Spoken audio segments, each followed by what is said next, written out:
Okay, well, good evening.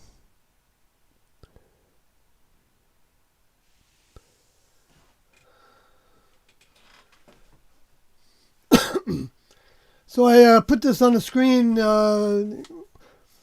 from a long time ago where I talked about it. Hi, Booster. Uh, Spartacus of the Watch World. That changed, I think, right? Didn't it? Wow. I like that. That's interesting. Black Sun. Hello, you're up late. Yeah, no, this is early for me. I go to, I can't help myself anymore. I go, it's early if I go to bed at 5 a.m. on the East Coast. So I am a night bird. Um,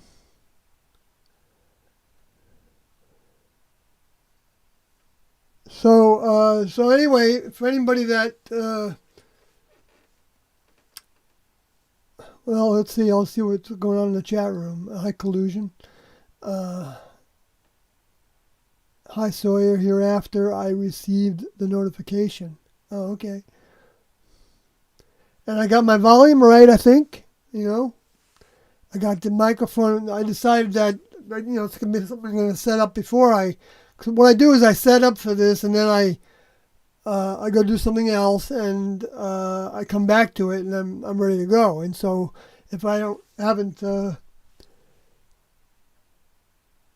everything on except the software, which I probably should put the software on as well, but.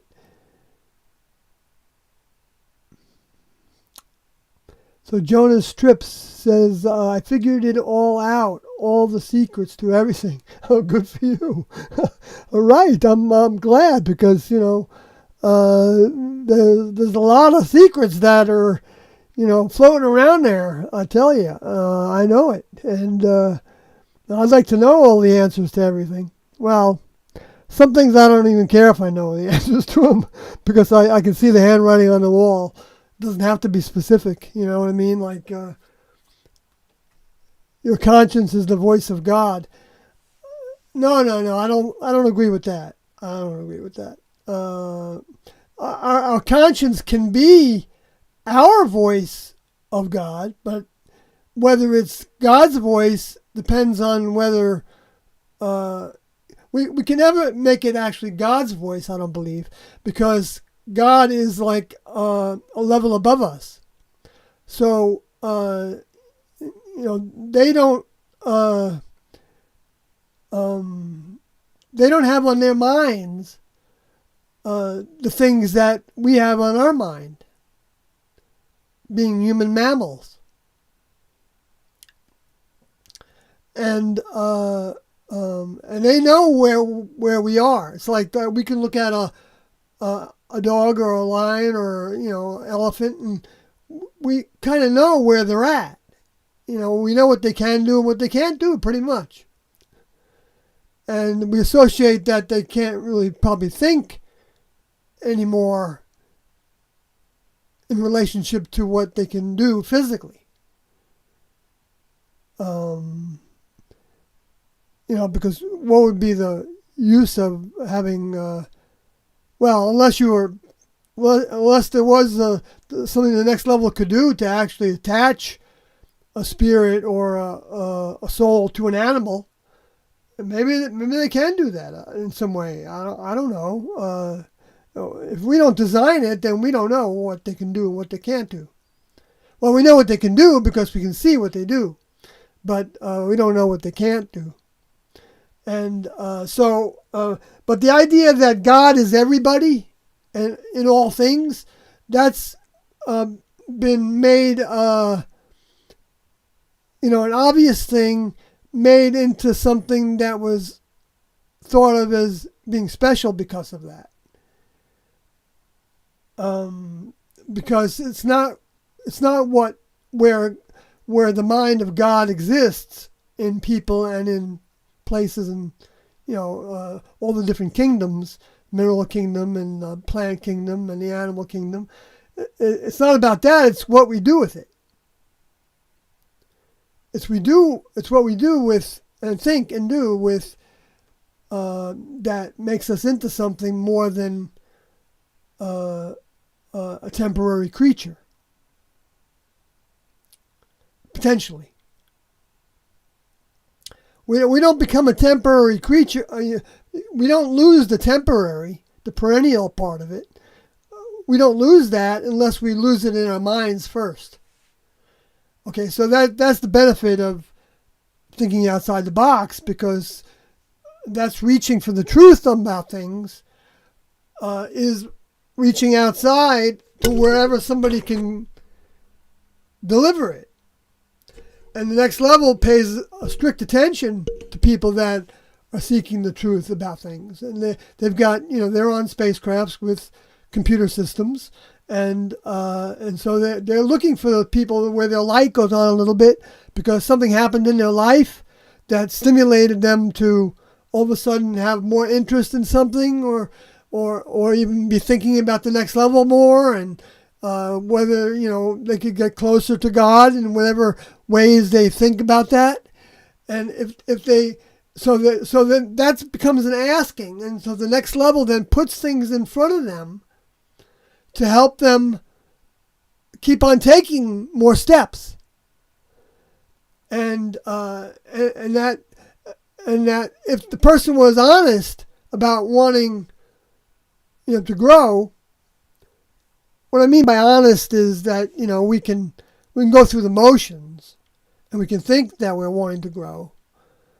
We can say the prayers over and over again. We can wear the robes, and we can march in the ceremonies, and whatever they are. Nowadays, the ceremonies is rock music on the stage, and every kind of music that's around, and nothing wrong with any of that. But I'm not the judge of those things. They're all opportunities for people to be in the human kingdom and experience all they want to experience, and then the next level sees to it that what we experience is going to be taken away from us,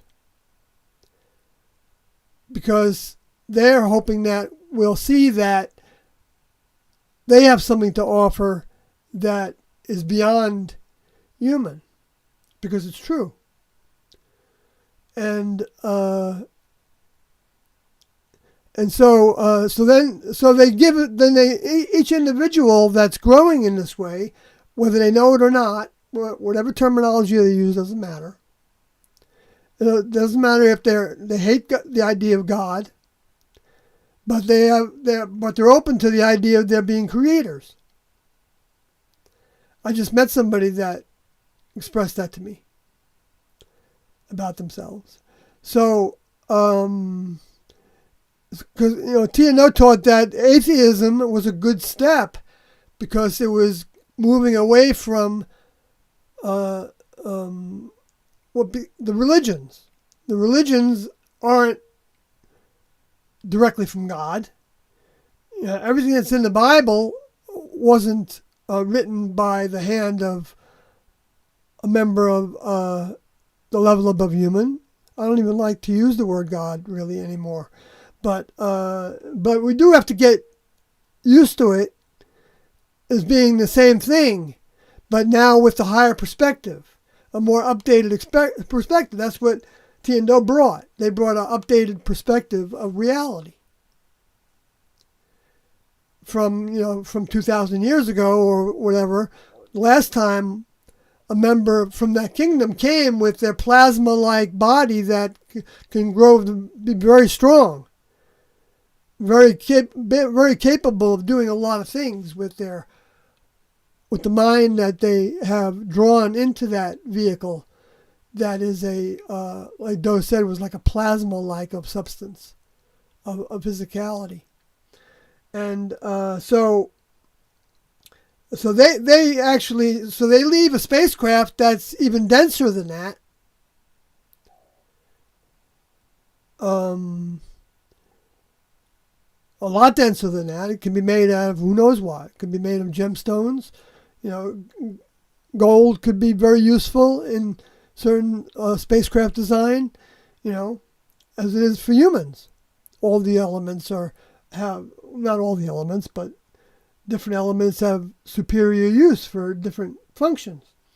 So the next level has all that because they provided it to the human kingdom. And they prepared the earth by, their ways of preparing, which there's evidence, of course, a lot of evidence of that, where you see that in Africa there's certain places that are apparently in craters that are filled with like nickel or diamonds.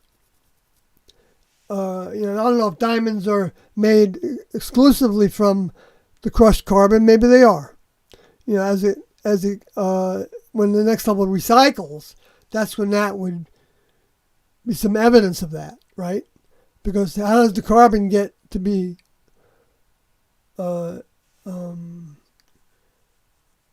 carbon's not that dense, is it? I don't think it is in its atomic weight. It's not like mercury and lead and different kinds of radioactive materials that are even heavier, I think, right? Depending on how condensed they are. And that's the reason why I believe that humans can't conquer anti-gravity. They can do it, I think, because they're using the elements that perhaps they're able to make them. I don't know if they can make a little bit of them, but you need a certain amount of them. You need them in a certain way, that before they're going to actually be able to be used in conjunction with whatever, who knows, what's all involved in what even the space aliens have in their primitive spacecrafts.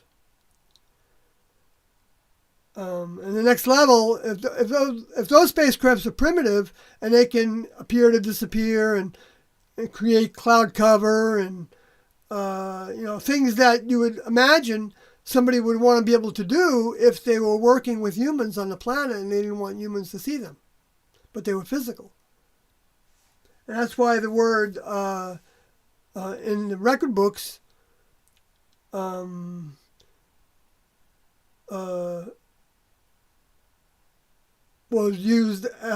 translated to English as cloud.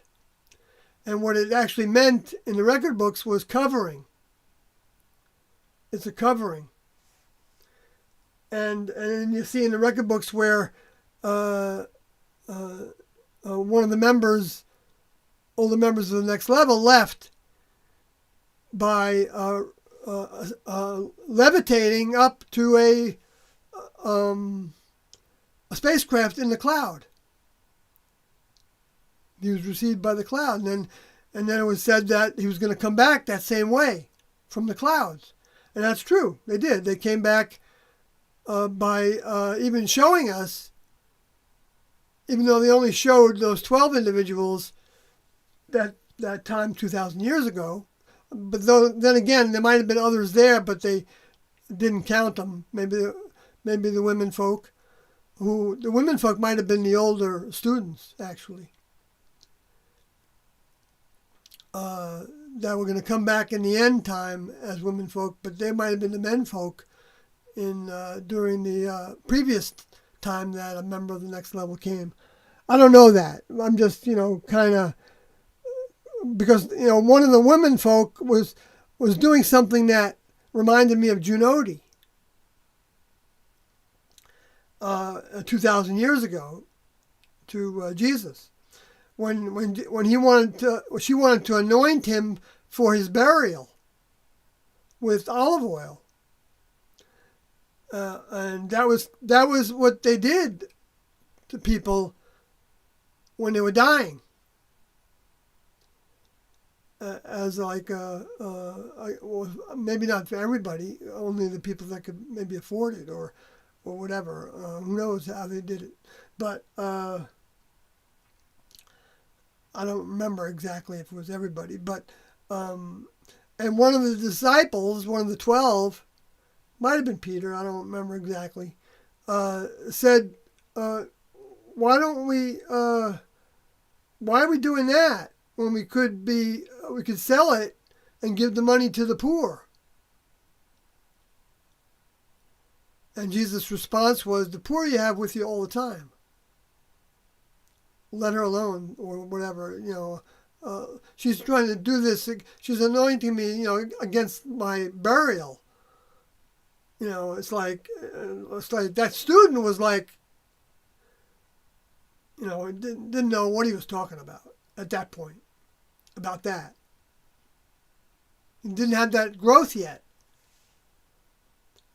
But the female disciple in the female vehicle, that's not really a female disciple, because souls aren't male or female, was a returning soul, another plasma container, plasma that was, that developed before that during the first trimester with Moses.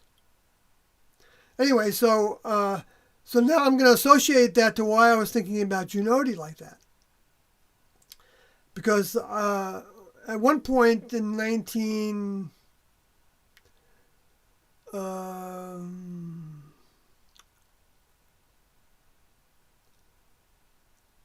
80s, yeah, because T was still in her vehicle. So maybe 84 or early 85 even. But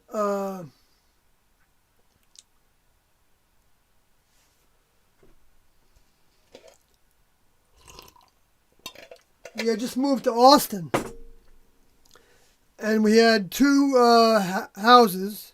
One that was in the north, in the suburban area, and another one that was in right in the downtown. Actually, the closest property with land in the downtown, and it was a bunch of acres. Well, I don't know how many, but at least a couple, because it had a full track on it. But I don't think it was. I think it was like wasn't a quarter mile around. I think it was an eighth of a mile around, because we used to run on the track until we were getting into it too much. Me and Alex Odie and a few others. A few others did it more like members of the next level. Like Jim Odie, I think, did it by walking, because Tina suggested that would be good to do too. So Alex Odie and I were choosing a more human thing to do, and I must admit, you do raise your sensuality in a sense. It's a sense that we experience when we really work hard and do something, sports or whatever. You get high from that. Maybe it's from the breathing of a lot of oxygen. Maybe the same thing with people that breathe a lot through wind instruments, like me. So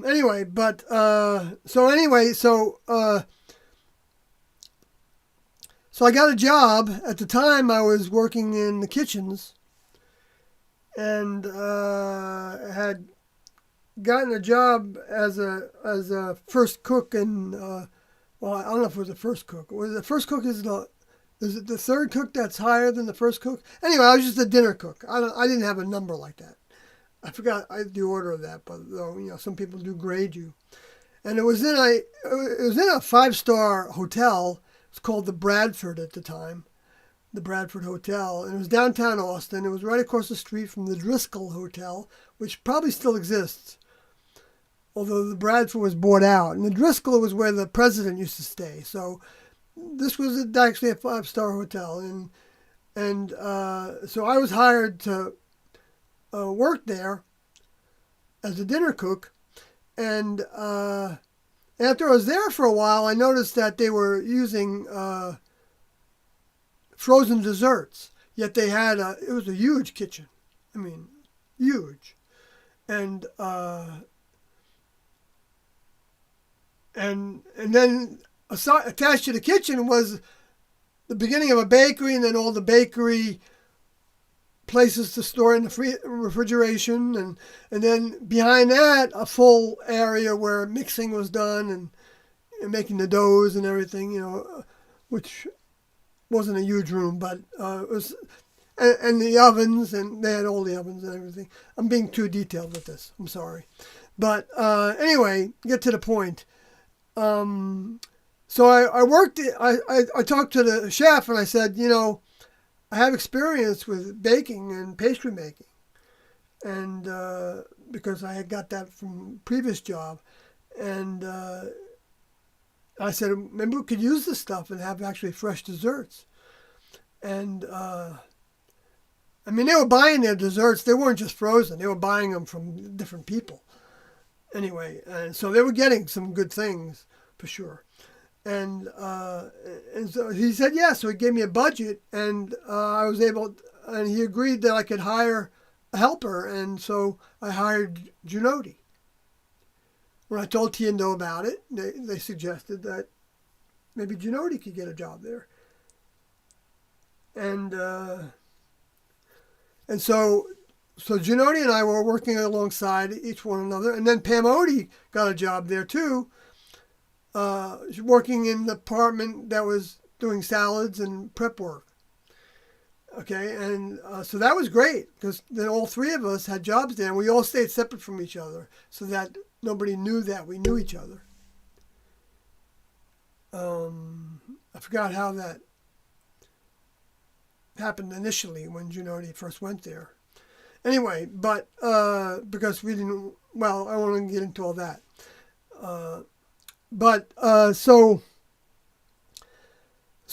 while we were there, I ended up making a lot of things and doing, I guess I was doing okay because I had some people come and try to hire me as a pastry chef, and actually did, but that's a long story. I don't want to get off that track on that because that's just about my background, but my vehicle's background at the time. But Junodi had this idea when I finally succeeded to make croissants, which took me a long time to figure out how to make them from scratch. I wasn't trying to make them and buy the frozen dough. Anyway, or even the fresh dough that people buy. But so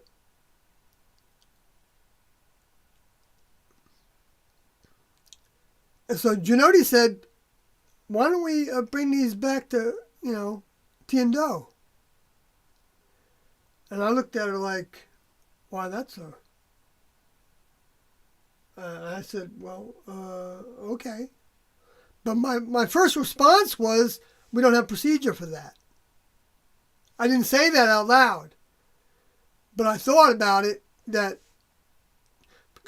I guess with some people I probably would have said that to.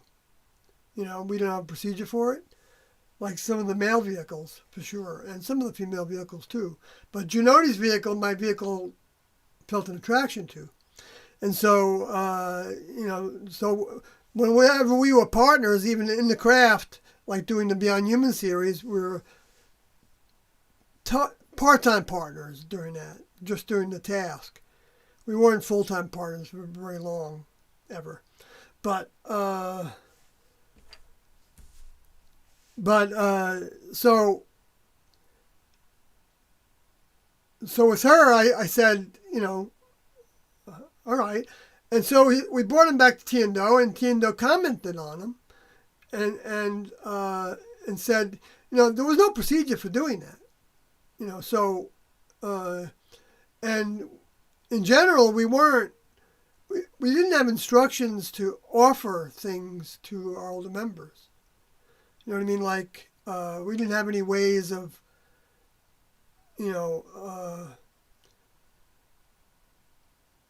showing our love for them. Now,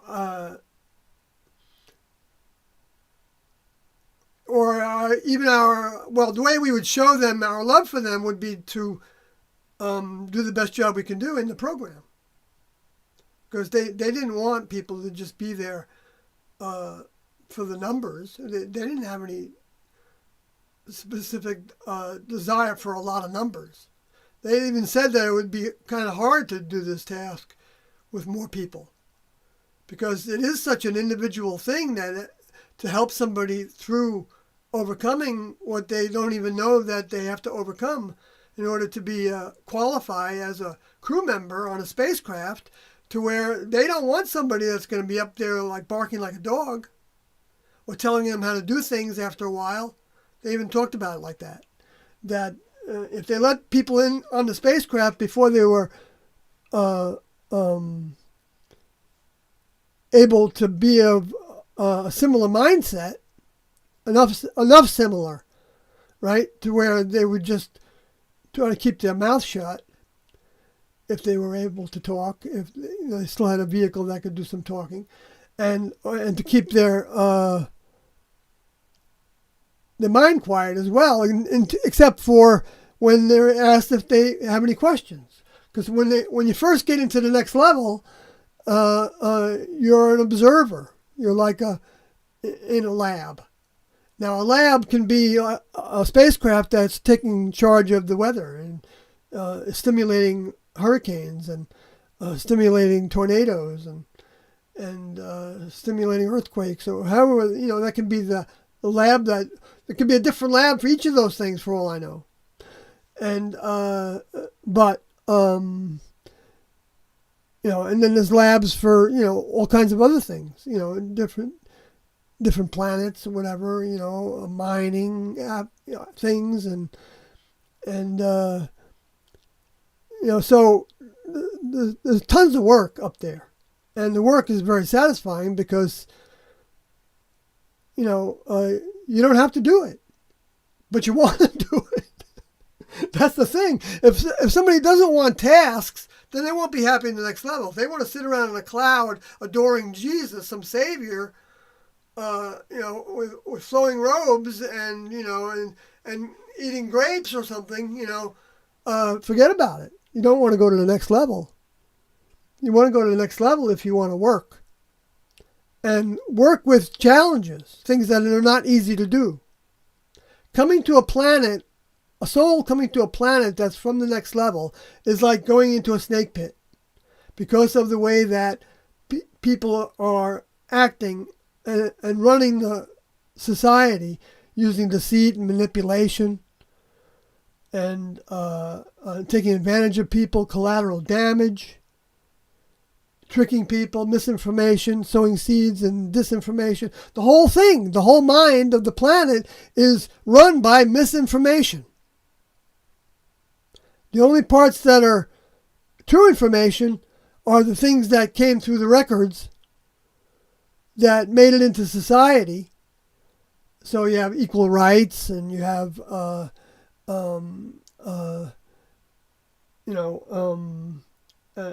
helping people when they're sick, helping people when they're hungry, helping people when they don't have adequate housing, with this tremendous wealth that the government and the corporations have. That all should be totally, nobody would have to think about that. It doesn't mean that they couldn't work to get ahead. They could still you could have a society that's the problem with socialism, when it's done by a government that's authoritarian, which these governments are. And then the people become dependent on the government, and then the government, since it's not a benefic organization, even though they might have some benefic qualities to where they're giving some supports to the society, right? A lot of them, which like food stamps, and you can go through the list. There's a lot of things that people get grants for and help with, for many years. But, they're actually relatively far and few between, or very limited in ways, to where it's really not enough to help people thrive and be healthy and stuff like that. Because, that gets into a whole bunch of other stuff. But you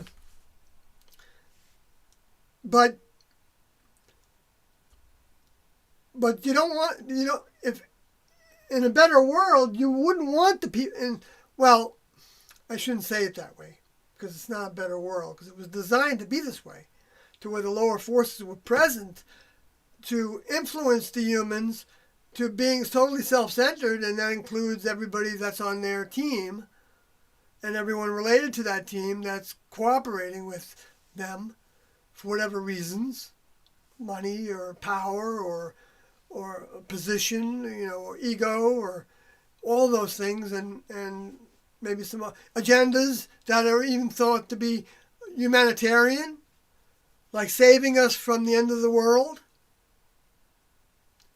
by having us stop relying on fossil fuels, and which if they reduce them by making them more expensive, those people are going to have to figure out how to get their food without fossil fuels, without cars, because they can't afford to pay for the upkeep of the cars. And so that makes them more dependent on the government, and they're going to be less inclined also to speak out against the government, because the government, because the people are going to see through the eyes of the government that these people are in that position because there's something wrong with them.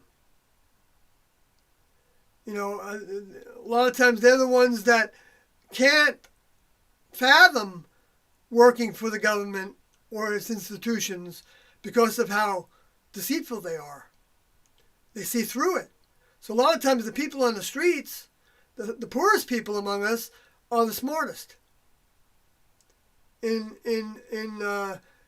removing themselves from being addicted to all that you get from being connected to the beast. That's what the beast is. The beast is the system that is an animalistic mammalian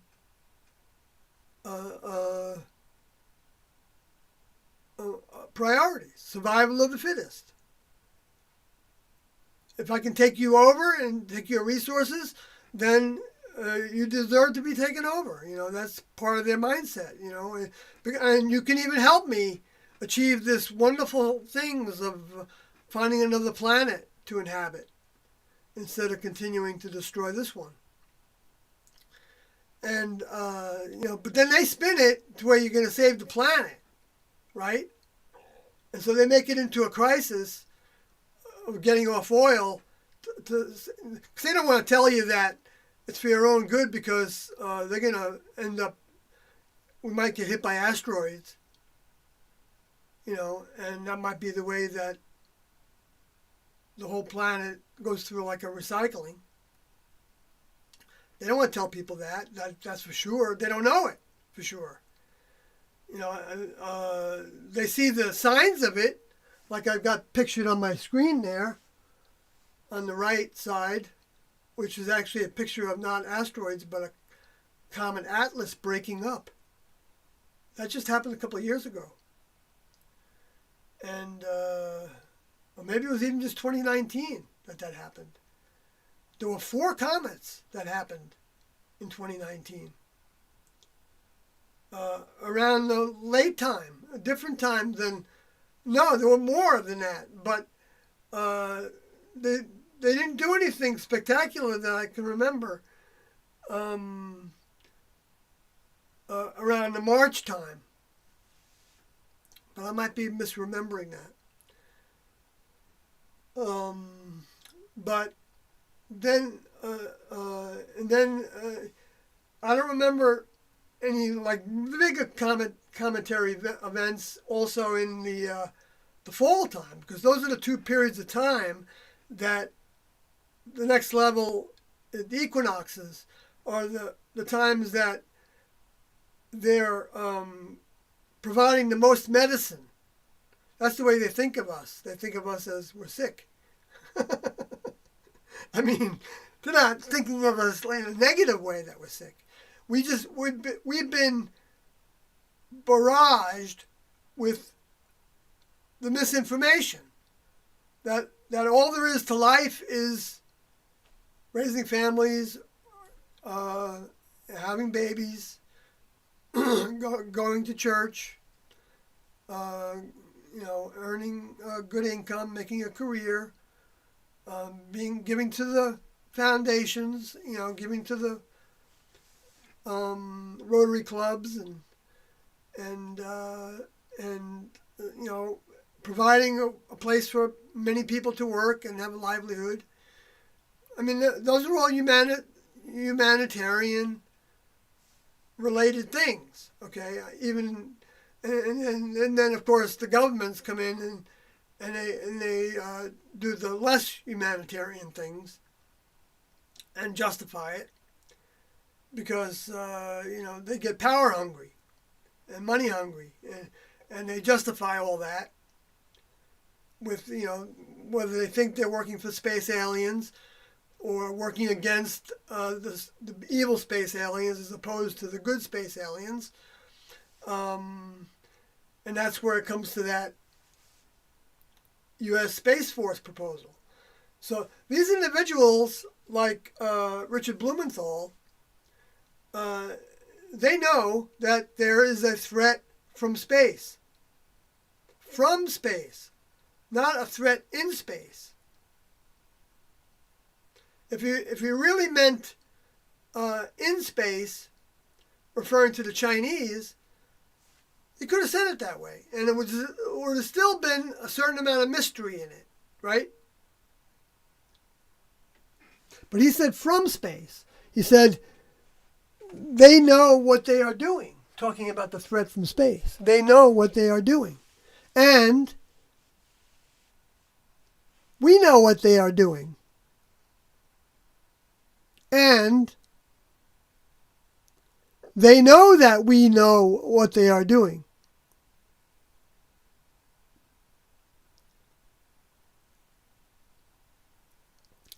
Now, the only ones that can apply to are the space aliens.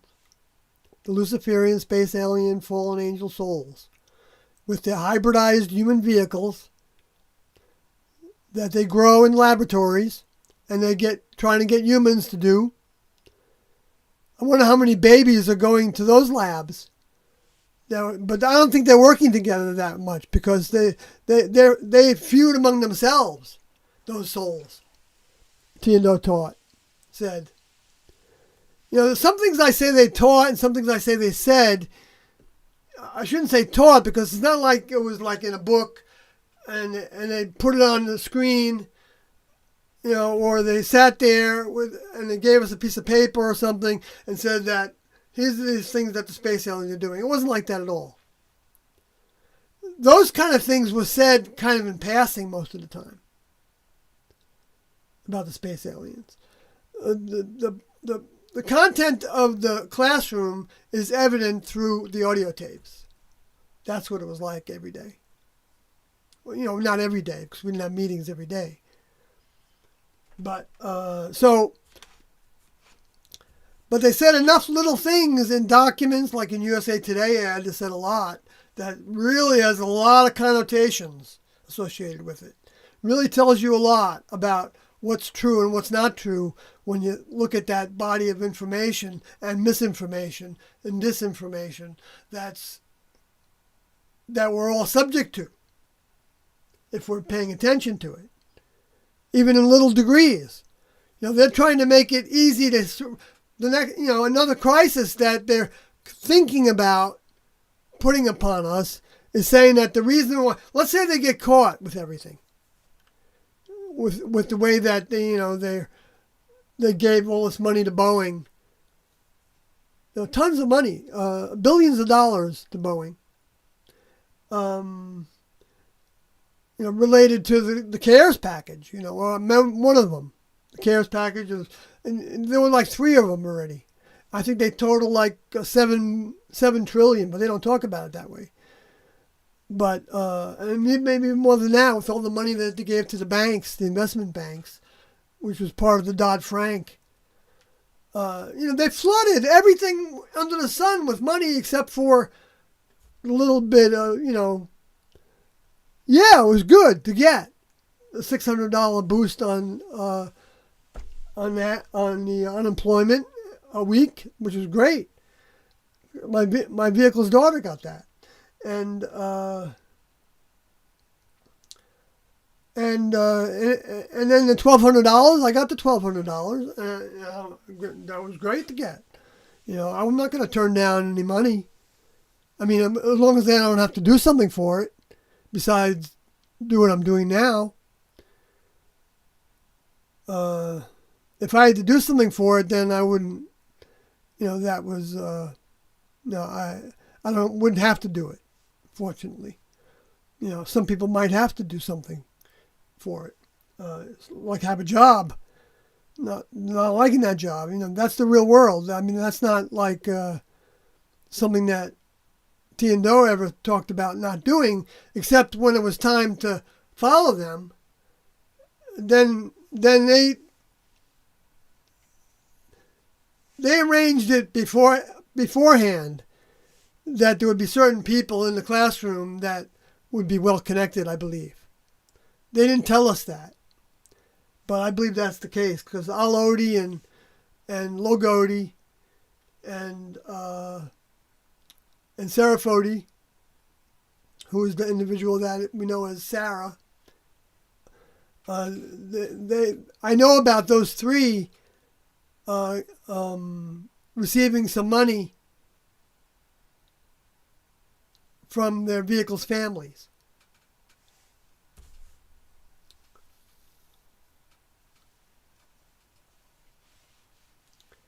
And the way that would have worked would have been them to volunteer that. Because they didn't have any, you didn't have to have money to join. And for me, I had $50 when I joined. And when Sarah and I joined, together we had $50. And so we didn't even have a car because our truck had just broken down. And so anyways, and right away they bought us cots and foam pads and 2-person tents. Not in each person, but each 2 or 3 people, different size tents, and a Coleman stove that would burn unleaded gasoline, and pots and pans, just one pot and some dishes, so that we could live in campgrounds while we were traveling around the country.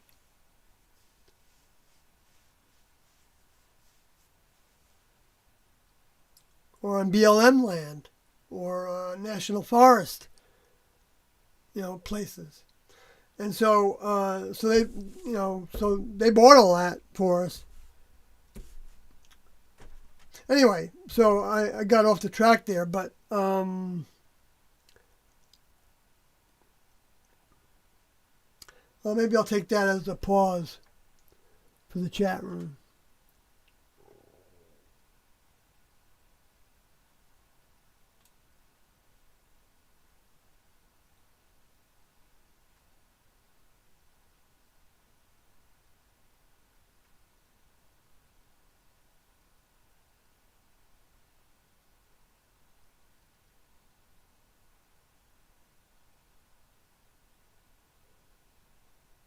Okay, so I'm back to the booster. Okay. Some kind of emoji there that I can hardly see. But it looks kind of interesting. I don't know. It's kind of, he's either got a helmet on or his forehead is bald, or so maybe a light turning on. Or if that's what that is, that's cool. Whatever it is, doesn't matter. I mean, I'm just, Jonas Trips, every degenerate act brings you further from it. Well, yeah, I guess so.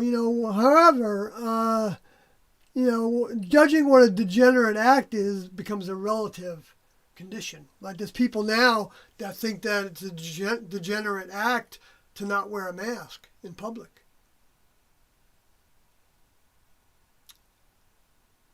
So you got to be careful with that.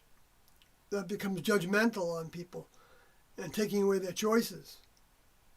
You can. I'm not saying it is with you. I'm just saying that I know you're not putting all the context that you want to put for it. I know you're just throwing something out there, but so I'm not down on you for saying that. I hope I don't sound that way, but I am trying to bring what I feel like I've got from T and Do's minds to anything that somebody says. And so I apologize if I sound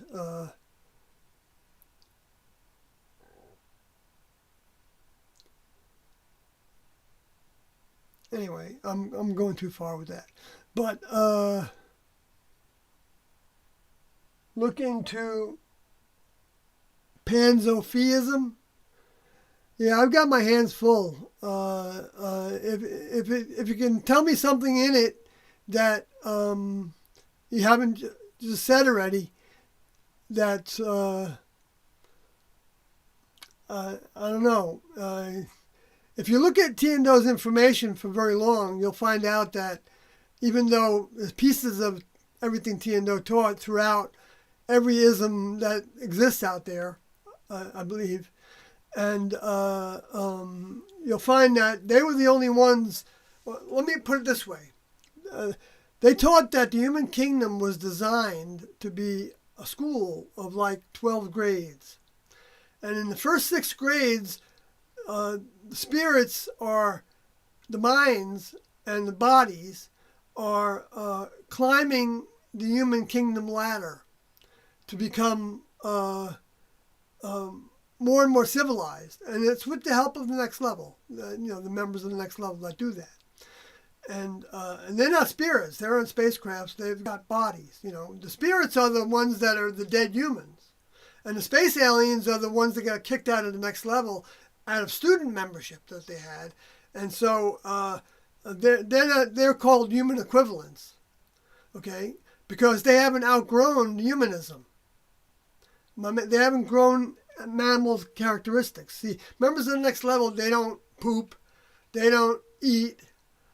Well, they can eat a little bit in the sense of like a pill or something that some of the vehicles might have to take for a period of time, but or sit under a light of some sort for a period of time, because they grow their vehicles on a vine and they harvest it like a plant, and it doesn't have programs to run by itself, where human vehicles have programs to run by themselves.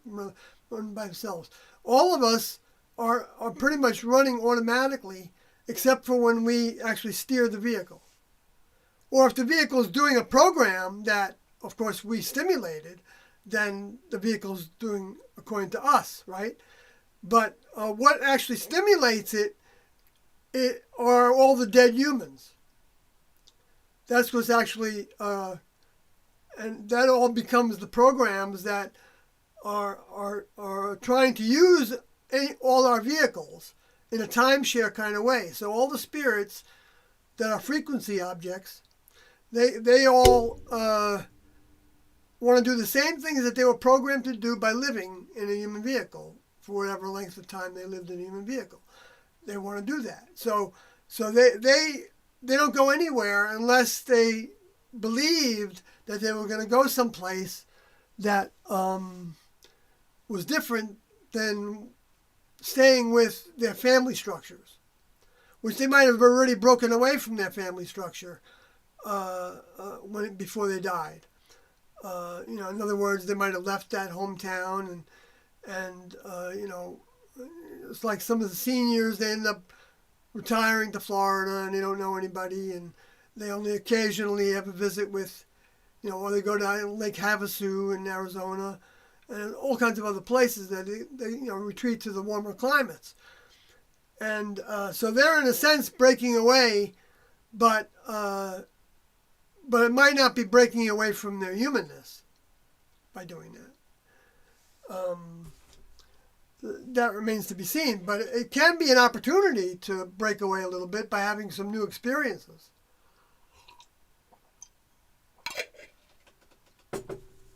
Anyway, so everybody's potentially in school, and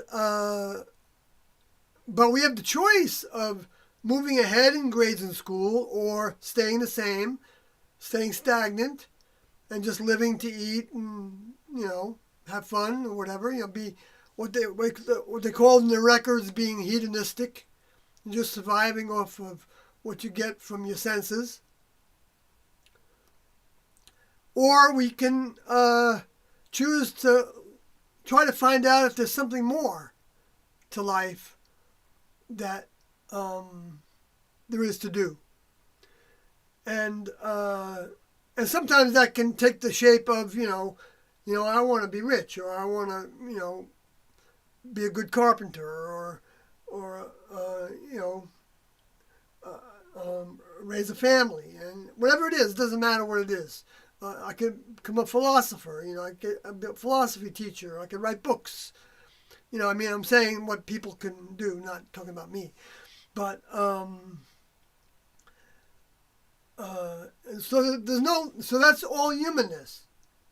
The next level doesn't have need for books from humans. Next level doesn't have a need for any things from the human kingdom. They don't need us. They don't to believe in them. They didn't need those students to believe in them. If there was one that graduated, that would have been a celebration to all the members of the next level that there's thousands of to have. Because it is the most difficult thing a human can do. They don't even know it's difficult. Because we don't know what our human characteristics are unless an older member is with us to share with us characteristics that are not from the human kingdom. Like, don't kill other humans. Even if it's accidental, you want to think ahead about things before you allow somebody to be around something that's dangerous to where they could be killed by it. Like, the example in the records was if a cow has horns and it stabs somebody and they die from it, the person that owned that cow, there's some detriment to them for allowing that to happen. Now, who knows what the circumstances were, of course. If the person just happened to hop in the pen with the cow, to impress his girlfriend or something, and got stabbed, and then they tried to, that, I think that might be a different story. There would be all kinds of contextual things involved in, but the next level wanted to make sure that it made a big impression. And so they said that there was a death penalty for this. Because if they didn't learn their lessons, eventually even their spirit and even their soul would die. The next level are the only ones that can turn off a soul. Space aliens, I don't think they can even get rid of spirits. I don't think so. But they can take over a soul, and they can take over spirits so that they don't have any capacity anymore to recognize the truth from the next level. And so somebody's common sense, somebody was saying to me on Facebook before I started this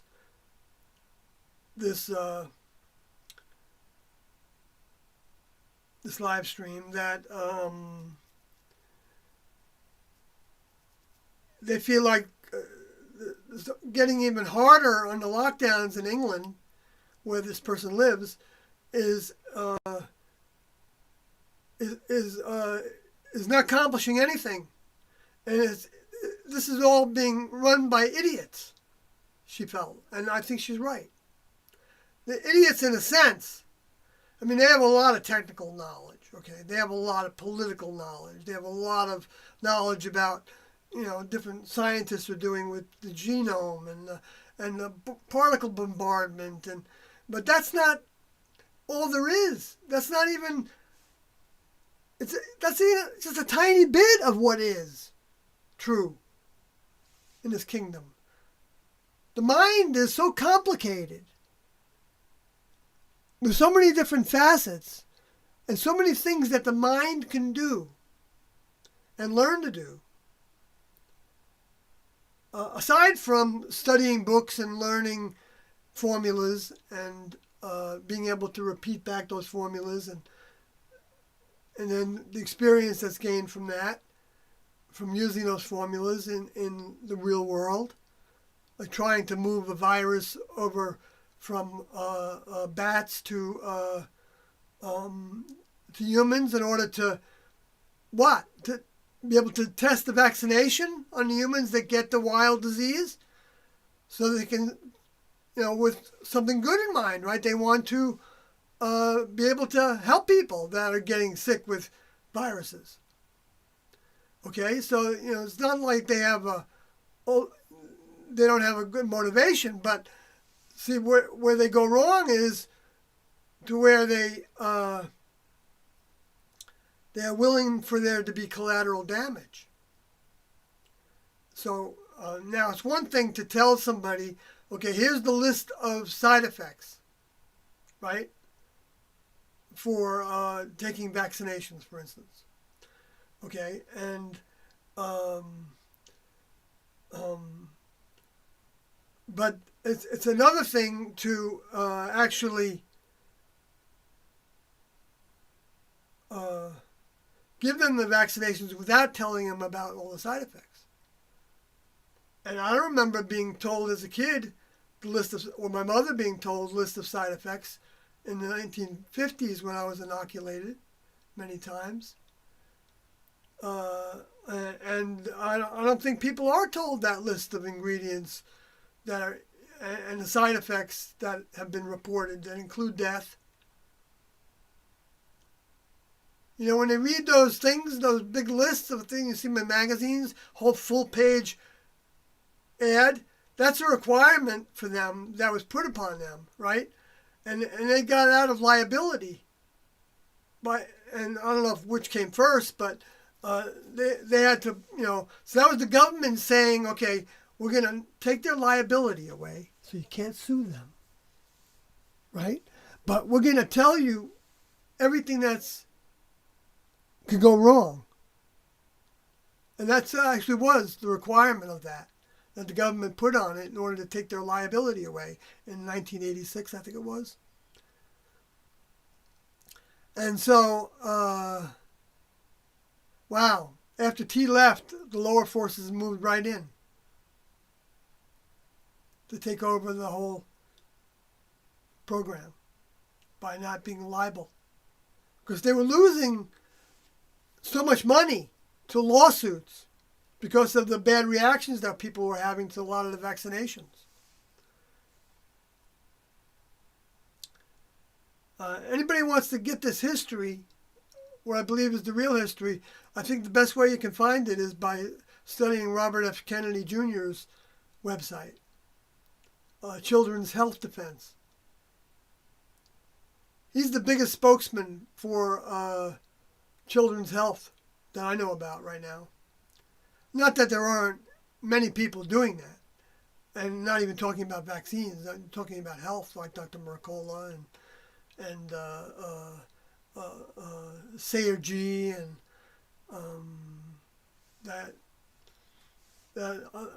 Mike Adams. Even though Mike Adams gets pretty off track in some ways, I believe, but he's got a lot of good health information. I think he's been banned from certain sites. Banning. What a sign of what's wrong with society, right? When you ban something. To me, if something's banned, at this point, I want to know what it is, because there's something about that can be valuable to know about.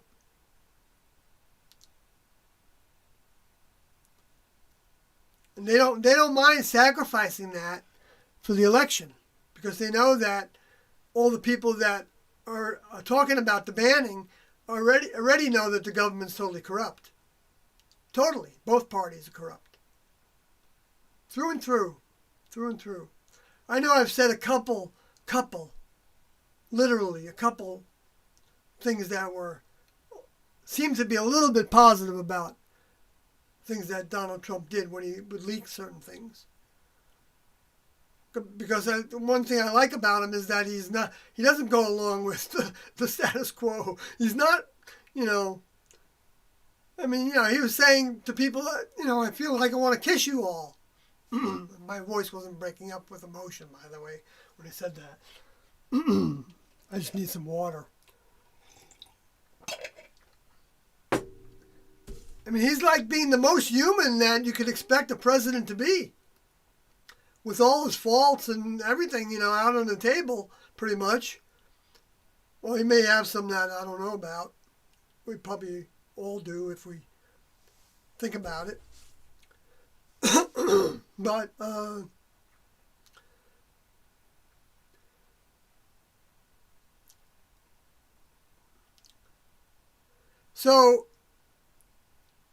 So in the first 6 grades, we're getting into the human kingdom, and in the last 6 grades, the next level is taking things away so that we get out of the human kingdom. So we're not satisfied being in the human kingdom. They don't want us to be satisfied to be here.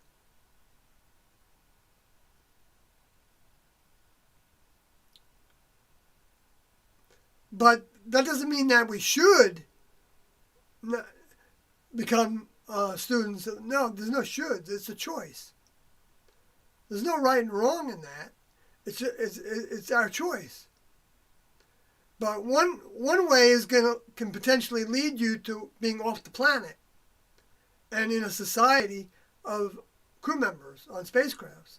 And the other one, the most it'll get you is in the spirit world, and you can associate with other people that believe the same way you did in the spirit world until the next level decides to recycle. That's in terms of the afterlife. Or some people think that there is no afterlife, and they get what their belief is, They're not going to think of themselves as living. I don't know, If they don't come back from a near-death experience of some sort, or have some kind of a revelation, or a vision or something, something that happens to them that's traumatic. Sometimes when you're close to death, you have ideas about things that kind of like wake you up, and you might think, well, I don't really want to go now. I feel like there's more to do here. I want to do some more.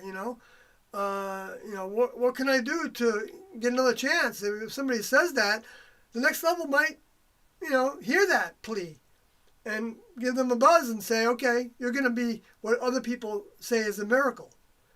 You're going to think to go to high ground when you first heard those birds chirping in an unusual way, and a tsunami was coming that you didn't know about yet. You're just going to just so happen to want to go to the park that's up on that high part of the town. Just have that idea. See, the next level can do that. And so the person might think, wow, that idea was a miracle. And they might even actually think of it as, wow, I was asking God or Krishna or Buddha or Mahatma or whatever the other names are, Jehovah, Elohim,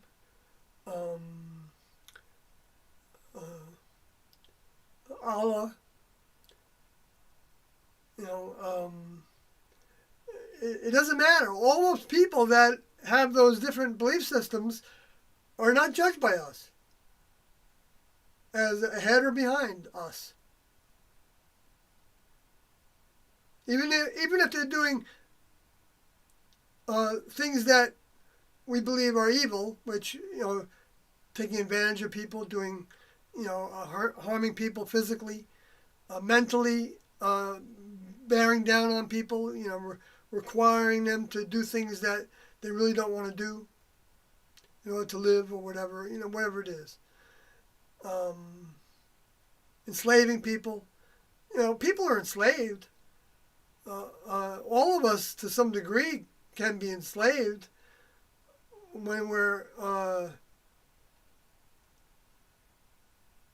if we don't have that job, we're going to shut up because we have this job and we don't want to rock the boat in that job. So the degree of enslavement, but it's like a serf. You know that you can get some money from it, and so you do want to keep that job. And I did a bad job at that when I had the job to go get a job in the classroom, and I got fired from one job. But T didn't feel bad about that happening, but she had told me that when I was sarcastic with people, which I talked about in the last live stream, like in the kitchens, when they would be cursing out people and stuff like that, and I would say, you don't have to, be that way to those people. And, all the four-letter words and all that, it's kind of crude. And that made him more mad at me. And, in one case, I ended up, the chef wanted to give me a chef's job, actually, in a country club north of Amarillo, where I was working at the time when that happened. And I told T and Do about it, and they weren't interested in me trying to take that job because it would have been a huge commute, and the classroom wasn't going to move just for that, unless they already had ideas about moving up there. They could have taken that. They could have wondered if that was the next level, giving them that clue. When someone gets offered a better job. Anyway, I don't know if they even thought about it a second time, because they knew how to rule things out. And they knew what they were doing. They really knew what they were doing.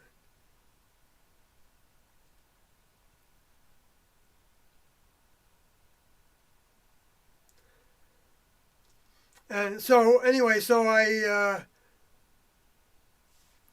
maybe I finished that enough.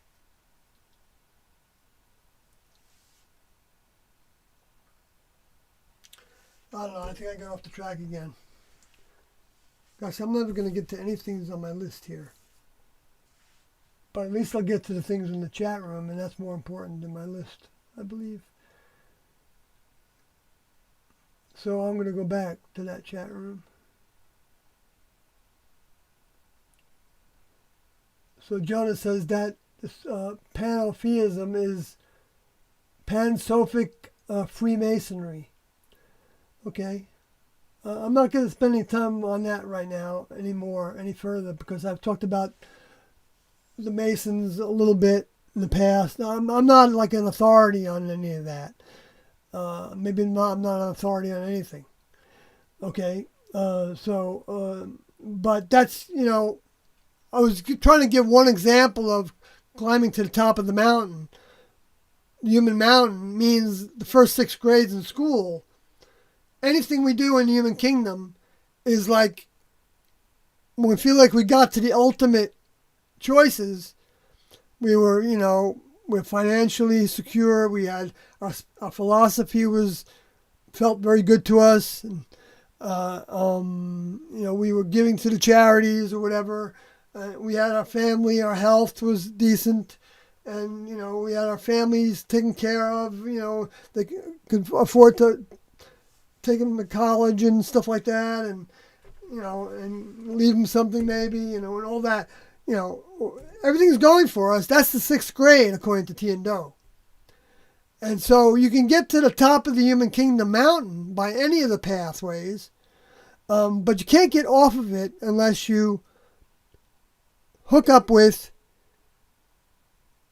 make connection with, in a significant way, with people that came from evidence coming from outer space, in more ways than one, that are beyond human, not just outer space, because the Luciferians, they still encourage human behavior. They still are participating in making humans from sperms and egg that they don't make. They don't make it, except through the vehicles that are used to make those organs, if you want to call them organs. But so, and that's why you have to leave everything behind to become a student of an older member that's incarnate in the flesh, which is the word carne. Actually is Latin for flesh. That's where that comes from. It's a totally scientific way of thinking. Everything T and Do were teaching was scientific, but it was also science that was above the human sciences. That sounded like science fiction to people. But science fiction came from the next level. And the space aliens can have a hand in it too, if they want to influence people in certain directions, because they spent some time in the next level. In other words, working for the next level in the near space around the Earth. They never got to the deep space around the Earth. Well, maybe I shouldn't say never.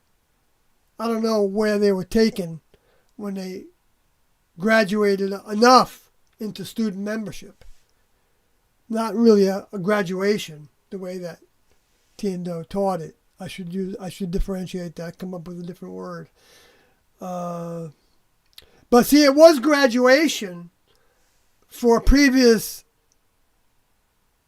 growth of mind, because T said that the bar was being raised because of what the ones that were called the fallen angels chose to do, by going against them and teaching people to be against them, against their existence.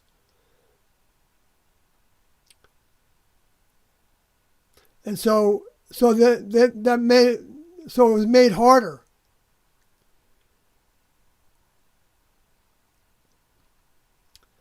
So you couldn't get in as easily as you could get in when those people were human equivalents, even if it was on a different planet. Because some of them came from different planets originally, not necessarily those same souls, but because there could be generations of those. Well, I don't know. I'm getting trying to be a little bit too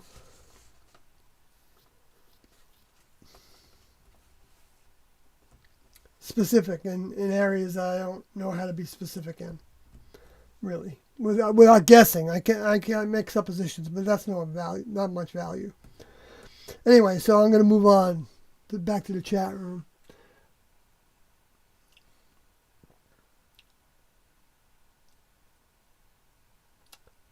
I know that feeling. I forgot now what if you're referring to me or that. Sounds like it's something directed to me. I should pay attention to it more closely to when. But I can't do that and concentrate on what I'm talking about, so I apologize for that. Killusion. Then Jonas Tripp says, the one mind of God is your conscience.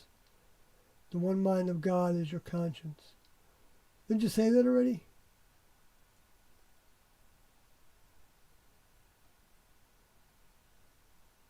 Yeah, I mean, that's one of the paths of thinking. It is the divine spark, the light. Hey Sawyer, that's all from Jonas. Then VPBC123 says, hey Sawyer. Hey. Jonas is continuing to express himself. Okay, well, I'm not playing. I'll be back, Sawyer, with facts. Okay, cool. Stay cool, my man. Yep. I don't. I know. I hear what you're saying. I like some of it. Some of it I think is a little bit uh, too nebulous for my kind of thinking. But if you say something that I haven't heard before from like my ears will perk up. I'll listen to more of it.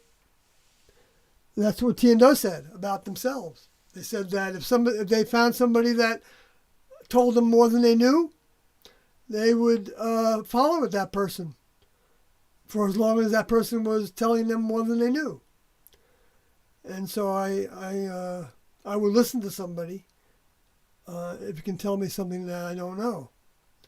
I'm not saying that that's hard to do. There's plenty of things I don't know. I mean, tons of things I don't know. The only things I know came from T&O. So if you read the T&O book on the Heaven's Gate website, then you'll know what I know. But I also experienced being with them. And there's a certain knowing that I got from that as well. And there's a certain degree of knowing that I think I know, but I don't know. Well, even the degree of knowing what I know is a degree of knowing.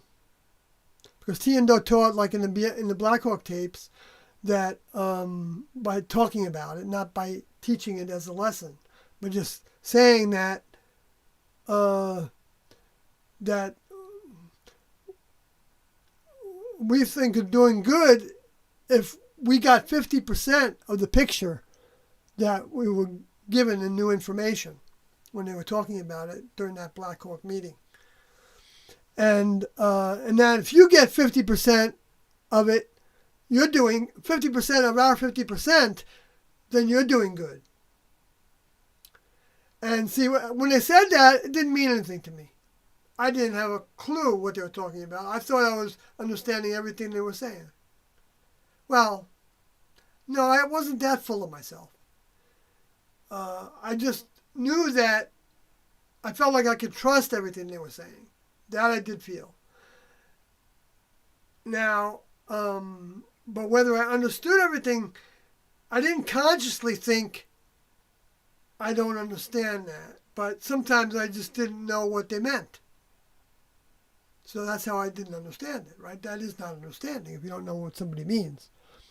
Okay, so I guess I don't need to hem and haw about all that. But, so I had to back up. I was going down the wrong road there but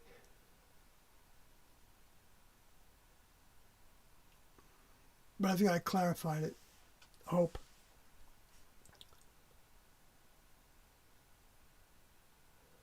So Booster says,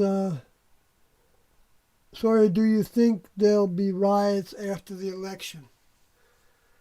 Yeah, afraid so. I think there will be. I don't think there's any question about it. I've seen even the footage from demonstrations that, because now the so-called right is having demonstrations and the so-called left has been having demonstrations, and now they're going to one another's demonstrations, and there's been some killing because of that. And there's been riots because of that. I mean, breaking up of materials, that can be another faction. It doesn't mean it's the same people necessarily. But there's always bad apples, so to speak, even within those organizations that are actually well-intended sometimes. You can't condemn either side because that's like falling into the trap of labeling people by even if they're part of a web page, doesn't mean that when push came to shove, they were going to respond in a certain kind of way. Like an example of that is in Kenosha, Wisconsin, where that 17-year-old guy went there with a rifle, ended up shooting somebody. He also went with a first aid kit. He fully intended to try to help people that needed help, and I think even defend people that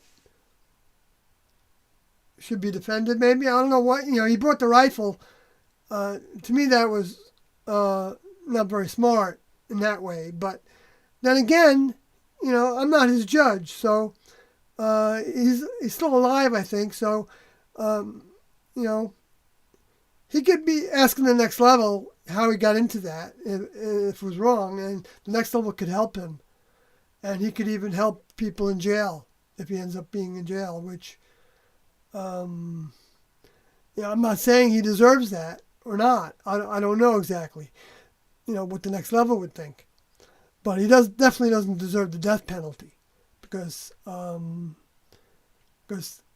even Jesus taught that all sins of man are forgiven, even sins talking against him are forgiven, but the only thing that's not forgiven is blasphemy against the holy mind, the mind from the next level, the mind of the chief of chiefs, and that all the members of the next level are connected with.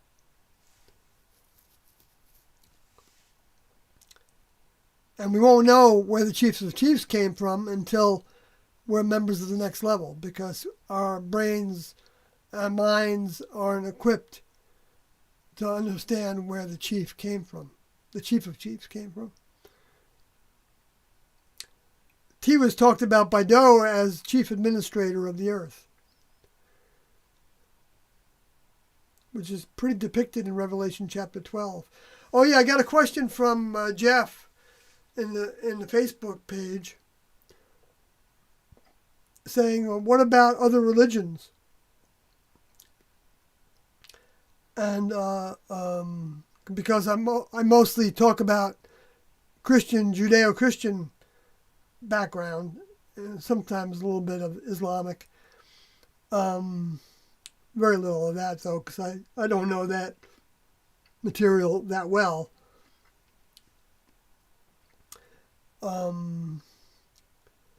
But Tiendo did comment on the people that were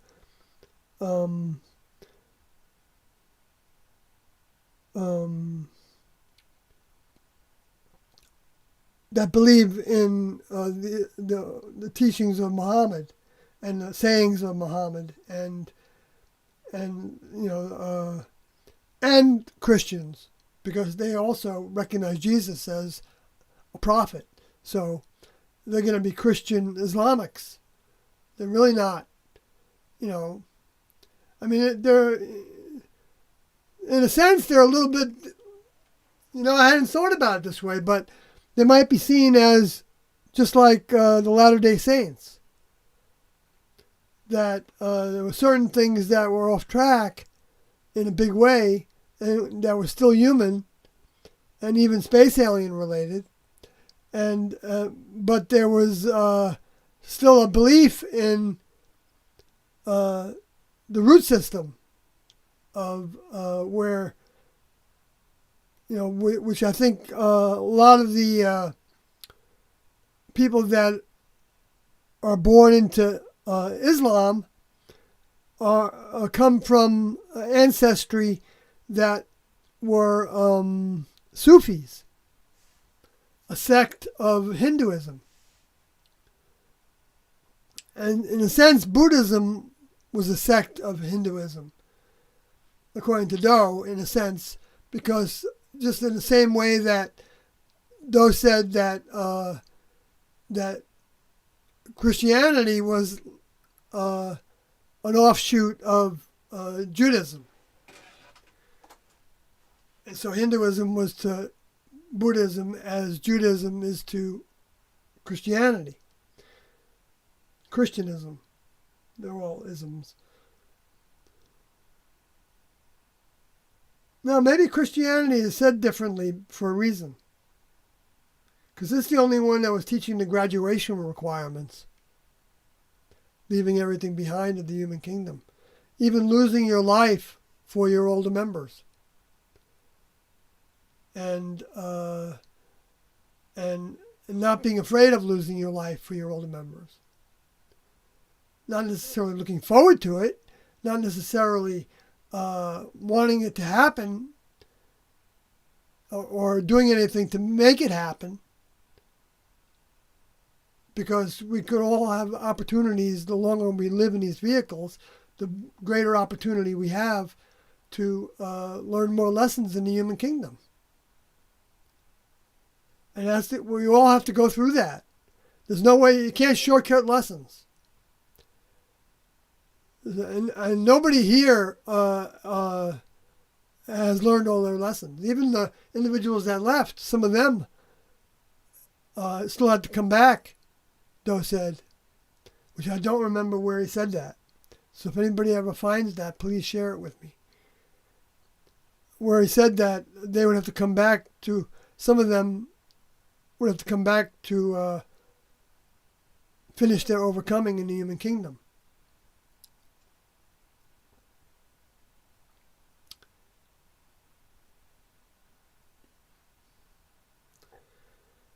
All right, so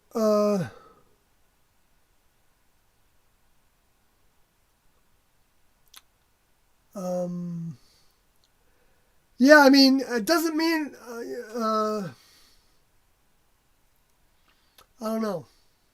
I don't know if well, that brings up this other subject of, there was just a report from Spaceweather.com that showed a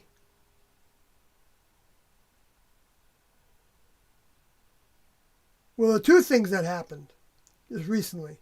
There were two small asteroids that came closer,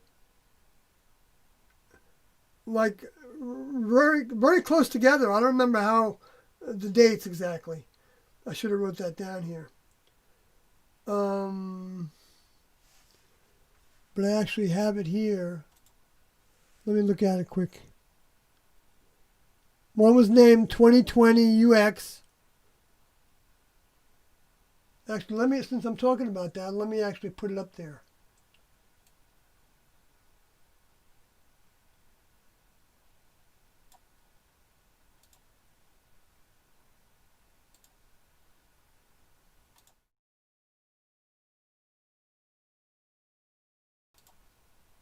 Whoops, I don't want to be that big.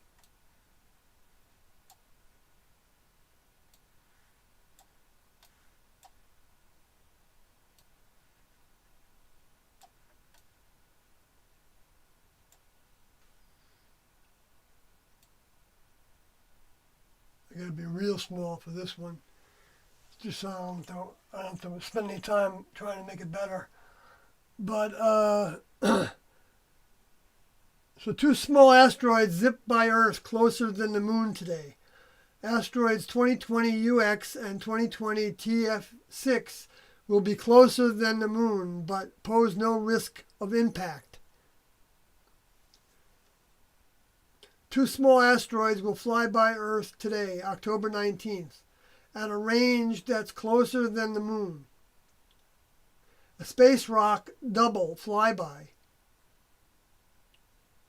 that comes as NASA gears up for an asteroid encounter of its own. That's right, they got a mission to land on an asteroid. They've already shot an asteroid, and they've also, England had landed on one. It was called Rosetta, I believe. I think they want to mine them. They want to see if they've got any of that element that gives them the anti-gravity, or some other elements that could be really valuable to them. Like Bush said, would boggle the mind, an energy source that will boggle the mind. He said that what his intention was in setting up colonies on the moon and Mars.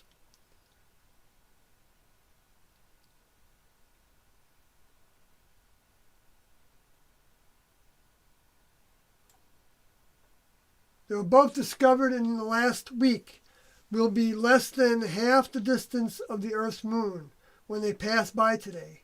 Less than half the distance of that's the closest I think that's happened from asteroids, but pose little threat to our planet. The moon on average is about 239,000 miles, 385,000 kilometers from Earth. Asteroid 2020 UX was first spotted by astronomers. We notice how they said pose little threat to our planet. So that means that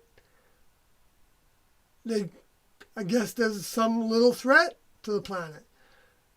Well, even one of them is the size of a bus. Now, let's say that thing's made out of lead.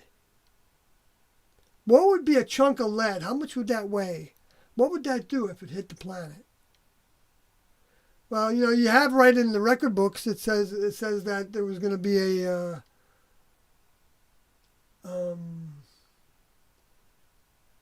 90-pound hail. Well, hail just means something falling from the sky of substance, I guess. I'm not sure if I can go any further than that, but I mean, it was different than rain. Different word used for hail than rain in the Greek. So anyway, but and snow, I think, also different. Yeah. I'm talking about the hail that was falling in before the first trumpet was sounded. So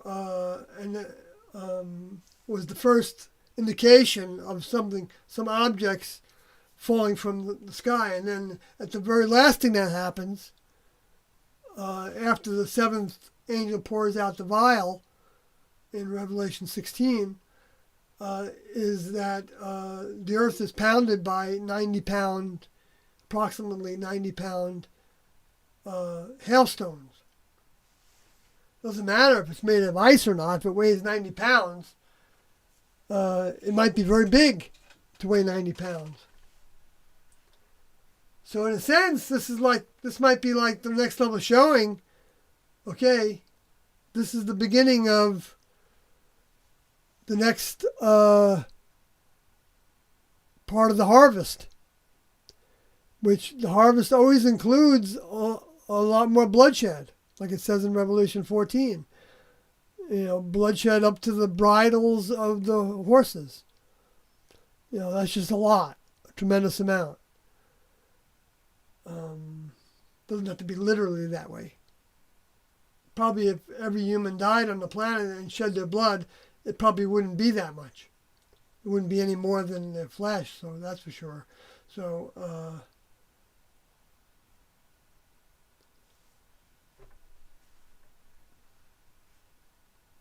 that wasn't meant to be taken literally. The book of Revelation is a lot of things literally in that way. But that didn't mean that it wasn't be taken literally, that there'd be a lot of death during that time. I'm not into death, by the way. It's like I'm not...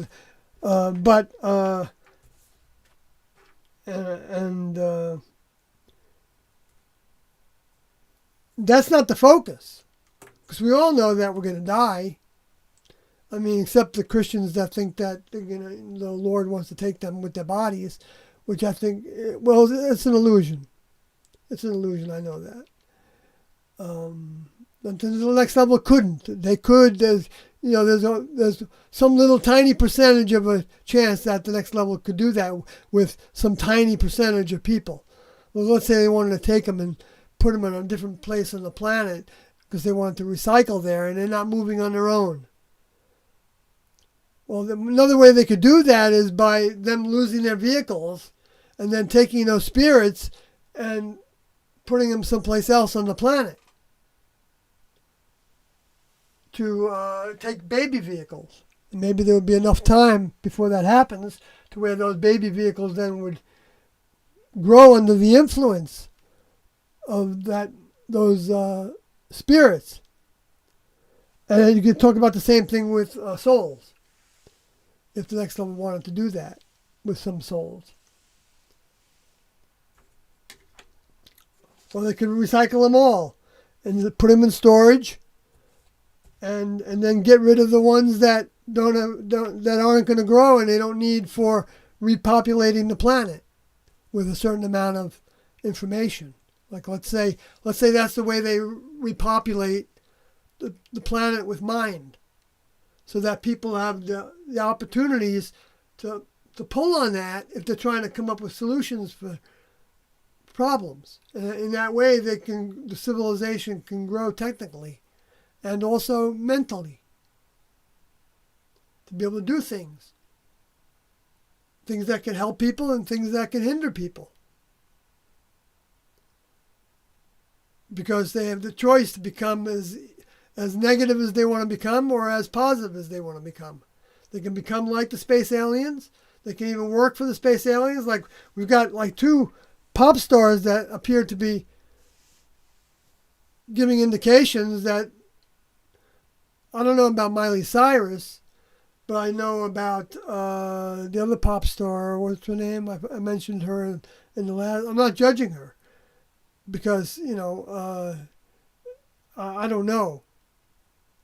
It's if they could become ambassadors for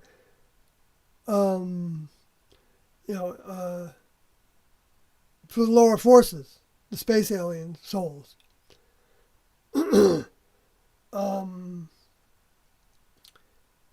If they accept that whole idea that they're here to save us, which is true, potentially, from pollution in a sense, from everything, which some of the original contactees said they were told by the space aliens, because their planet was dying because of war or whatever reasons, and they didn't want that to happen here, and so they become the movement that are the anti-war people in a sense, even though that characteristic is a next level characteristic, to not behave to one another, to even have weapons, even to make weapons. So the liberals that are embracing the space aliens, but they still believe that we need a strong military, they're listening to 2 different voices there. Wanting peace is fine. We all want peace with one another. But wanting peace on the earth is just not something that we're capable of doing anything about. No matter how many people meditate on it, or no matter how many people have a relationship with the space aliens, because the space aliens, the most they can do is travel in the near space around the Earth, and they can't go any further than that, and they need human DNA for all their experimentation and to grow new vehicles and to come up with medications to cure those vehicles of problems if they're in space, or to come up with different energy systems and that they can take underground, or they can put on spacecrafts, like with the nuclear particle generation that generates energy that they're using now. And they have all this. They have nuclear powered engines that are like electric engines. So solar is like, that's like, that's for the people to have, but they're not going to, so they'll be willing to get rid of the fossil fuels if they can,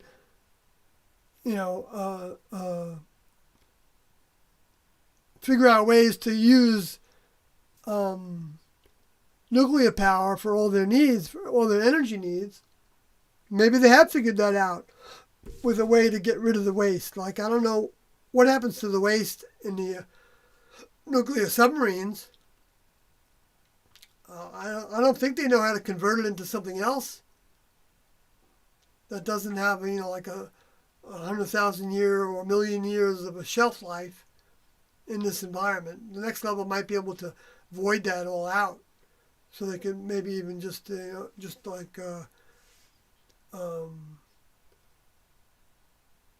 neutralize it. Maybe lava can do that.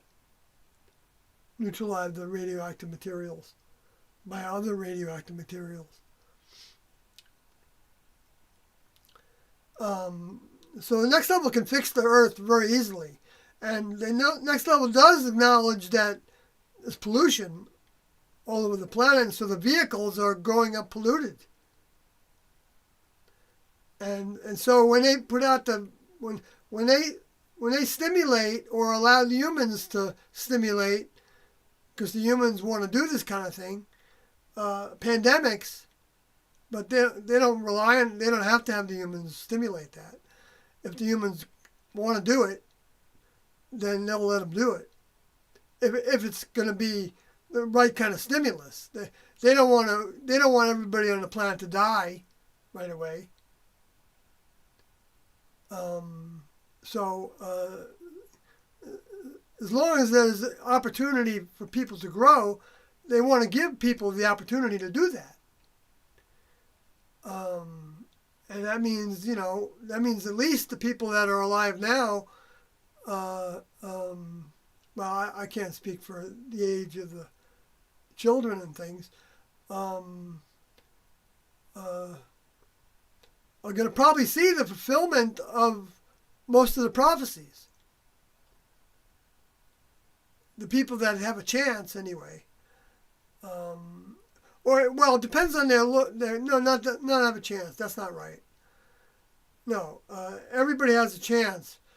But the chance is not necessarily to be on a spacecraft like I talked about last time, which I have to keep on repeating. In headquarters with Tiando, literally, physically with them, in vehicles, physical vehicles that are dense physical, standing next to them or sitting next to them, whatever it is, or in a conference call with them, like it was depicted on some of those pictures that Al-Lodi had painted that are all posted on my Heaven's Gate, Sawyer Heaven's Gate photo pages. If anybody wants to see them, because I'm not going to switch to that screen now, because I want to finish this one, at least finish one thought in every live stream, right? And so these two small asteroids, let me see. Well, the Red Auroras was the other thing that happened, which was odd because there's so little sun activity. They're not saying that, they're saying that the sun wasn't responsible for this Red Aurora that happened over the polar ice caps or the North Pole. And so when I saw that, I wondered, well, we know that the solar wind from the increases when there's sunspots and caverns that open up, that like sun caverns that have happened over the years on the sun, and many times, and that solar wind that's being put out, and that solar wind, according to the scientists that I've read about, is actually blocking the wind that comes from the cosmos, of the planets, of the star systems, wherever. I don't think they know the origin of it. But they just know that there's other radioactive fallout that the sun's solar wind is blocking.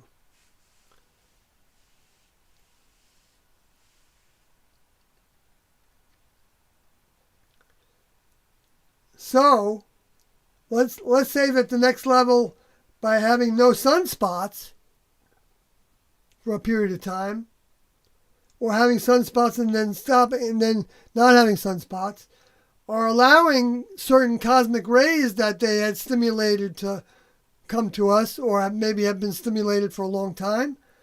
Let's say even some that cosmic wind is coming from Mars, for instance, and it's pointed towards the Earth, or any of the planets.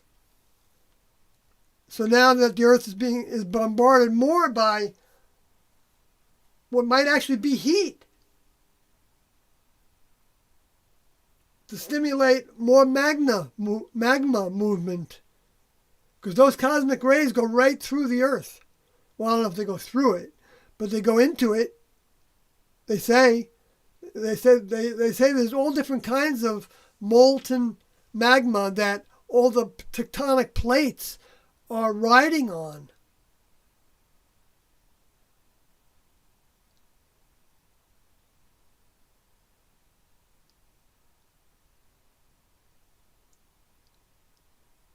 And then you see in Revelations where it talks about the sun is going to heat this place up big time. We haven't even seen that yet, to the degree that it's going to be heated up. And then you see that translated in the human kingdom as anger, jealousies,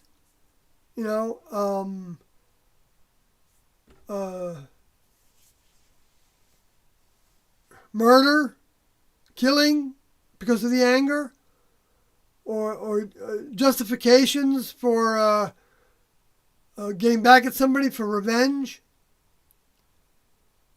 And vengeance is akin to revenge, right?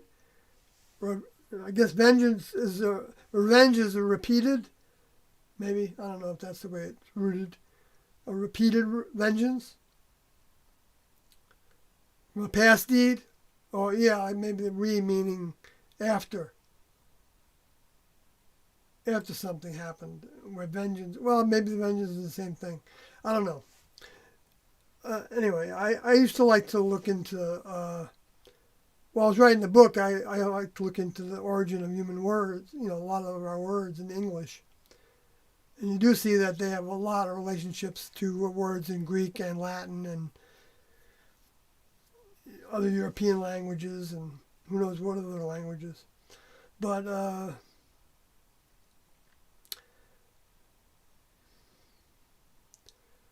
so seeing a red aurora is like, saying war. And as in Revelation 6:8 talks about the green horse being the beginning of that. More death. But it looks like the first half of the green horse, being Trump, it didn't seem to stimulate that much of that. Well, then it did, because in 2018, that's when the numbers of flu deaths went from an average of between 20 and 30 and at the most 40,000 people dying, which went up in that way. It went up to 40,000 the year before that, maybe, or the year before that. Anyway, but there's definitely, you can look at a chart, you can see that the flu deaths have been increasing. And that, and then in 2018, in that year, that extended into 2019 as a season, was like over 60,000 died related to. Now those are estimates based on reports from hospitals when they did test, and they said during that year there was like worldwide there was like 50 million people that were infected. So so coronavirus may become that equivalent to that. Who knows? Or maybe even more than that. Who knows? Or it might be less than that. I mean, but if the CDC is correct with their last proclamation, that about that subject that I'm aware of, but they could have come up with something else again since I last heard it a couple of months ago. Was that 6% of that 2,000? Well, at that time was 196,000 deaths in the United States. 6% could be attributed to COVID. And so the 94% were attributed to people that may or may not have had COVID, but because they weren't tested or whatever reason, but had symptoms, but they had an average of 2.6 pre-existing conditions, chronic illness, chronic death, mortality, chronic mortality. Like being, really sick from diabetes or from heart disease or from respiratory disease or from reproductive, liver disease or, kidney disease or any of the organs, right? Brain diseases. Which the brain diseases, I think, are mostly stimulated by the humans and toxins that have been, but could also be from radioactivity. But some of that can actually help too. So that radioactivity, if more cosmic rays that are more radioactive are allowed to enter into the Earth's atmosphere during this time, then that also becomes a pressure for people to become what they become. It's like revving things up a little bit so that there's more thirst. So even with anger, there's also more passion. So you'll see more sexuality, and then you'll see more abuses of sexuality. You might also see more revelations of the truth about what happened in the past. And that might not even be so far in the past anymore. So that, so that you even see that happening where they're backtracking on saying that the vaccinations are we can be released from the lockdowns when we have the vaccination. Well, they keep on pushing off the vaccination.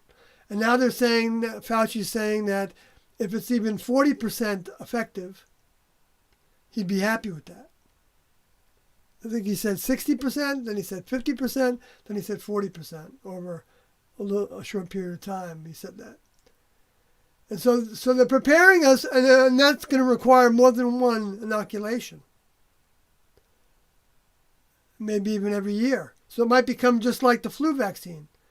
You go to your CVS or your drugstore, drug chain, and they're making all the drugstores into like little clinics.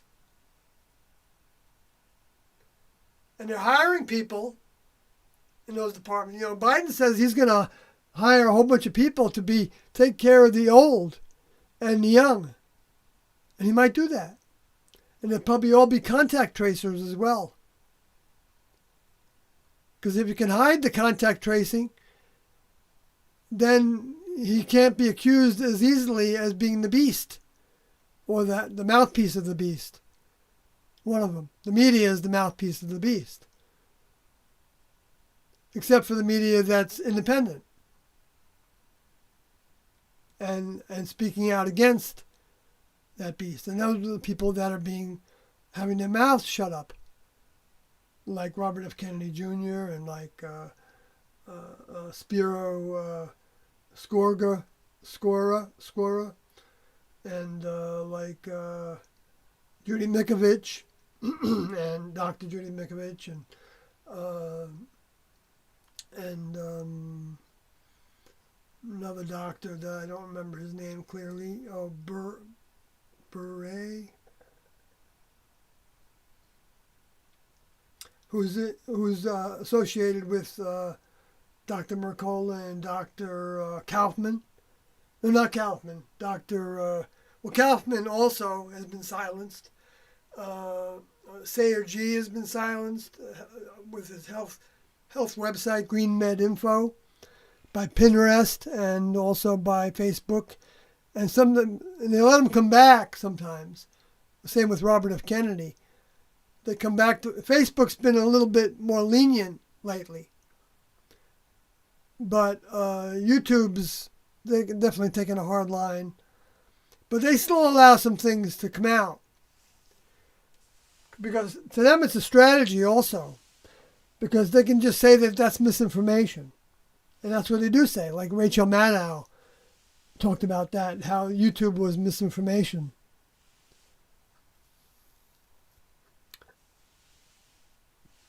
And she's definitely working, for the beast. Not saying that, she's condemned or anything. I'm not saying she's a bad person or any of that. I'm not her judge as a person. That's the next level to decide that. But we can judge what she does. And if she does tell a lie, and we know it's a lie, then we can judge that we can't believe her. And the same with everybody. We can't believe them. How do we know? Well, we can sometimes get an idea that something might be true. They can potentially slip and leak, and even coming from their conscience do that, knowing that they might get out of that job with that cushy income, but actually wanting to get out of that job because of beginning to hate it so much, being a mouthpiece for the beast. Because there's a lot of people that are aware, that the global warming thing being attributed to humans is a complete illusion being used to take over the people that are humanitarian and want to, and are environmental. It's taking over those two movements that were happening and made it so that it was a government agenda now, right? Democrats embrace that, so they're the heads of the beast in favor of that. And there's how many? There's 7 heads and there's 10 horns. The horns, I believe, represent the military industrial complex of all the different nations. NATO, the pacts between Russia and China and Japan, and Japan's, I think, associated with NATO still, but maybe they do both. Who knows? And India's involved in that, and Pakistan maybe to some degree, and Israel, of course, the different pacts they have there. But Saudi Arabia, Iran with the Russians, and Syria with the Russians. Right, so there's been a war brewing between Iran and which Iran isn't one of the heads of the beast. I don't believe. I think the heads of the beast are the G7, and the G10, I believe, represent the bankers of those 10 countries that includes the 7. And then Russia's in bed with them also, but also keeps their distance. So they kept them away from some of the meetings, because Russia became was the G11. They were the 11th country to become added to that G10. Well, maybe it was the 8. Oh, that's what it was. I think it was the G8. It was Switzerland that became the G11, but then it stayed at, maybe now it's the G11 and G12, and maybe even up to G20. Maybe there is no official G10 anymore, but that doesn't matter. It's all part of the same thing. It started as the G10, which is the 10 heads, the 10 ways of, see, the finances, the money controls the military. If people weren't being paid, if Boeing wasn't being paid and they weren't paying their employees, there would be no military-industrial complex. So that's how you can say that horns, which represent the way that some animals do battle, defensive and offensive. That's why that symbolism seems to work so well. So we can expect to see more reports about Iran, but maybe not.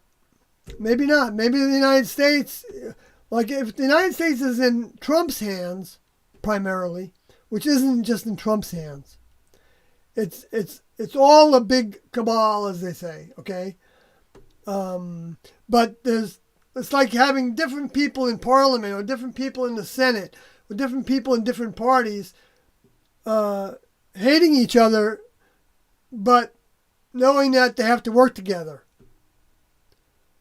Or if they can, they can allow them to have a certain amount of things as long as they get most of what they want. They wish they would be gone entirely. But if they can convert them over to our way of thinking, and that took place, that became the Lincoln Project.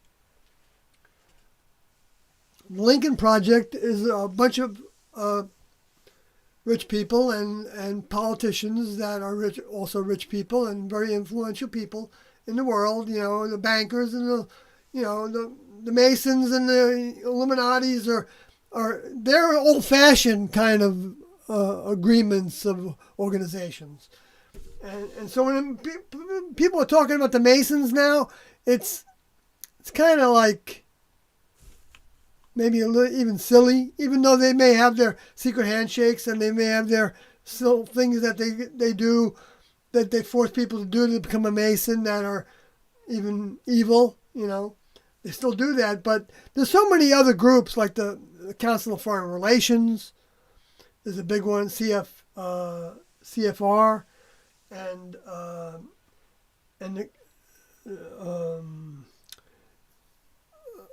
the Lincoln Group is one, and all the other think tanks, you know, that have been created and disbanded, and the names changed, and you know, mixing things up so that it's hard to trace and all that stuff, you know. So there's about, you know, at the Committee of 300, we had that book in the classroom.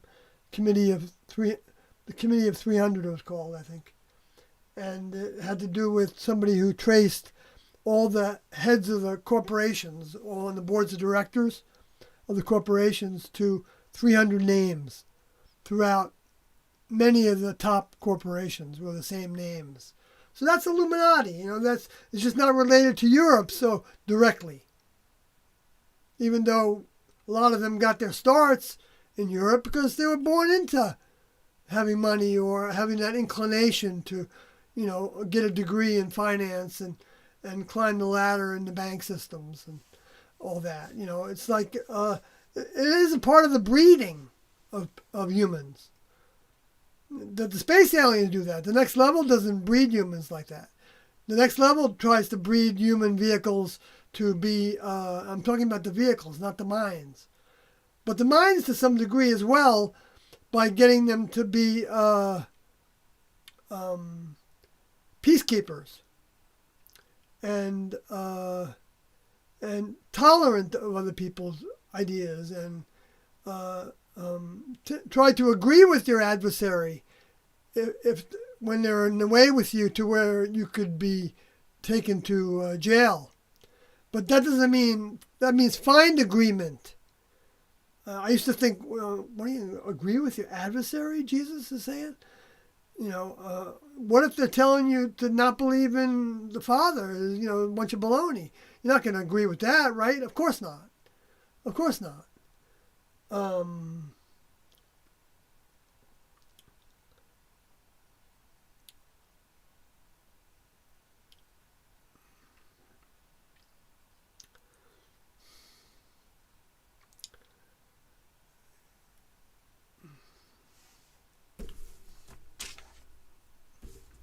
Sometimes I beat around the bush on things and I don't get to the points because I keep on losing myself. But the Lincoln Project was something I wanted to bring up. And last time I brought up that QAnon being banned, you know, was another form of, you know, even banning the other guy, whatever his name is, I keep forgetting his name. You know, these are bad words for the left. Even the open-minded left see a lot of these people as QAnon as a bad word, right? Because they've been told by their media that, what do they want? I don't know. There was something about them supporting white supremacists or something like that, maybe. Something like that. Which that doesn't have anything to do with a lot of the people that are, or that they think Trump is the Messiah. Sure, there's some that think that Trump is the Messiah, or who knows what. I don't follow them. I know I did follow that one website, that YouTube channel that was called I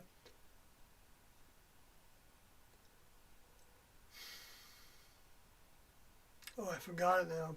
But I used him for a long time because he would evaluate all the things that were happening that we were receiving through the cameras that were not Scott Waring, but it was something Earth Info or something.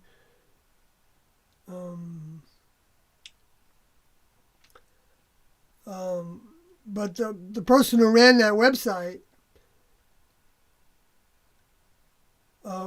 is a Christian, and he started to see some posts that where he was following the QAnon stuff, and that's what got me to look at it, and a few other people, and I thought, geez, this is more mystery, okay? We're at the time of the revealing right now, okay? We're still in the time of the revealing, so that means taking the things that were mysterious in the past and showing how they have a literal interpretation, okay? But not by doing that by putting more symbolism on that literal interpretation so that you don't know if it's literal or not.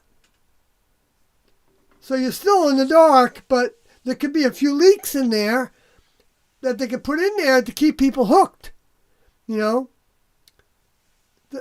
so they become this other cult kind of thing, QAnon. But that doesn't mean that they're bad and they need to be banned. But the left want to show everybody that they're banning anybody that's wacko, that's saying any of those conspiracies.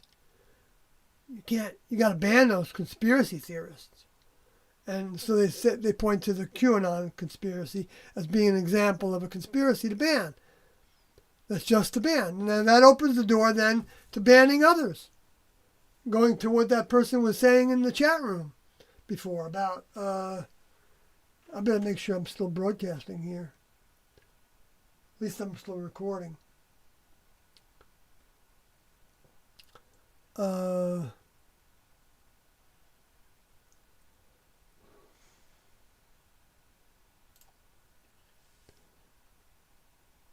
Still ticking away.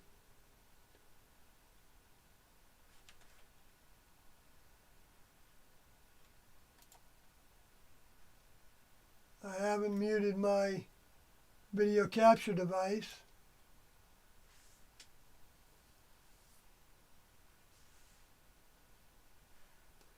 For audio. So I guess we're okay. So I don't know, maybe I got down the list a little bit on a few of the things I wanted to bring up. But those two small asteroids might have been, an example of that it's going to heat up more. I know that's not pleasant information because I don't like it. But I do like the way that people are waking up.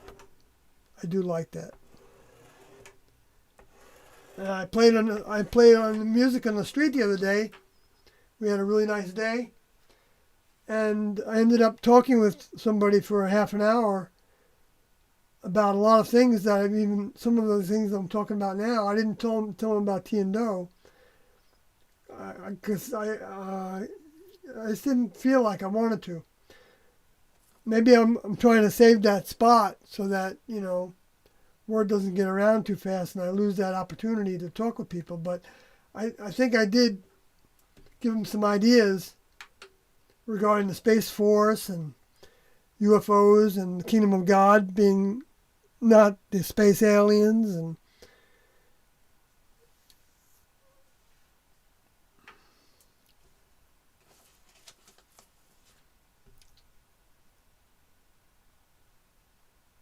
agreeing with them completely on COVID. Well, the little we talked about it. Not that there isn't a virus, of course. And the next level, is the ones, to be protected from it. The only way we're going to be protected from it is if we look to the next level with enough allegiance to follow a cleansing diet. Go through a fast to get rid of the toxins in our body. For a period of time, at least. When I mean fast, I don't mean not have any food at all. I'm saying like a lemonade fast, which is a good way to get started on it because it's just a pinch of cayenne pepper, and you can put more than a pinch in there if you want. But a pinch is enough. It was the formula, the Burroughs cleanser, that we used in the classroom, and that, though repeated, the use of that as a fast for even a longer period of time for the individuals that joined in 1994. Because the longest we ever, we actually did that for 39 days. And then some other fasts we did. But the fast I'm talking about is the Transfiguration diet, which is basically a diet of primarily fruits and vegetables, and primarily uncooked fruits and vegetables, or lightly cooked fruits and vegetables, and only slow cooked grains, so no bread, unless you can make a bread out of like Ezekiel bread or something, maybe out of sprouts, which I ought to try that again as a bread.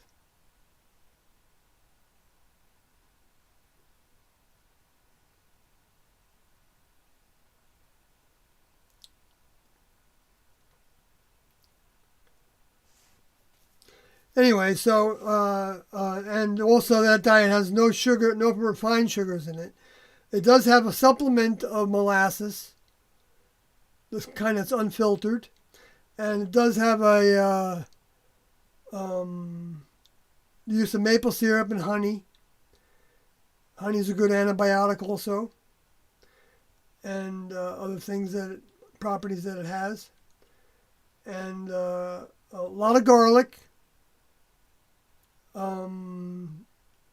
Raw, but soaked in olive oil, and so used with like good quality olive oil, like extra virgin, cold pressed would be the best quality that you can get. I guess organic if you can get it, but I don't think it has to be organic necessarily. I mean, because I'm not saying one way or the other, because that wasn't stipulated in the Transfiguration diet, whether certain things were organic or not.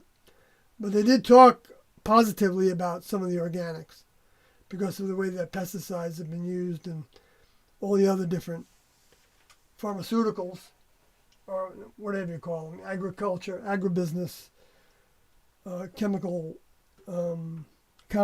concoctions a lot of times. Not that they're bad. They're not all wrong. It's not like against that technology. No, the next level provides all that technology for our benefits. But it can all be abused. And when you don't have a way of regulations then are beneficial. So the old Democratic Party that wanted more regulations on the EPA and all that, those are all the good things that were coming out. But now, they don't give horses horsehair for, that much, except to please people. I mean, it's a very small little line that they're going to help with pollution.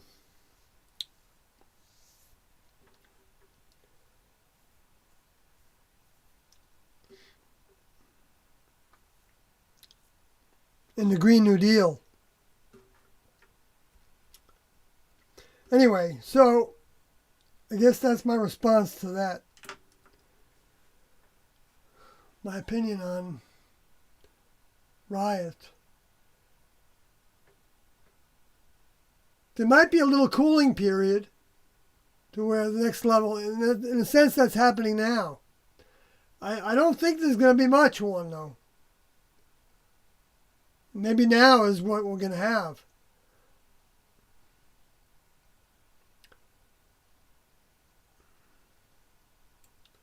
I think it's a good time to think about leaving the cities. It's been a good time to think about that for a long time.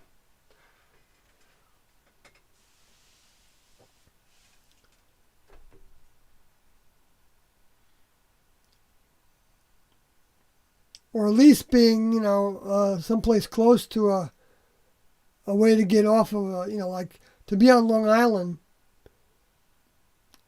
What a terrible place to be if for some reason, anything happens.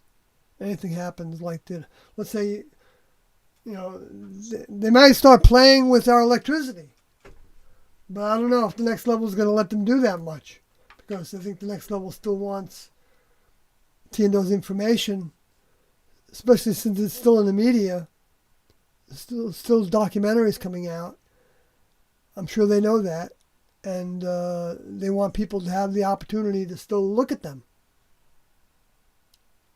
realistically, instead of through the eyes of the people that are in allegiance to the beast, the ones that are going to be the most susceptible to the viruses, because they're not going to be they're not going to have the right frame of mind. They're not going to be asking the next level for help. They're not going to be doing healing meditations, like the meditation of T&O gave us of thinking about the light from the next level coming into our heads through the pineal gland at the top of our heads, the very top of the head, top middle, and coming in, and then as you like see or feel that light going through your head, you're picturing it healing all the cells of your body. And so you watch that go through your whole body, I did it very slow. I very rarely got to my toes before I was exhausted by that meditation, or I'd fall asleep. But then when I started to have aches and pains more, I started to try to use it for that. And so I would, since I would never get to where the aches and pains were in my vehicle's body, I guess it's saying the same thing twice, right? My body.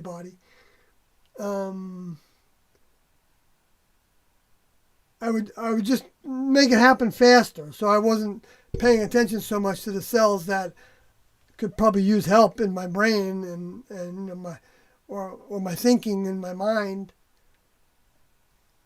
Because in a sense, we're thinking the same thing now. We want the infirmaries we have in our way of thinking to also be purified by that light, so that we don't find ourselves getting angry without a reason, or even getting violent at all. There's never a reason for violence that I've ever heard from T&O.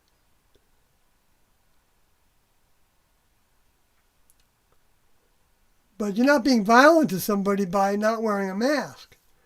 You're not being violent to somebody by coughing in public without a mask.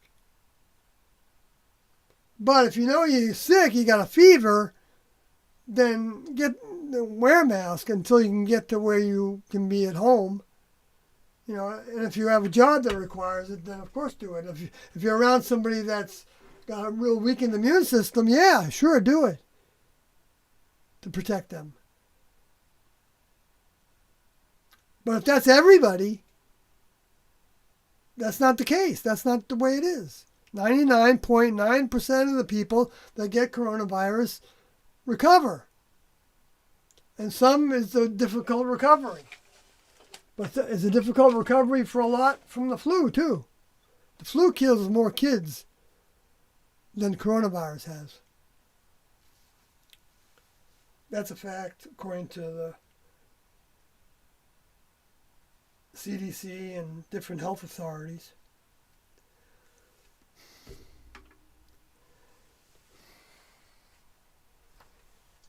They talk out of both sides of their mouth.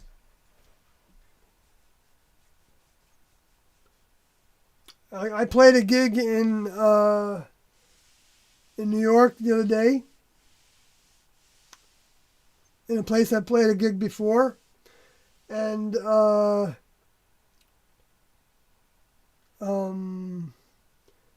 limited to half the capacity of the place.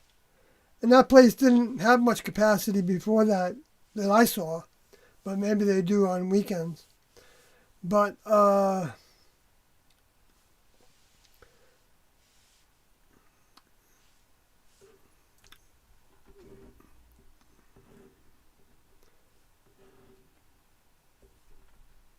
people were, when you're sitting in the place, you don't have to wear a mask. Only when you get up and walk around, you have to wear a mask. But they didn't tell me that I had to wear a mask when I was walking around without a mask while I was setting up the sound system and all that. So,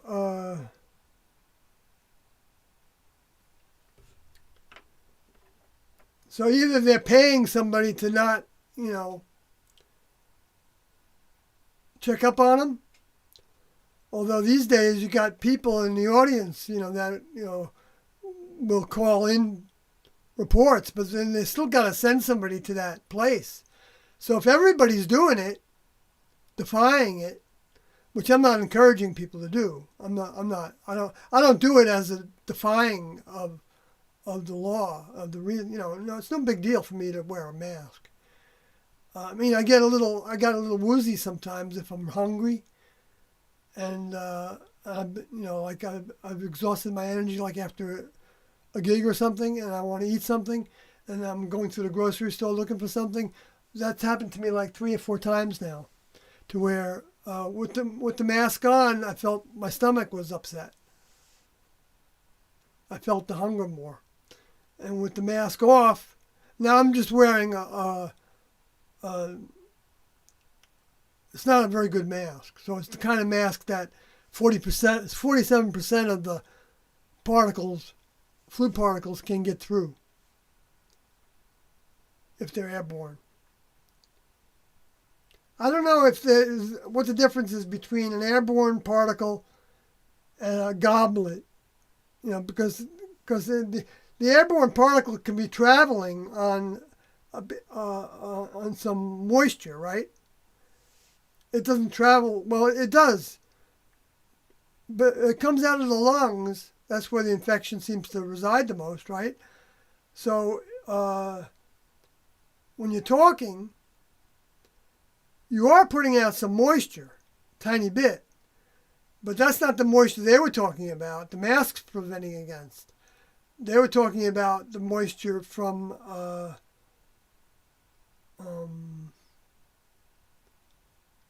like sneezing and runny nose and coughing.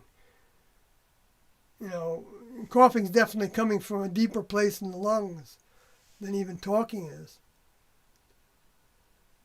Shooting it more. And so that puts pressure on that mask to hold it back, right? And so what happens? The bigger particles get held back, and then the smaller particles get through and get picked up by the air currents that are all around us all the time. And then that can be hundreds and thousands of particles potentially, I guess. They're really tiny, so depending on how much that person has in them, they might not even know they have any symptoms. That's the asymptomatic, right? But that's the way it always is with all flus and viruses, and that's the case. That it takes a lot of virons to actually show symptoms.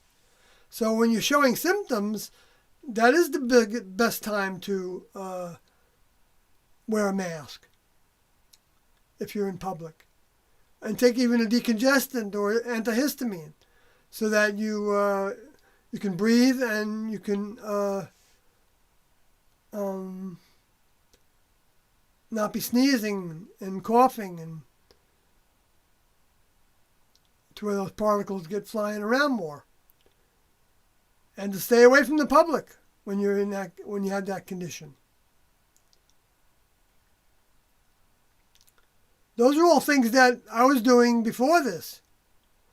And with my kids, to keep them home from school. Millions of parents were doing that, have been doing that the whole time. Washing their hands, But they would have a runny nose in the kindergarten and stuff like that. Well, there's a lot of kids that their nose was running all the time. Because they're on such a lousy diet, so they're cleansing all the time. There's humans that are doing that too. I know somebody that works in a healthcare facility, an old age home. And she says that her nose is always running a little bit.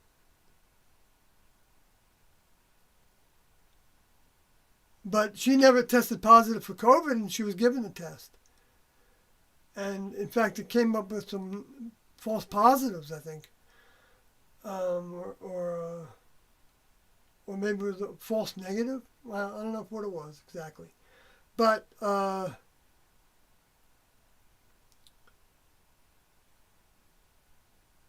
they were doing the rapid test on her, and it's known to be like 40% potentially inaccurate. And you're going to base your whole policy on whether somebody can be next to somebody else that's sick based on a 40% chance? Well, it says it's the best they can do. All right, that's the best they can do. Because, testing people's temperatures as they walk into a room, that may be okay, but what about the person that does have a little bit different temperature? Or what if it malfunctions? Is that person going to be fined or prevented from getting on an airplane and, they're desperate, or they're going to a hospital to see their loved one that's dying because their temperature registered as a little bit higher than what it should be? Because there's a range of people's temperature that's legitimate. That 98.6 is just the average, I think.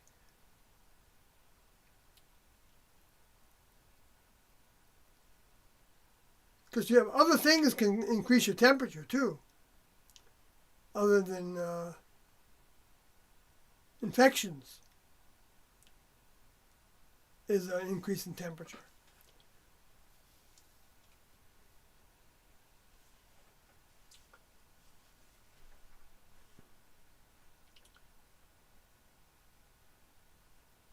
I guess you could have an ear canal infection and maybe those heat sensors would go off.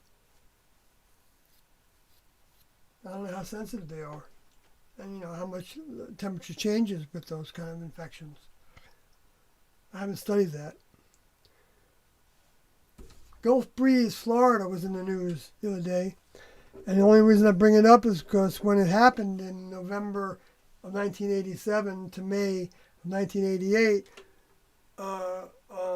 Doe is having us follow it. Not having us follow it. We would just, I forgot how we learned about it. I mean, we were getting different periodicals like in Fate magazine and UFO Universe and so that's probably how he heard about some of these things. But so Gulf breeze was particularly interesting to him, and he even brought it up once. And I suspect that might have been space aliens, although people are saying it was debunked and somebody had a model in the garage that maybe could have been made to look like. But I don't know, the model that I was shown didn't look anything like the thing that they photographed and that was posing for them, hovering above the road in Gulf Breeze, Florida, or a little inlet over a little neighborhood. It happened a number of times, so it wasn't just like how to make the hoax. And there was a lot of other things that were reported that made it look like it might have been a legitimate spacecraft. One of the Luciferians had. Or maybe the humans had figured out how to drive one of those spacecrafts that they confiscated. Or maybe they had enough of that element that they found when they backward engineered that Bob Lazar participated in, and they continued to work on probably. And so then maybe they took that element and put that engine in, closed it up again or something, and then put that engine in a lightweight spacecraft that might be like a drone even.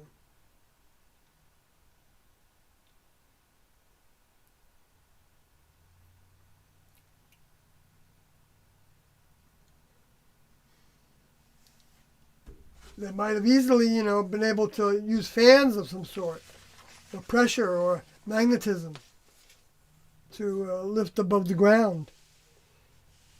I don't know. So I don't know who did it. I don't think Doe didn't ever say. Tiano, well, not Tiano, but Doe didn't, that I remember.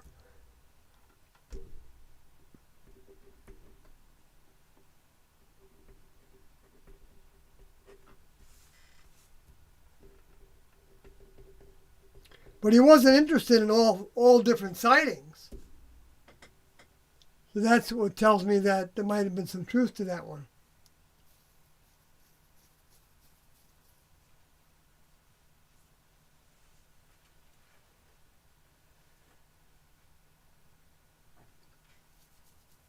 Well, what he said was that that some of the crashes of spacecrafts were facsimile crashes that the Luciferians did. Now, I don't know if that meant before or after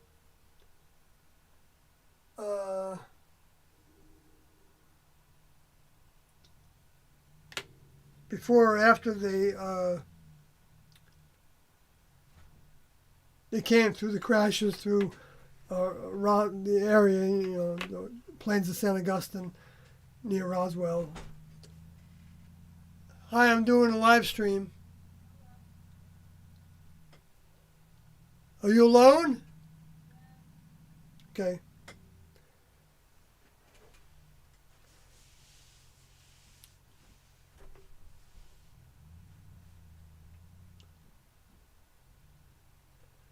All right. So I'm going to move on to the next. Going to do laundry. Be right back. Okay, illusion. Cool. I should start mine.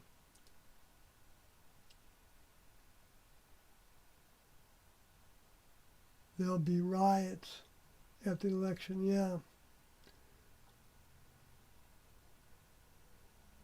So the booster says, Sawyer, did anyone from the classroom reach out to you after your departure to come back in time before their graduation? Yes, Doe did. Through Rick Cody. He was outside the classroom at the time. And I had been in touch with him. I got in touch with a lot of people because of being in touch with Nancy Brown after I left.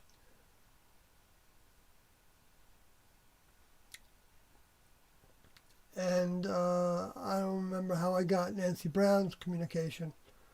But, I definitely got it. One place I got it from was at the Geraldo show in New York City in 1997, towards the fall of 1997, I believe, where she went. She didn't go to that, but her publicist was there. And he knew, from her, he knew of me, because I had done some media on 60 Minutes and Larry King. And anyway, so that connection. So yes.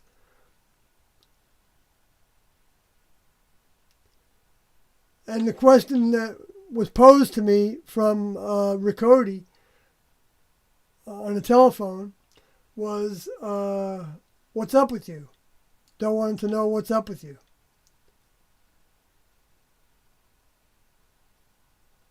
Or what's going on.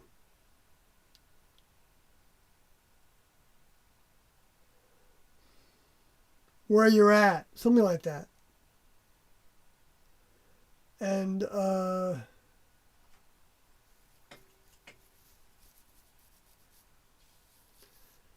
I told him, I said, well, nothing's changed.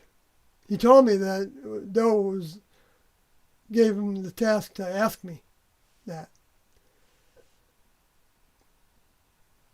And so, if that answers that question.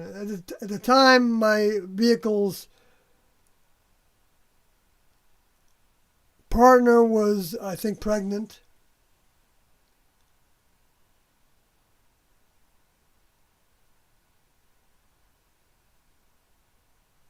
Yeah, because it would have been after Geraldo.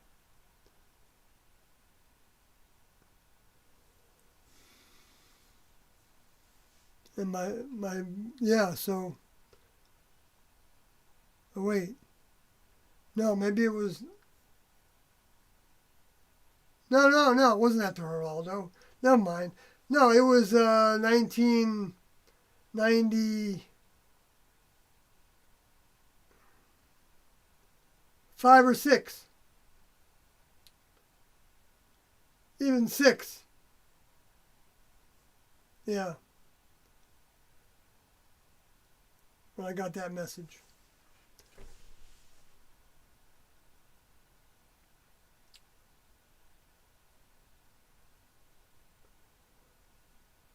All right, so I'll go to Mike Kapner. Archangel Uriel. Blessings. Thank you. We all can use blessings. Well, actually, the way I think T and Do thought about blessings was an example they gave of who was more blessed, Cain or Abel. Remember, they posed that question to us, and they said that Cain was more blessed, even though the Bible indicates that Abel did the right thing, right, and Cain did the wrong thing. So he was more blessed, meaning he got a difficult lesson by not having his gift received by the older member. The older member was giving him a different standard to abide by. Because the older member certainly didn't need anything from them, and they don't need us at all. So they're trying to cultivate us into something real, into becoming an individual for the first time, into having eternal life, into being a crew member on a Star Trek-like spacecraft without any mammalian behavior, so no sexuality, no propagation, no little children running around. Because they don't have that in the next level. None of that's moral issues. They don't have those kind of things. You work on a crew, doing all kinds of tasks. No magic. It's magic to humans, and even space aliens it's magic to, because they're just human equivalents. Anyway, so I'm going to move on to Rat Salad. It says,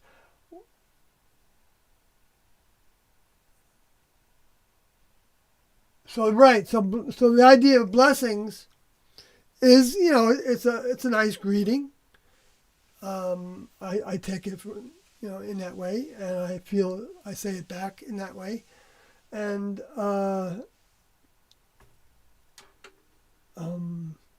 but the greatest blessing that we can have from the next level is, from the level above human, is help to grow closer to them, help to be of service to them. And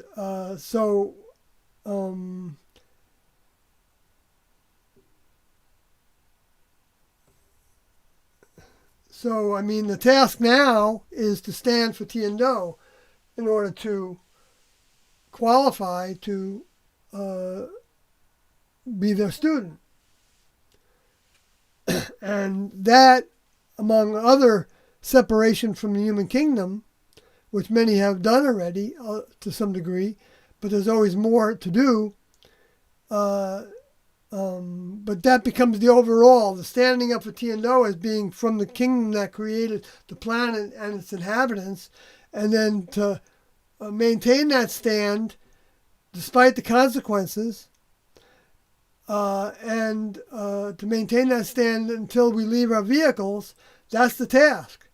It's not a shabby task. It's a difficult task. Now, it's not so difficult for me anymore. But I'm not judged. None of us are judged by what we have been. We're judged. That's where the idea of grace has some accuracy. We're judged by what we do going forward.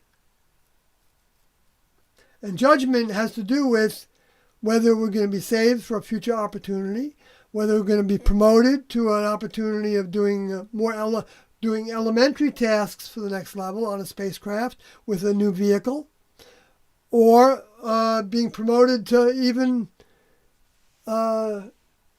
jump ahead of all of them,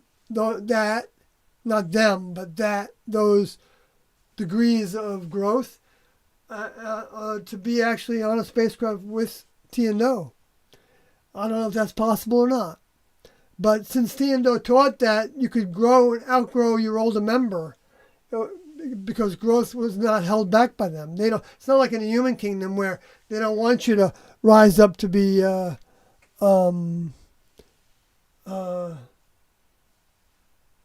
vice president because you might be vying for the job as president. So certain people that have those good qualities that might be a good president, you don't want to promote them to vice president. I'm saying that's just the way the humans sometimes act. But the next level doesn't act that way. If somebody's doing the task, showing, like the fastest we can grow is to say to Tiando in our hearts, in our minds, take me as fast as I can go. Help me.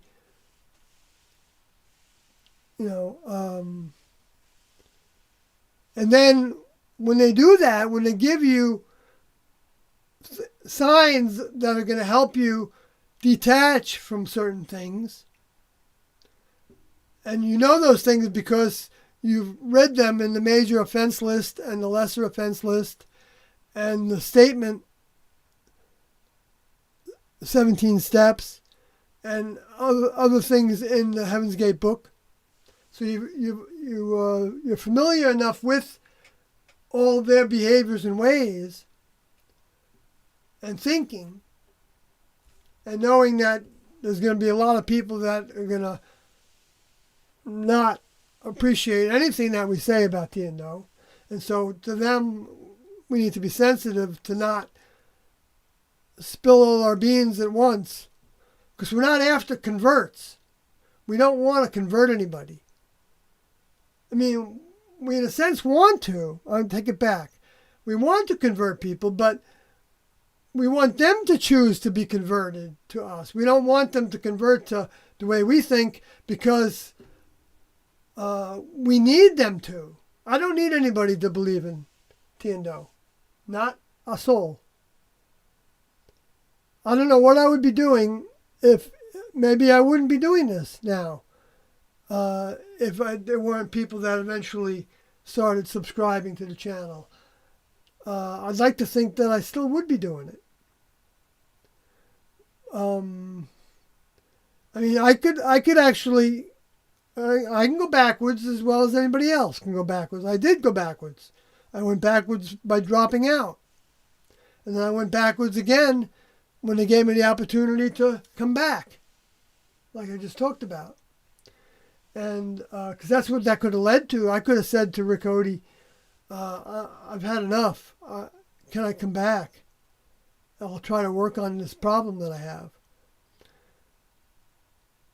with your help. See, I didn't even ask for help when I was going through that problem of dealing with sexuality. That came upon me very, very suddenly after 18 years of not seeming to have, thinking I had much of a problem, but then seeing that I had more of a problem than I thought I had. Because I just wasn't aware of how much I was giving into that vibration. Even with my eyes just looking at somebody for a second or two, or more than a second. And I didn't even have thoughts about doing anything with anybody. But I would linger on with my eyes, and if my eyes were seeing something that was the vehicle saw as exciting, then it can be almost nothing. It can be somebody's neck,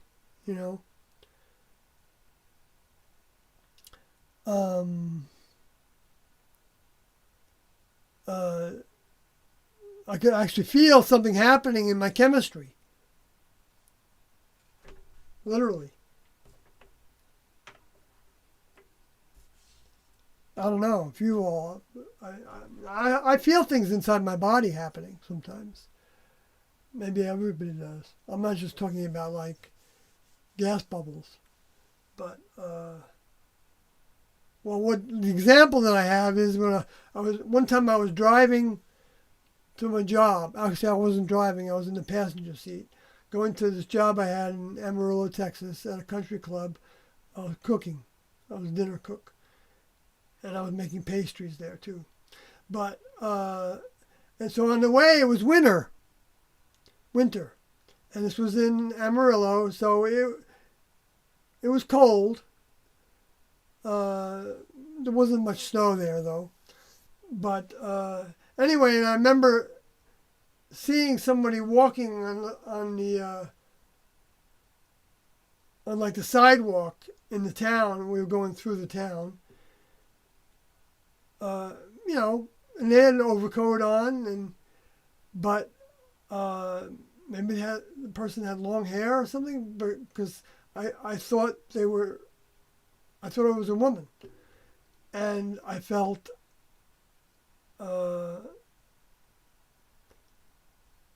some kind of attraction to some degree. I don't even remember what, because it wasn't like, I could see anything hardly of this person. But then I felt two little twinges, like a little grinding feeling, or even like a little like you expect to happen if like you were trying to start an engine and it just went a couple times, like kind of an electric kind of a deep kind of sound, a low pitched kind of frequency sound. I thought, in my reproductive organ, not like specifically, but, inside my body, not the, just trying to be exact with it, the description of it, but, like behind where the testicles are. Somewhere in there. Maybe even the testicles. Maybe even felt like it was them that were actually making that. I'm not sure exactly about that. Anyway. And that wasn't the last time I felt that kind of a feeling. But I didn't feel it often. But sometimes I would feel like a heat rush from it. You all probably know exactly what I'm talking about. I haven't felt that since then. Not even though I've been my vehicle has been sexual.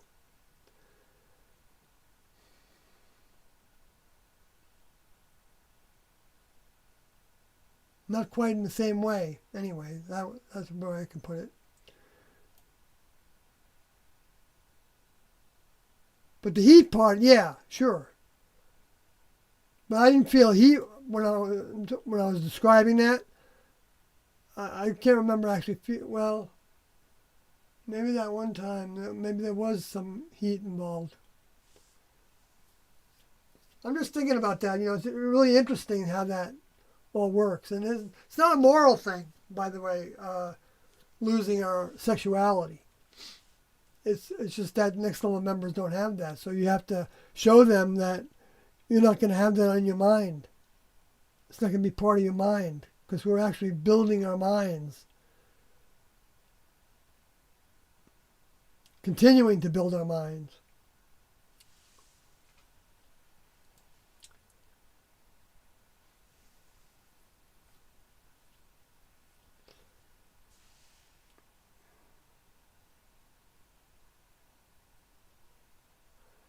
Then Rat Salad says, "Why do I see lying dick?"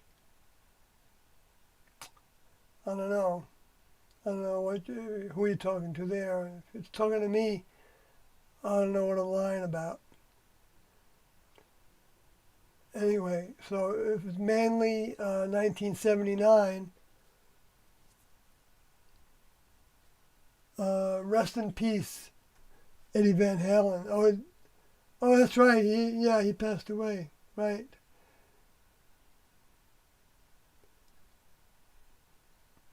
He certainly did some good music. I like a lot of his stuff.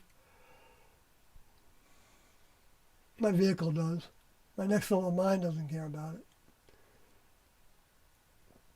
Not that the next level can't appreciate, I mean, not when they're in human vehicles doesn't mean that we did have music sometimes. And we went to an opera one time, and not a lot. And the music was optional. And then we sang in the chorus, so I do appreciate music.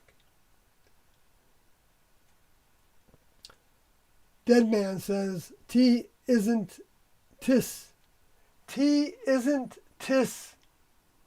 No, T isn't T's name? Is that what this is? Gosh, I can hardly read. See if that's an I or a exclamation point. Apostrophe. T isn't T's name, by the way. Doe isn't Doe's name. I know. It's not their names in the next level. But that's how we relate to them. By those names. We don't know the other names. They didn't even know those are the names when they were here, right? That's what they said in Beyond Human tapes. Then Dead Man says, "Do you have any relics from your time in Heaven's Gate you can show us, please?" Well,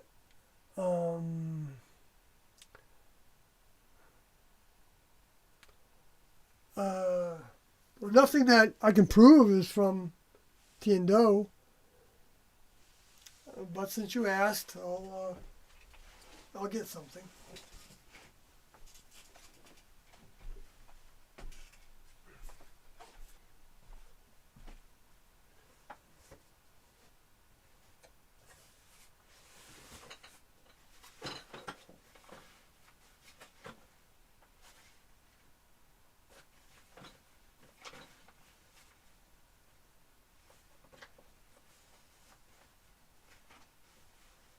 Find it. I'm going to be ending this live stream in a few minutes here. Well, maybe I put it over here. Yeah, here it is.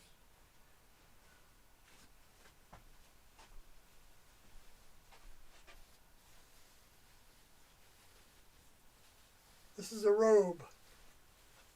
Bathrobe. It's a little bit ripped. It wasn't ripped when Doe gave it to me. Sometimes he gave students something. The clothing items. I don't know what, because he didn't broadcast it. And I got to repair this.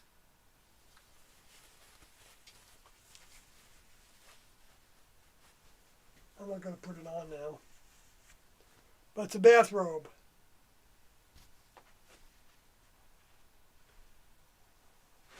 All right. I don't use it.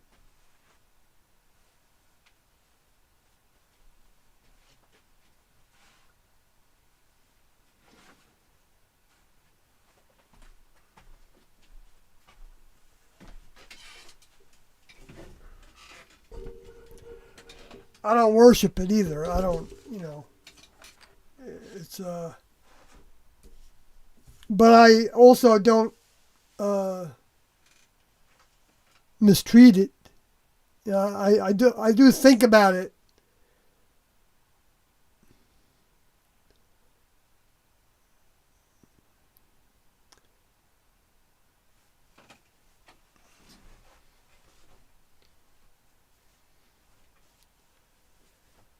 All right.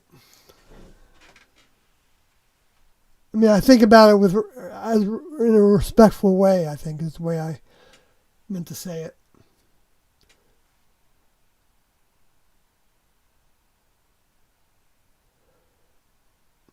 Greetings, Jeff. I said that right, I think. Collusion by. Oh, I know that feeling. I was relating to the person in the chat room with the name Jonas Trips. Oh, okay. The feeling that is eye-opening. Oh, okay. I got you. Finally, the truth. I feel you. Laughing out loud. Yeah, I hear you. Thank you for that clarification. Then Jeff says, what did they next level say about cavemen and early hominids? Well, remember T said that that the reason that humans haven't figured out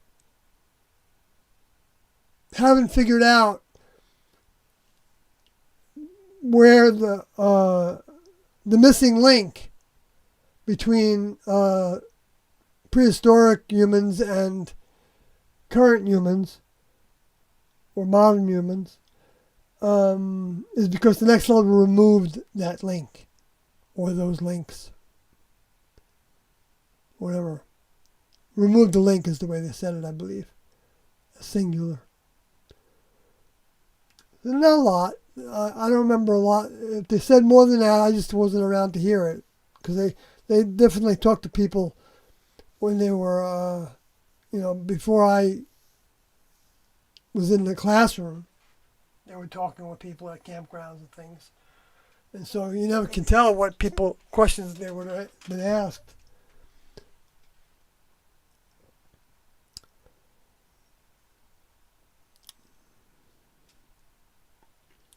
Let's see what else. If there's anything else.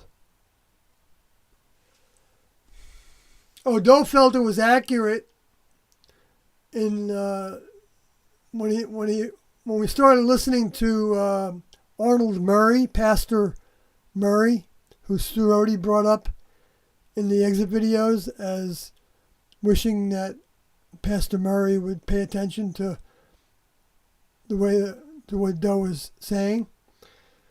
And I did send him a message. I don't know if he's alive anymore, though. I don't remember what I did, but I did try to.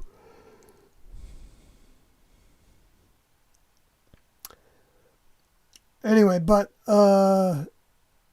because Murray he used the Dakes Bible, Dakes. And because of his recommendation of that Bible, and because it has footnotes in it, and it has, that give you alternative or additional definitions of many words, right in the columns, right on the same pages. So it's very small print. But from that, he also tells little things about, well, he determined that there were people on Earth before Adam and Eve. Now, since we weren't studying the Bible, except at that point we were starting to read it, some of us was optional, because with T we had Bibles in the classroom, but it was optional to look at them, and we never had a lesson out of the Bible except that one time with Revelation 12:1, that Doe held a meeting without T present and told us that was T, that was the woman in Revelation 12:1. But other than that, we rarely, until the 90s, when Doe was thinking about going public again, and we started watching the evangelists on the satellite dish that we had subscription to. And, well, actually, in those days, you didn't even need subscription. We just had a satellite dish, and you could just tune into it if you knew the address of it. But there were some subscriptions, too, then, I think. But there were some that were free. You could get, feeds from American Press International, API, or the other one. You would see what they would send to the newsrooms, like a ticker tape kind of thing, coming across the screen. That's what it was. That's all you would see. You wouldn't see you see on the bottom of the screen certain things being talked about. And then occasionally you'd see some pictures. I think, maybe. I don't know. I'm not clear about that. That channel, I think, just had that ticker tape going the whole time. And there were never any pictures. I might be wrong. I might be wrong about that. Anyway, so that's when Doe. So then I ended up going to Genesis and reading that. Sure enough, Genesis chapter 2 talks about the creation of male and female. And then it's the next chapter where it talks about making Adam, and then taking Eve from his, and then breathing the breath of life into Adam's nostrils that ended up giving him a soul. Maybe that's how a soul is implanted in a vehicle. Maybe it actually goes. Next level deposits it, that was the word they used, deposits the soul into the human vehicle, one by one. They don't just sprinkle a bunch of souls out for people to just snort up, if that's the way it happens. Because Doe didn't talk about whether the significance of it going through the nostrils. That's just something that I thought about when I started to write the book.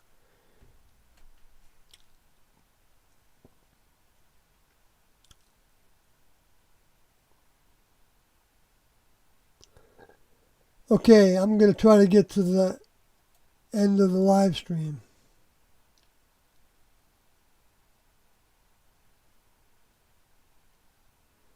So Nuno Alt says in the chat room, how can cavemen try to please the next level fathers? How did the cavemen try to please the next level fathers?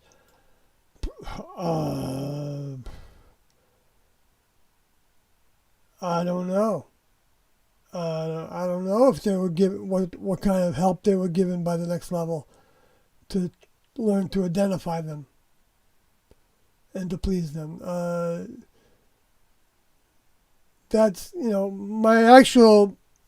my guess would be that well,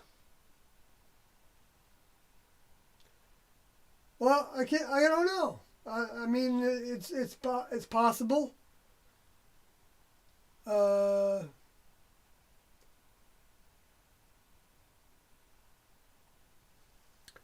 mean, it's always possible that the next level showed up with a spacecraft and allowed them to see them, and they could have even shown up looking like humans. In other words, let's say they dressed up in some kind of human attire from what would be the future for that cave person, or if they, you know, uh, or let's say they did something with a wheel. Maybe they showed him something in the sky that looked like, you know, a person sitting on a wheel, you know. And then they tried to do it. They tried to make it. So they would then be trying to please. You can say that by taking that cue, they were trying to please the next level, even though they didn't know necessarily what the next level was or where it came from. But they might have had recognition that there was something that created them, because Tiendo said that that was in the genetic code. So I don't know, you know. The cavemen would have had cave people, because there were women too. Men in the Bible meant a lot of times, it meant Homo sapiens, especially in the New Testament.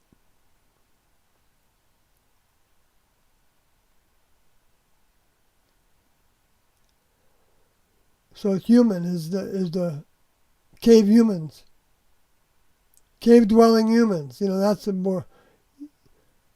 Then Jeff says, "We hear you." Oh yeah, we hear you.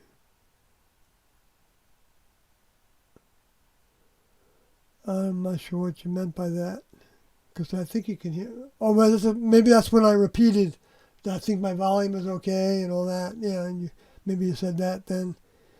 Okay, the Nuno Out says, "What's the best diet?" Well, thanks, Jeff, for telling me that.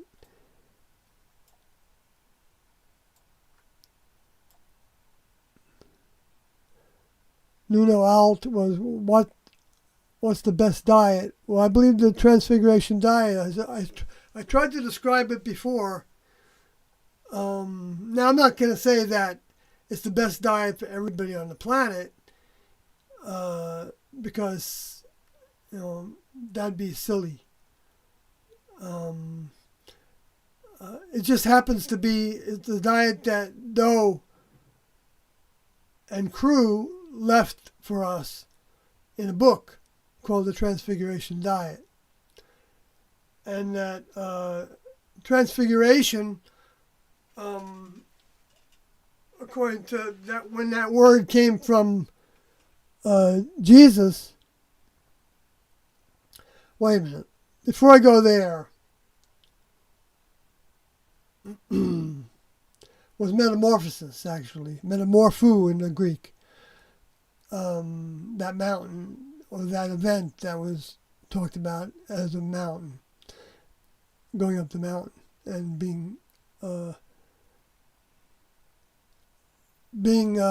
seeing, literally taking some students and them literally seeing two people that they thought they saw, that they thought was John the Baptist. No, they thought was Elijah and Moses. And that they heard the voice of the Father, the one that was called the Father at the time. Jehovah before that, Elohim before that, maybe some other names. Although I don't think some of the other names might be distortions, like Adonai might be a distorted name for the older member from the next level. I just got some indication of that recently, and I don't remember what it was exactly. But anyway,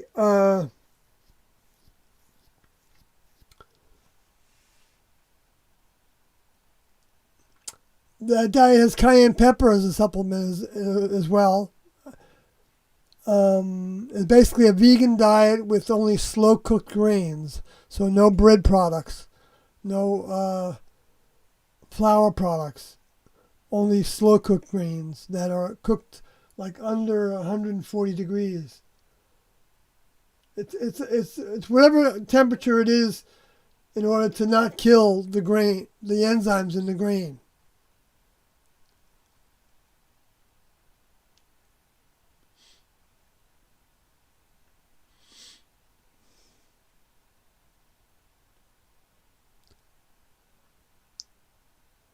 No soups? Yes, we had plenty of soups.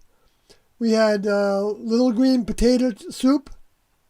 You can see some of the recipes on my blog, Sawyer HG, like Heaven's Gate, Sawyer HG at no dot sawyerhg.wordpress.com. If you search for Transfiguration diet,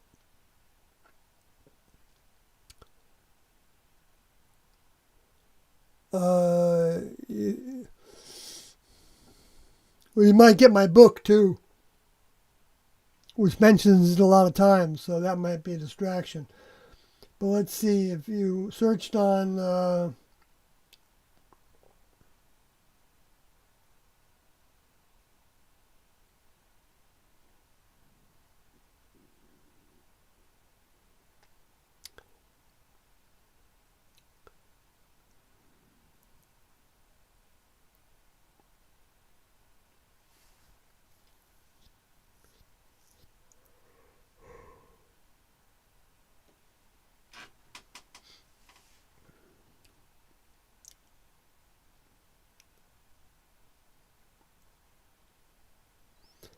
yeah, I don't know.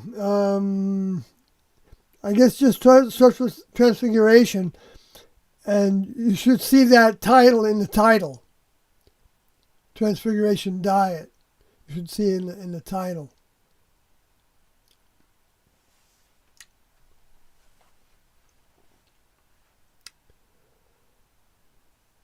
I just posted some pictures, and I posted like a synopsis of the diet on there. I still have yet to type it all in. And it can be found on the internet. It's got a new cover from the cover that I have, but I have both of the versions actually, and I checked them out, and because we sold it back, they sold it back to Dr. John Christopher's son. It was based on the work of Dr. John Christopher.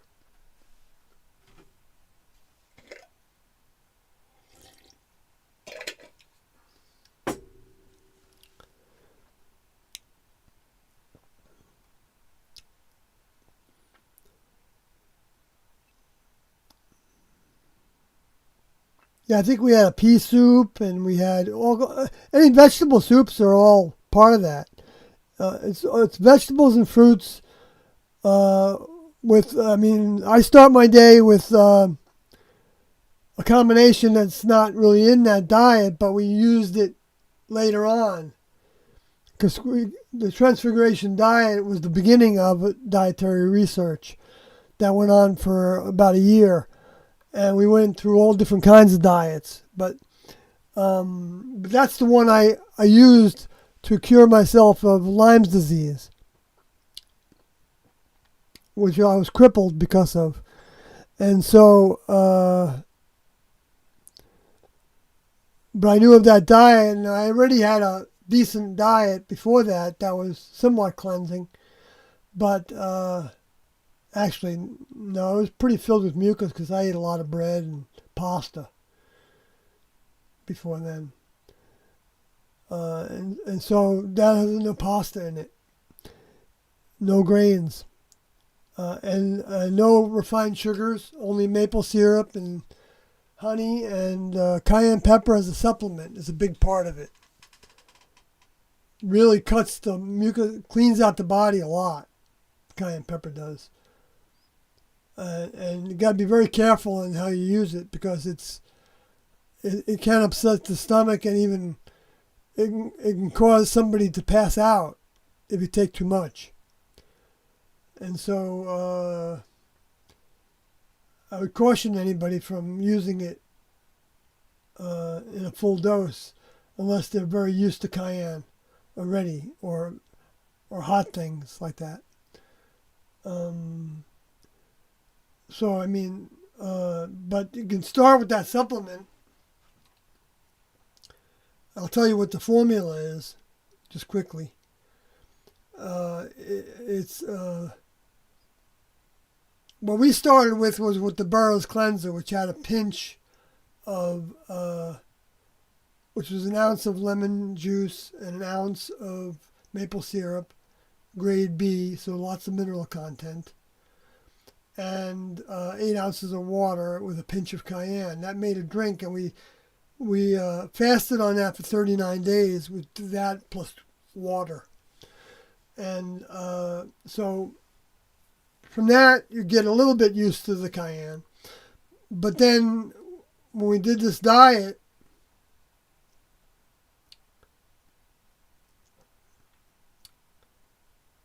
we ended up using a quarter teaspoon of cayenne pepper in, and this was like the 90,000 BTU strength, and 6 ounces of water, 4 to 6 ounces of water, and drink that down and drink it 15 minutes before a meal. It's very important to do that very close to the meal because of the way that the stomach will upset if it can get pretty bad upset. And then after you take that water with the cayenne, you chase it with another 4 to 6 ounces of water. So that washes it down to the throat so it doesn't burn the throat so much. And then follow that with a tablespoon of apple cider vinegar that's still got the mother in it. Bragg's has a version of it, but there's a number of different brands of it. And you take a tablespoon of that, and then you chase that with some water. And I think that even helps get the cayenne digested out of your throat and stuff. And it all helps, being that diluted so that the stomach doesn't get upset. But if your stomach does get upset, it's probably because you've got a backlog of solid waste inside your vehicle. And so if you sit on the pot, you'll probably get rid of something, and then your stomach won't hurt anymore. Because I think it's the gas that's building up because it's not ready to empty the stomach, or whatever the signal combination of things. I guess maybe there. I'm not sure exactly physiologically how that works, but we did that 3 times a day. And then as we got used to the cayenne pepper, we increased it. And it got to be as much as a teaspoon 3 times a day. Now, if you were having problems with it, Doe might have told some individuals to use less. And I have a friend of mine who started on it, and she wasn't using the right amount of water, but she was up to a teaspoon, and she had a bout with it several times that she was like curled up in pain from the pressure of the gas that was being produced, I guess, by the cayenne in her stomach because she didn't have enough water with it. And I found out she did that. I said, I told you, blah, blah, blah, blah, blah, but for some reason she missed it. I know I have a hard time. You see the way I'm talking about it now? That's the way I tell people it all the time because I don't want to be responsible. Well, it's not that I don't want to be responsible. I don't want somebody to go through that difficulty. And I don't want to be responsible for telling them to do something to go through that difficulty. Both of those things. So I say, depending on your response, whether you have stomach problems in your history or throat problems in your history,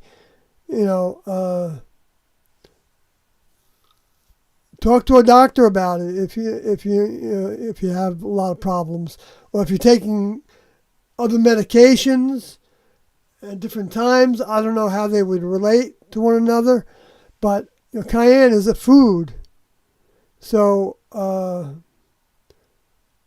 I mean, when I started on a quarter teaspoon, I wasn't drinking it before that, but I had been used to using it on a regular basis to treat vertigo until my friend told me to go to a homeopathic doctor, and the doctor prescribed phosphorus. He prescribed 2 things, and he said, if one doesn't work, then try the other one. And then, so I tried them. The first one didn't work, and then the second one did. So that was really interesting to see, and I didn't believe or disbelieve in homeopathics at the time. But that made me a believer, although we had some homeopathic tinctures in the classroom. Or a little, I think, headache medication that was a homeopathic remedy. Anyway, getting off the subject, but so take that 15 minutes before consuming anything. And that would be consuming something of sizable. What I do is I cut up about 1 1/4 apples. Depending on the size, it might be more than that, but that's like a medium-sized apple and 1/4 of it. And then I chop up anywhere from 1 to 3 bananas, depending on the size of the bananas. So 2 large bananas, I have it all the time. And then I chop it up real small because I've got missing teeth for chewing, so I want to make it pretty easy on myself. But I make sure I chew the drink. I don't make it into a drink. I make it into a thick cereal, like an oatmeal kind of thickness. And which I mix with water in that. With a heaping tablespoon of like sunflower seed butter or tahini. Tahini is what we used in the classroom the most. Although we had nut butters, but we never mixed them in a meal until after the Transfiguration diet, where we started having like a tablespoon of tahini, which is sesame seed butter. And I think it was the raw kind, but I'm not really positive because there's part of me that thinks that it might have been the cooked kind we were using. I think it's cooked. Well, it's not raw, so it's something different than that. But it's roasted. Oh, that's what it is. It's roasted. The sesame seeds that can be also found, that I sometimes use also. But I think the raw tahini is more according to what they had us use. Like I just said, it might have been both, or maybe it was actually the. You know what? I'm going to reverse that. I feel like it was the roasted tahini, a sesame seed butter, that we used in the classroom. I don't know. So you could try it with both. But what introduced us to tahini was we were dipping our apples in it when we were fruitarian. So that our second meal of the day was also fruit, with the first meal of the day being apples or applesauce or an apple drink, or actually at that time we did a vegetable drink at the same time. So we weren't ever strict fruitarians or strict vegetarians. Although being a vegan with only slow grains, it's pretty. We're strict to that with slow cooked grains. And no flesh products at all, so no dairy. But we made our own almond butter, almond milk, and things like that we had with our slow grain wheatberry breakfast. But Doe didn't really like it, and a lot of the students didn't like it, but we got used to it enough to where we were overcoming our thinking that we couldn't, we could grow to like it if that's all we had, especially. You know what I mean? You can get used to a lot of things when that's all you have. But so I mix all that all together though with the nut butter, the seed butters. I don't do it with the nut butters. I feel like the seeds digest a little better than nuts do. So to make that combination doesn't seem the same because you technically shouldn't combine something like a seed or a nut. A nut is a seed, right? Usually bigger. That's the big difference between them, right? But also a different kind of consistency.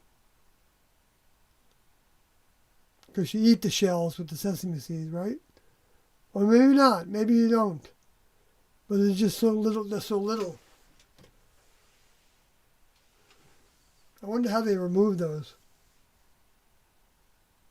shells. Or maybe you're eating the shells too. I'm not sure how that works. I got to look into that because I don't remember it. But but we didn't mix them together. We just took.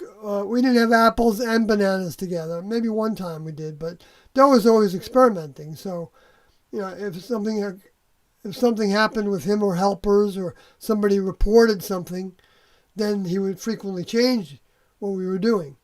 And I didn't know about all the reports because I wasn't on that medical team. Anyway, so that's why you can't really treat it as a Bible of how the best diet on the planet, because he added things and took away things. Well, didn't take away things that I was aware of, but added things. But we had a banana smoothie. No, we had banana ice cream. And we would just take bananas, take the skin off of them, and then freeze them.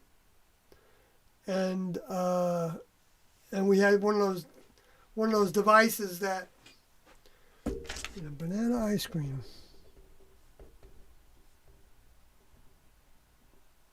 We had a little maple syrup to it.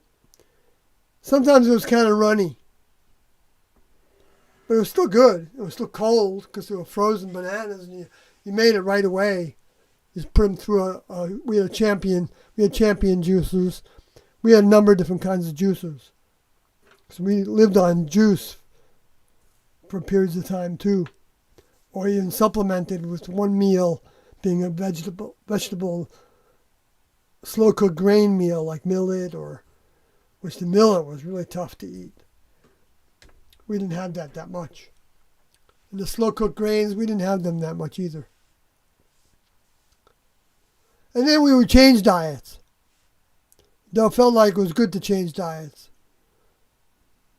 Good for the immune system to have different things to deal with.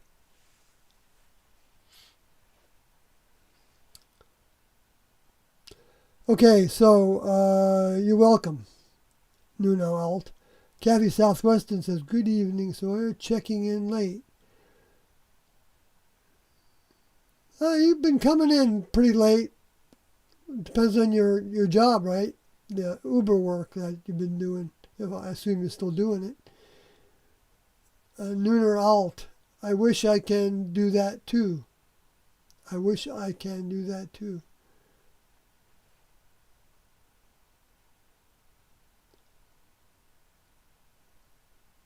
Yeah, I never did embrace the entire transfiguration diet to treat the Lyme disease. I always kept some cheating in there.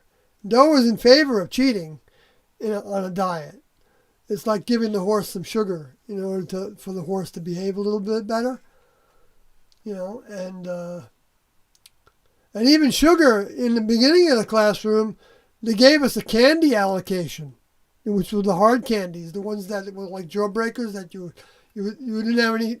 The procedure was not to chew them.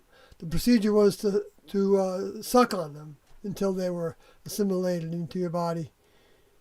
Because they said that our brains needed that kind of stimulus from that sugar at the time.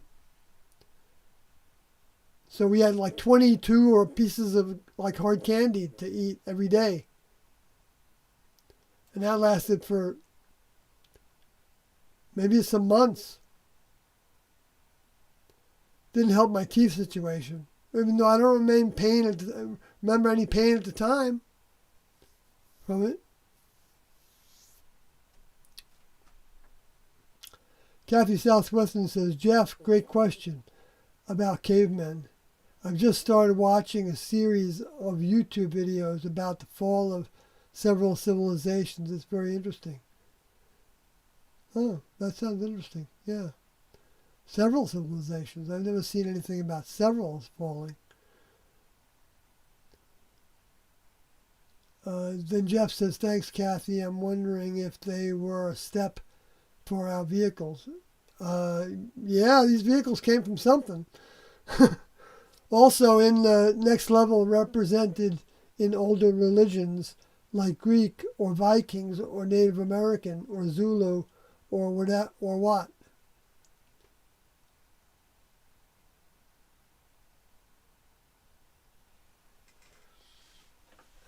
Well, yeah, they're all represented. I mean, the Native Americans talk about the great white spirit,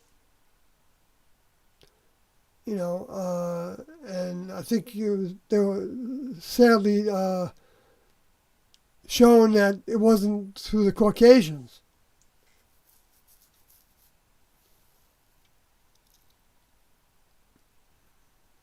That spirit would be provided. Although you could say through the realization of the reality of Jesus, those teachings, for anybody that gravitated to that, for Native Americans, then that was brought by the Christians, who were largely Europeans, who were largely light-skinned, but not entirely, because the Italians weren't light-skinned and the Spanish weren't light-skinned, and so I take that back. They weren't that light-skinned. I mean, light relative to the darkest skin that you can have that we know about, lighter in that regard. But that doesn't define the person anyway.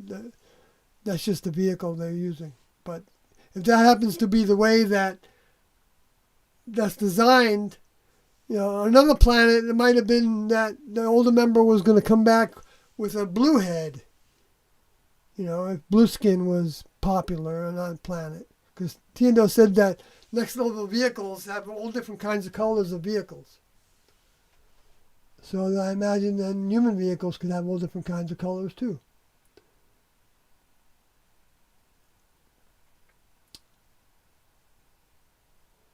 I'm going to move on because I do want to bring this to a close. Dead Man says, it's better to be king for a day than serval for a lifetime. Have a nice stream, Sawyer.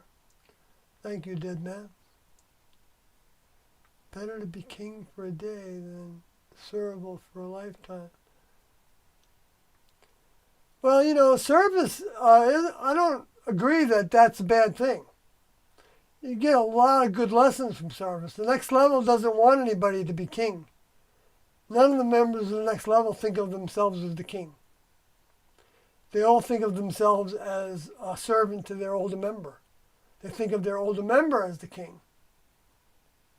And that's the relationship that Jesus was teaching. That's why he called it a kingdom. It came from the Greek word Bastille, or some Bastilia, or something like that. I'm not saying it right, but that's what the basis of it. And he was describing it as a kingdom because there's many members. And each member of the next level is a king in relationship to a human, because they have the overview that humans don't have. And kings have overview. But in human kingdom, of course, they have overview because they have a whole bunch of people watching everybody. And if you do something out of line, you get some demerits for it, or you have to pay some tithe or something. Well, you have to pay the tithe anyway. Pay with your crops. So being a servant doesn't have to be a negative.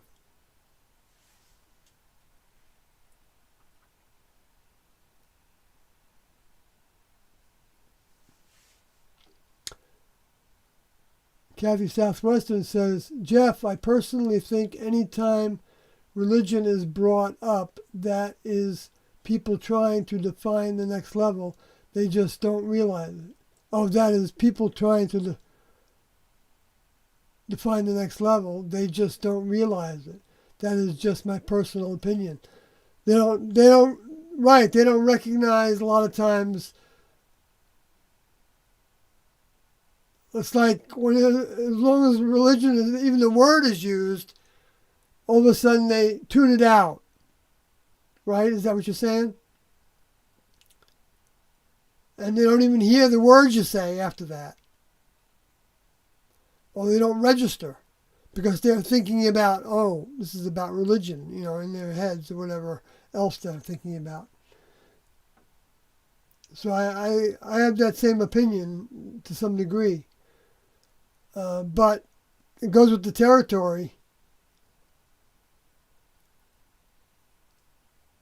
That's why a lot of times when I talk about religion, I say religion is the number one killer of souls. And that's going to be a new idea for them. Associating the death of a soul with the religion that teaches about the soul as going to heaven. That's kind of like an oxymoron for some people. But it's completely true because the religions were created by humans. Sometimes I preface it when I'm talking to somebody and I say that in some ways I'm an atheist, in some ways, and I'm anti-religious, but I'm a believer in what Jesus taught. Because he evidences talking about people from outer space that I believe are from the non-Darwinian evolutionary level above human. And you got to say a lot of stuff sometimes to give somebody a chance of having the option of looking into it further. Now, you might say to somebody, and they may look at you like you're crazy, of course, but then something else might happen. See something in the news, friend says something about something, and all of a sudden it comes to mind what you said about that. And hey, that is actually interesting. And so all of a sudden they might start to talk about it or think about something related to it that can even lead them back to taking a bigger look at Tiando's teachings. So that's where standing for Tiando is the task, because there are people out there that will come in this direction. I think that's pretty safe to say. And I don't mean this direction meaning me, my direction. I'm talking about Tiando's direction, that I am also trying to live within.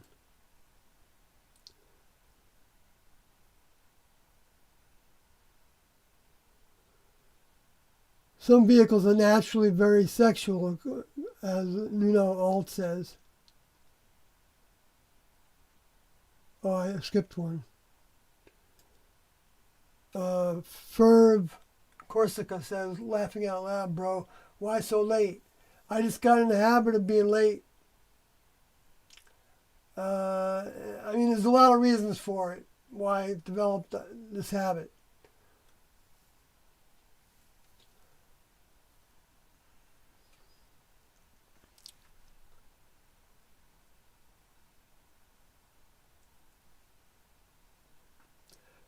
For a while, I didn't have any time to do anything until the nighttime. And so I was trying to write this book that I wrote, and there was a lot of research in it. And the book is the research, actually. Not everything that I researched is in there, but because I couldn't fit it all. I had to keep on reworking it in order to fit what I wanted to keep in there. But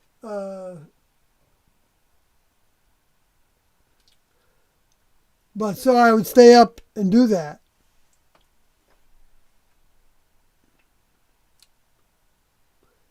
But I think I've always been my vehicle has always been like a night owl. Anyway, so it wasn't that unnatural for me.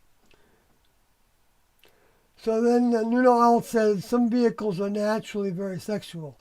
Yes, some are less and some are more. And it might even have to do with some individuals having overcome that characteristic, because it is a human characteristic to be sexual. I mean, to reproduce is a human characteristic, obviously. But next level members don't reproduce like that, so that needs to be gotten rid of in order to qualify to become a member of the next level. And when we work against that behavior on that basis, especially, then we, as long as we don't give into it in some other way, that's just as the same kind of by being angry with somebody, and using violence and getting off on that.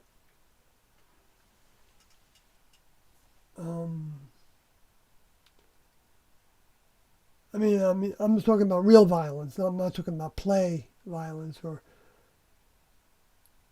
I'm not the one that draws the line on where it's violence and where it's not. The next level wouldn't. They don't have sex, so you can't like S&M doesn't mean anything to the next level. That's just one of the things that they see as primitive.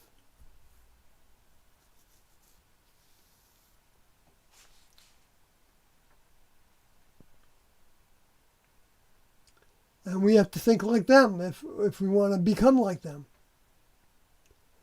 And when we do think like them, and then we act like them, we do become them. But we're not becoming somebody else. We're becoming a new person. A new birth. That's what I was described as a birth. Spirit birth, which is the same as a mind birth. It's a birth by the use of mind, the development of the mind. And Ferb says, are there any other Heaven's Gate classes out there that live in commune like you guys did? Where do I sign up? Not that I'm aware of. And it's the class that we have now. I shouldn't even really call it a class. But because it's not like the other class. That class is over. I understand wanting that. I do. I really do understand one. There's a lot of. It's a really great feeling to. But there are people that want to be with others, that believe the same as they do, and one of them might be listening to this right now. So it's up to that person whether they want to start a communication going there, on that score. But so I'm not. I don't encourage or discourage people from getting together. But I just know that I can't be, not at this time. What I'm doing right now works, I believe, for what my task is right now. And for my own growth.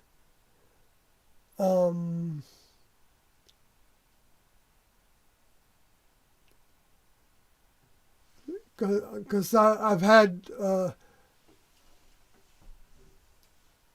some have wondered whether I would be a part of a new group.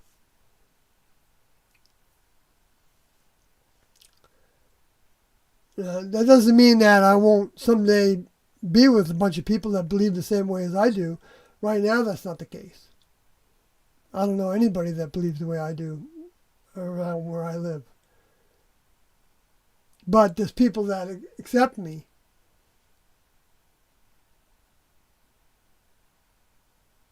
And I think like me, as long as they don't hear too much from me.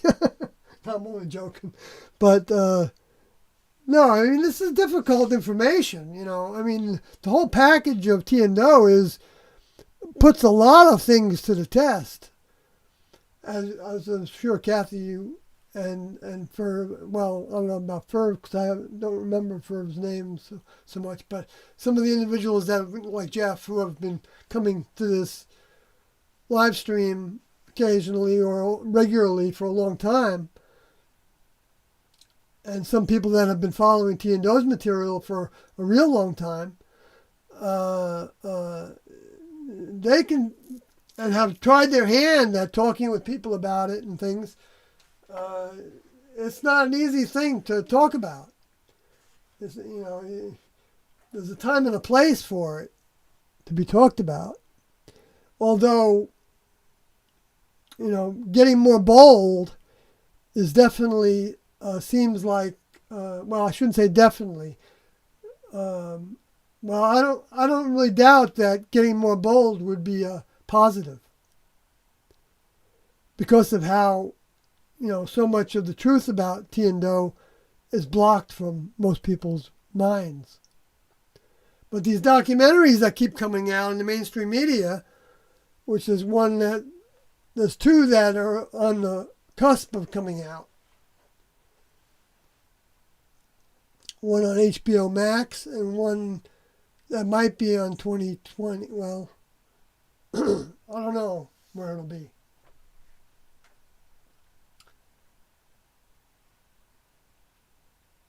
I don't know where they're going to end up putting it.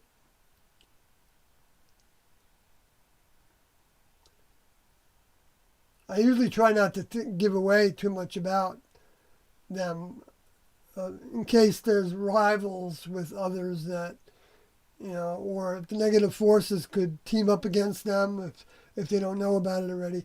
But the next level can also keep the lower forces from interfering if they want those documentaries to come out. They can also hold them back if they're coming out saying something that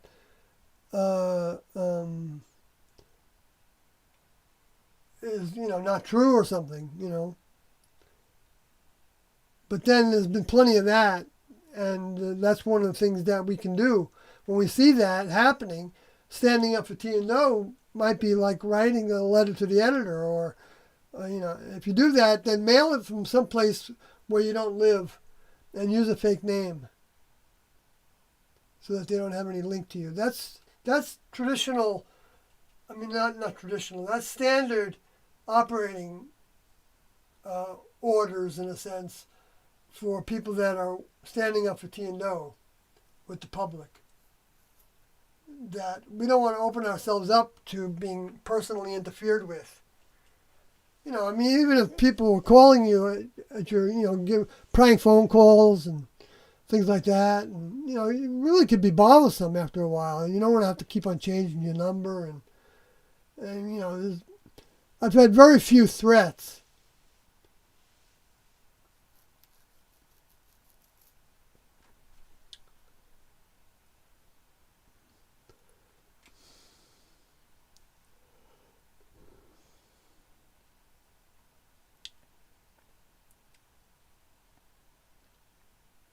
Oh, you kept on talking. Okay, so finding that people want to pick and choose of the teachings what to follow, and that is not how it works. We follow all the teachings, or none at all.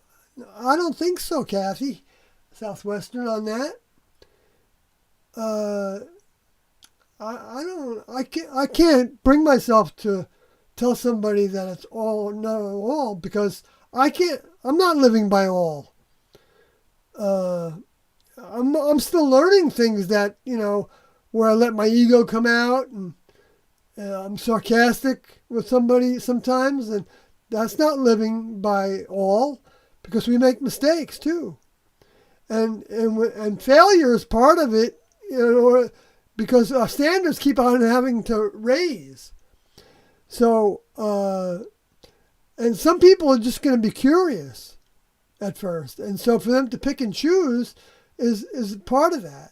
They could say, oh yeah, I agree with that, but I don't agree with this. Okay, fine. You can tell them why you think of it in a certain way to where you believe it. and but everybody's not going to be in the same place at the same time as you are, and we can't. I don't think we want to limit a relationship with somebody. Like, or I'm not talking about like a spousal kind of relationship. I'm just talking about a friendship to where they are turned off by another one of those all or nothing kind of things. That's what Christians say. If you don't give your life to Jesus and claim that He's died for you by the blood of the Lamb, and you're saved by grace. If you talk about what Jesus actually said, a lot of times they'll think that you're from the devil because you're trying to claim that by your effort you can, to overcome the world, you're saved.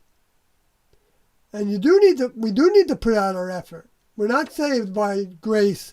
What that meant was that you were forgiven of your previous things that you did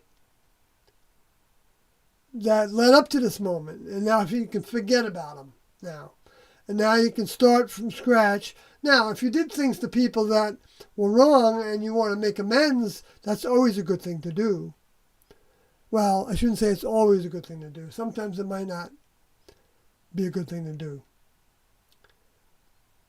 You would ask T and Doe and then let them lead you to whether you should do that or not, on that subject. That's what my advice would be to that. But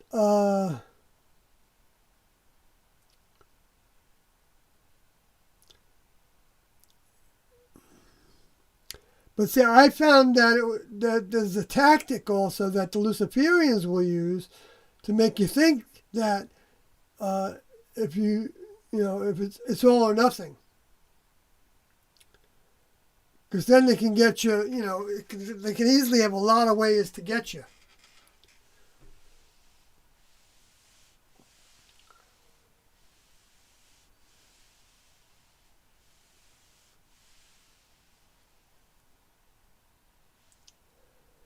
And Kathy Southwestern says, T and Doe were specific about people not worshiping them or trying to set up a religion in their names. So with that in mind, it's hard to try and recreate what they did.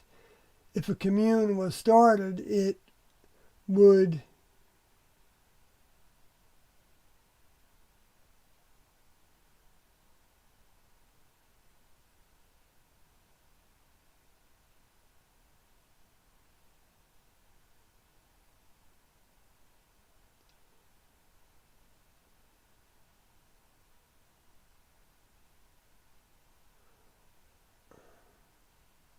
wow.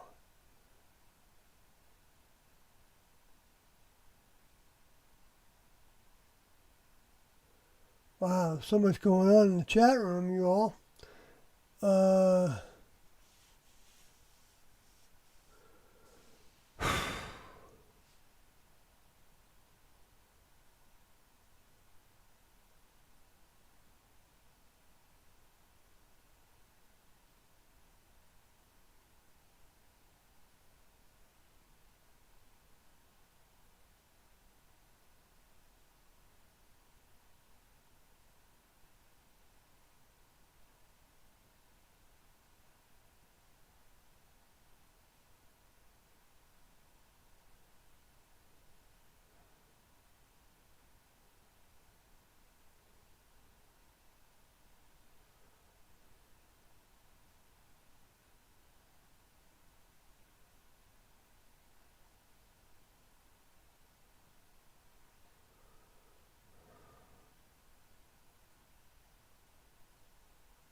Kathy says T and Do were specific about people not worshiping them.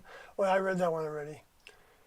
If a commune was started, it would have a different purpose and not be on an away mission like Doe's classroom was.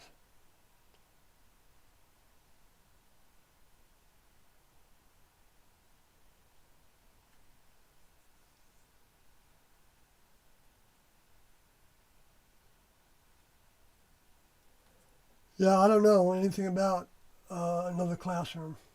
Doe indicated that it might not happen for a long time. They might use this planet as a base before they do that kind of a classroom. But for people now to get together, it's not going to be a classroom. There's not going to be a teacher. If there was, then that person would be getting off track, and I wouldn't look to him or her. Because the lower forces will see to it that they mess with that. That's what happens. That's what becomes a religion, right? Anyway, so Ferb says, well, if we remove the celibacy castration rule, not only can we attract more followers, it will be fun. We should create a less extremist Heaven's Gate denomination. Not going to happen. It's not going to be the same thing. It's going to be a distortion because there is no sexuality in the next level. And so you can't have sexuality in the students. Now, if somebody is dealing with their sexuality and they give into it, that doesn't mean that they should quit. They should just try to get back on the wagon and deal with and work against having their, giving into their sexuality. That's if they want to be a student of T and Do's teachings. Otherwise, they're not going to be a student of T and Do's teachings if they don't have that mindset.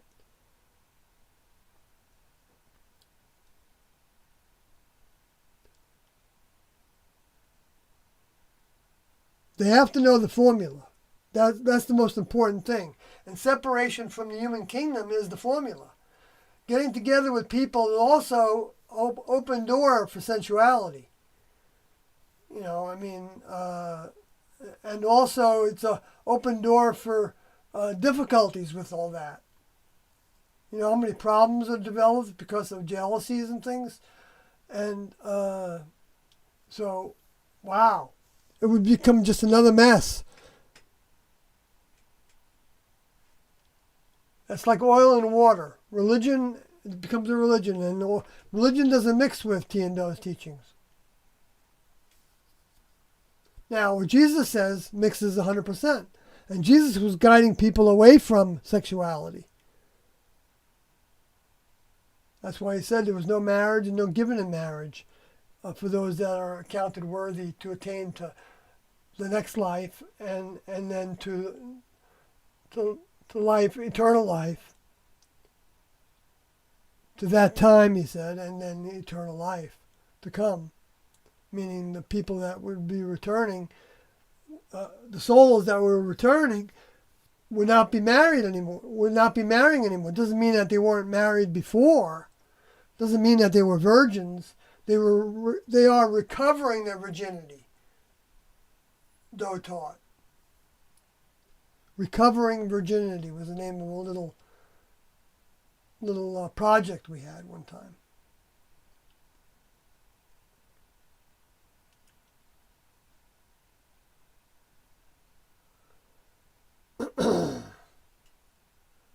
First says, it would not be an away class. We do not want to repeat the demonstration. Just hang out like the original class did without some of their most extreme practices, beliefs, watch sci-fi movies, stargazing. Well, yeah, you can always do all that. Of course people can do that, but you're not going to be pleasing the older members by doing that.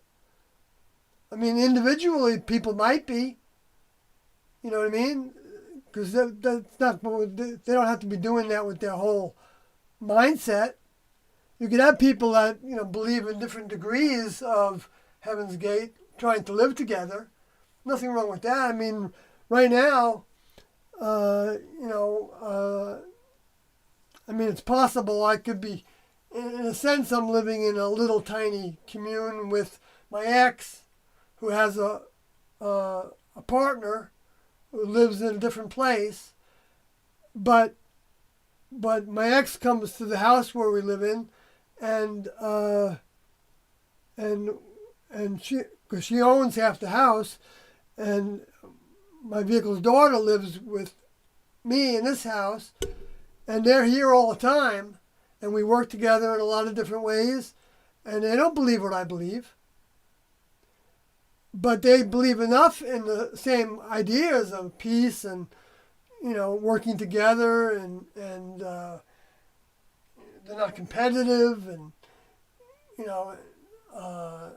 and we don't have sexuality among each other, but they probably have sex sometimes, and I don't have any girlfriends or anything, so. But my daughter, she comes and goes. She's dating people. I don't tell her how to live.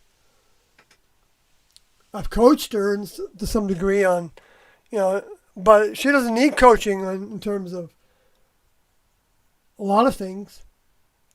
From me, she's learned from experience what works for her and what doesn't. And so, I'm not saying I'm an example. I'm an example, but not the example. Okay, I'm not saying I'm even a good example. Like a positive example.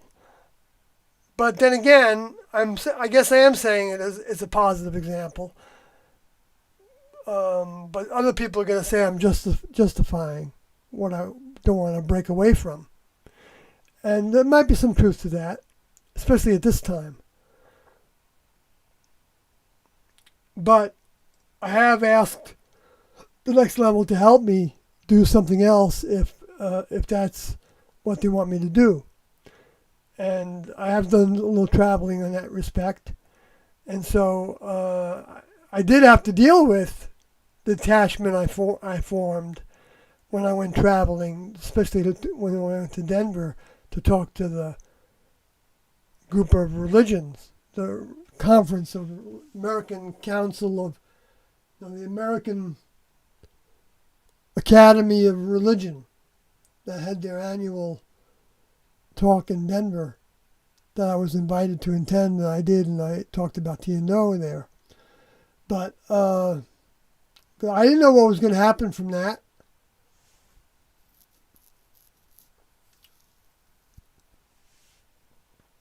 I don't know whatever's going to happen. All I know is that if people want to stand for TNO and what they believe, but see, I wouldn't go out and I wouldn't live in a commune that was believing that they were all standing up for TNO and they were going to teach everything but sexuality to people. They weren't going to say that TNO were that sexuality was okay to have in the classroom. See, that would be teaching the opposite. That would be blasphemy against the Holy Spirit in the record book terms, to be teaching that to people. Because they won't ever get to the next level through that. The soul will never grow to overcome that part of their human nature. Even if they don't think they have that to overcome, and they're just doing it because it's whatever, I don't know what it is. If they're doing it, they have it to overcome. Period.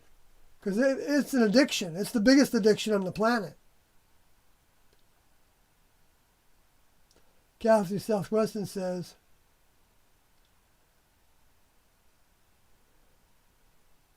that's interesting that you say that. One of the main things that attracts me to the next level is no. Oh yeah, I read that already. And you're talking to Ferv.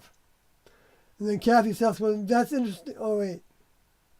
Says, why follow TNO if you aren't going to follow what they taught? Yeah, I agree with that.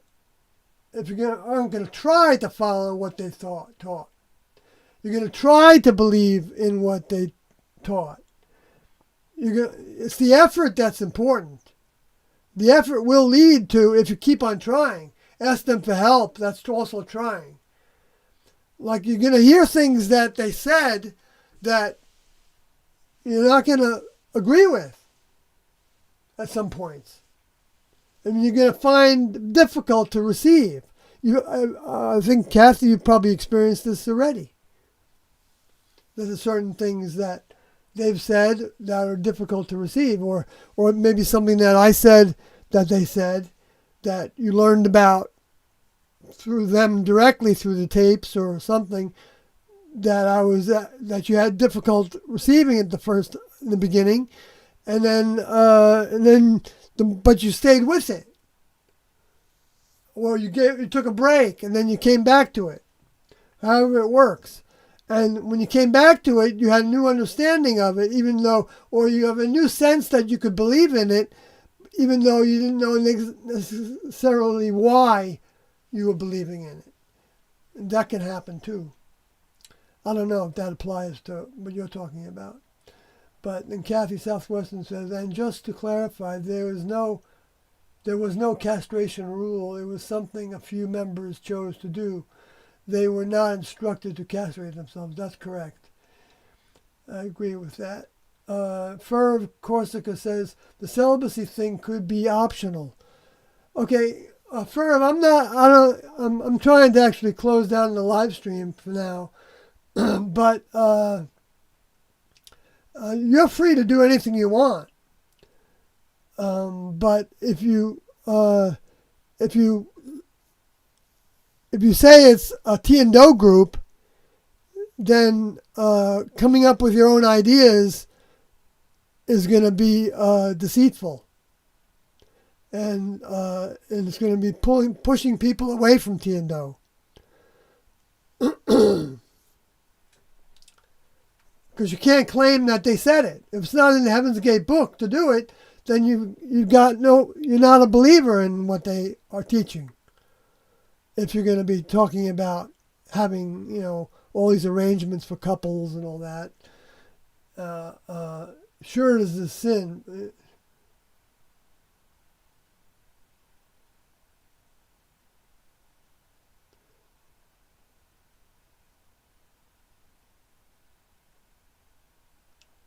Kathy, that's exactly what someone else said. Couples do go somewhere else.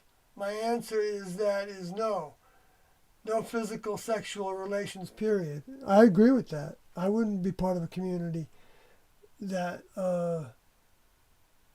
was going to claim to be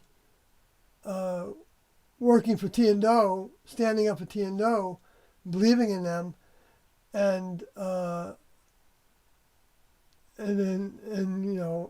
people wanted to have sex among members and think that was okay.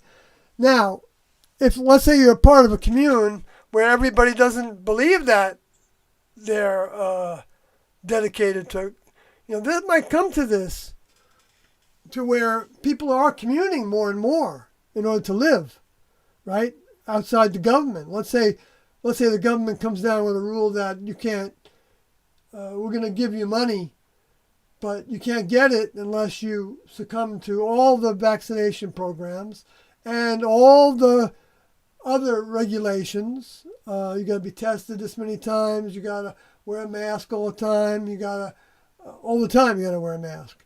And it's got to be a hazmat suit. You got to wear a hazmat suit all the time. And you don't want to live like that. You don't believe in it. You don't think it's necessary. You don't think it's right. You don't want to teach your kids that. Well, then you might find yourself with people that are believing the same way in that regard, which is a separation from the beast, a separation from what the world has become by doing that. And so to a degree, like Doe said, even people that never heard of T&O can be separating from the world in their own way, and they would be saved also. And that they could even be in militia movements against the feds, but that's not promoting violence, Doe said in Beyond Humans, where he said that, in whatever tape that was. That he wasn't justifying violence, but he was saying that was an example, and he also said that he didn't know all the examples there would be. So there could be people in all walks of life that really never heard much about Tiando or heard about the real Tiando. Because we got to watch out to trying to nail things down as a criteria for like being in somebody's community. Because you can get a lot of good lessons in a community where people are doing all kinds of things. I mean, you might not want to be in that community. You might find another one if they're doing some things that you don't want to be addicted to and be drawn to. It would be perfectly right to not be in those kind of communities. Let's say that we're having free sex, out in the open all the time. And you didn't want that because you didn't want to be tempted by it if there was somebody that had a problem with that regard. Some people could probably do that and not have a problem with it because they had already, some of the classmates didn't have a problem with their sexuality. I think Lagodi might have been somebody in that. Well, actually, Lagodi told me that he didn't have a problem with sexuality when he was my partner. I remember that.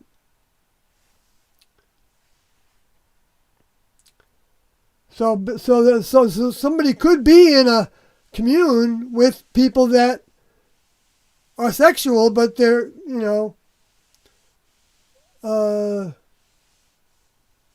don't threaten you. Like, I know that's kind of, I feel like that's kind of okay because those said about me when I gave into sexuality in the classroom.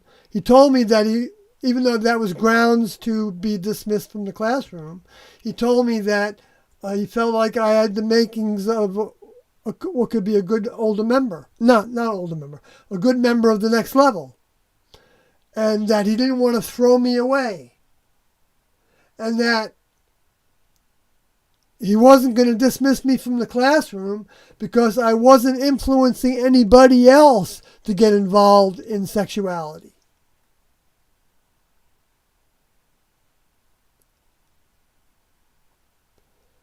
So theoretically then, you could take that, if you can believe it. I'm sorry, but I can't. This is not documented anyplace. This is my own memory of that. It's a very. I don't really have any doubt. I don't have any doubt that that's what he told me, because I was quite attentive to everything he was saying in those days, especially. I always was trying to be very attentive. I think I was pretty attentive most of the time. Best I could do, actually. I think. I don't think that was a problem I had of being distracted. Somebody else might have had that problem. But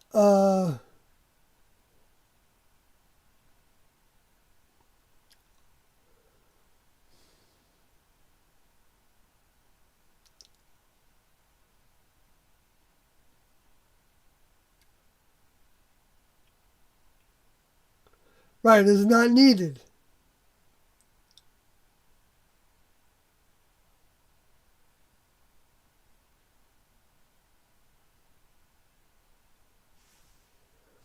Right, because we don't need to propagate new vehicles. The next level can make vehicles.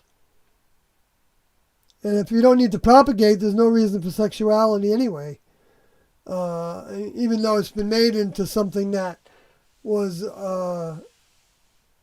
considered a degree of love, but you see how long that lasts when it doesn't go right or it gets old. And some people stick together, but then they become friends more than lovers a lot of times. And there's maybe a few that do both, and stay together for life, for friends and lovers. But then, who knows how many times they're compromising other behaviors and ways that they do or don't like about the person. And it's good to get used to somebody else's idiosyncrasies, but let's say they're slapping you around occasionally or putting you down all the time. You know, you don't want to be around somebody like that's doing that either.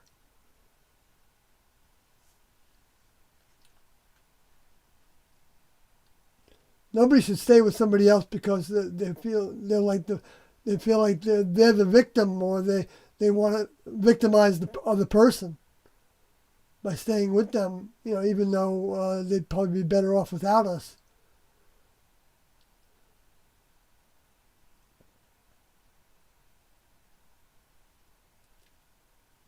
Collusion says that is no longer a way of the next level. However, is a way of how Lucy operates, keeping humanity blind in ignorance. Yes, they do.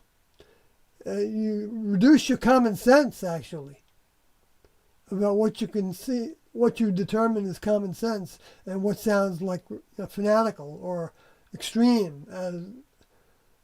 It's not extreme for the next level to have no sexuality. It's just the way they are.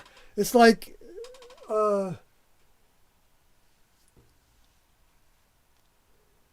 calling eating an extreme in human kingdom. It's not an extreme in human kingdom. Eating isn't even an addiction. Eating is a habit. Well, yes, it's nature for a human to stay as a human.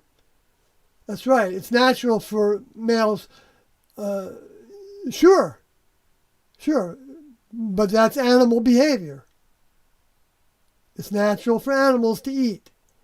Next level members don't. Well, they can. Some of them can eat something if they have a task to do so. And they had to have kind of a vehicle that can do that. But some of them don't need to eat anything, and some of them will just take a pill once in a while.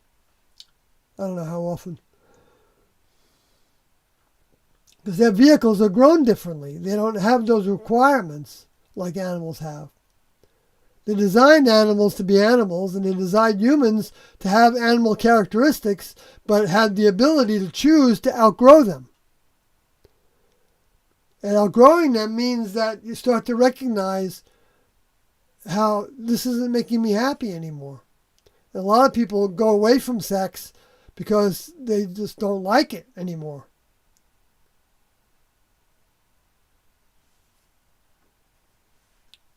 And some are driven away from it because they don't want venereal disease. And so that takes a negative and makes it into a positive in terms of the next level's point of view. I'm not talking about, the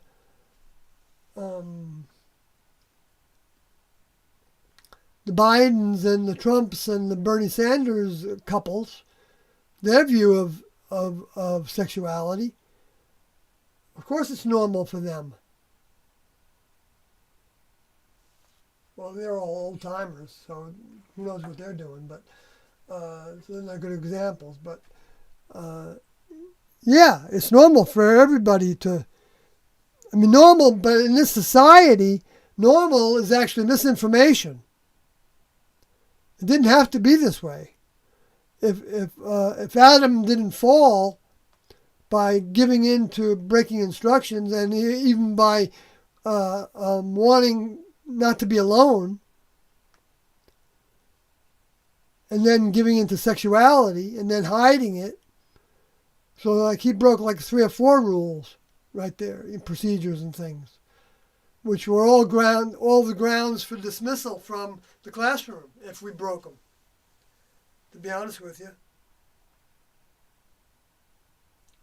Being deceitful, directly breaking a procedure,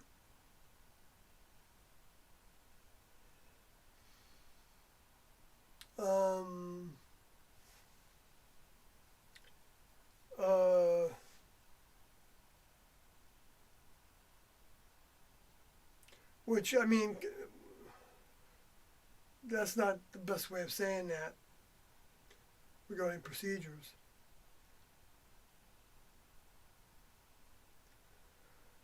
But I'm getting so tired now, I'm not. But being deceitful was one of them, and stimulating sexuality with yourself was grounds for dismissal from the classroom?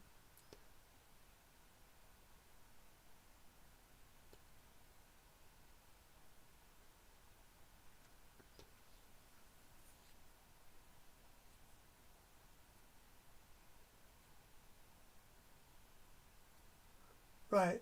The vehicle's machine, sure. But it's not the next level's machine. And you need to, your mind has to adopt the behaviors and ways of members of the next level before they let you in, because they don't need you there. They think they don't want anybody to be there if they don't want to live by the way they live. It wouldn't work. You'd be an interference. That's what it's about. It's not a morality thing. So Ferb says, me and my wife are into Applewhite's teachings, but we have sex every once in a while. And instead of saying, oh God, we say, O-T, oh do, laughing out loud. Oh, that's weird. What the heck? I don't care what you do. That's not my business. But if you start teaching that to people and I find out about it, I'm going to tell that person that that's off the track. That's not, because, what Doe said about the people that shout, oh God, they say, how come people,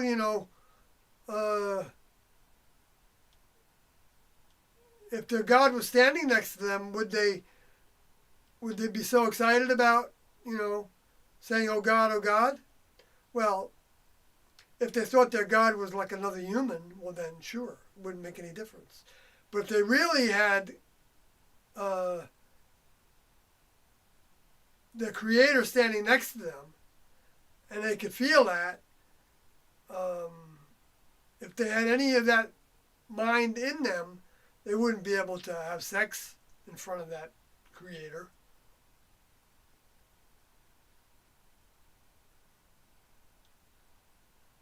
Because they would know that that was mammalian animal behavior. And humans were designed to where they could overcome that. But that doesn't mean that, you all can't be into Applewhite's teachings. You're just not into that part of it. That's your choices. You can everybody makes their own choices. I don't, you might be doing that and a week later, even after this conversation, you might think, you know what, maybe we shouldn't have sex. Or maybe we have sex with somebody else and we don't know about it. If you want to go have sex with somebody else and we won't have sex anymore. Or, I'm not saying what somebody can do, but you never know what the future can bring. Because we can overcome our sexuality. It doesn't have to be the basis of being with somebody else. That's proven every day by humans all over the planet. But made into this thing like it's a worship service to where, you have to have a good sex life, otherwise you're an incomplete human being. That's such baloney. It's ridiculous. That's such misinformation. Now, sexuality does keep your vehicle can keep your vehicle a little healthier in some ways, but I don't know. I don't know what ways. Don't mention that in one of the exit videos, I think, that they don't have human behaviors. That's why they don't look as healthy as they could look to some people. And maybe they have less blood in your face, and I don't know exactly how that works. But I think he was referring to sexual behaviors. That they can maybe keep the vehicle But I don't know.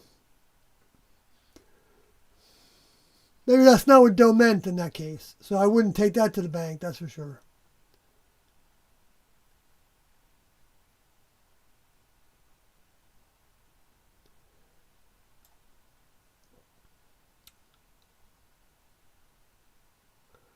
Well, Kathy Southwestern, I know you're offended by that.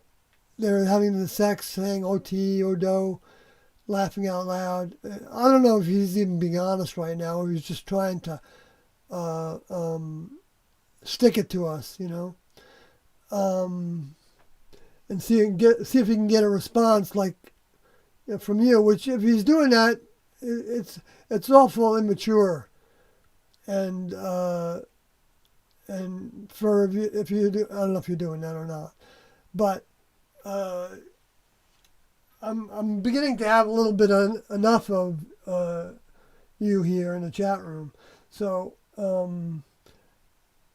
so if you want to participate in something that contributes to this, then feel free to stay here.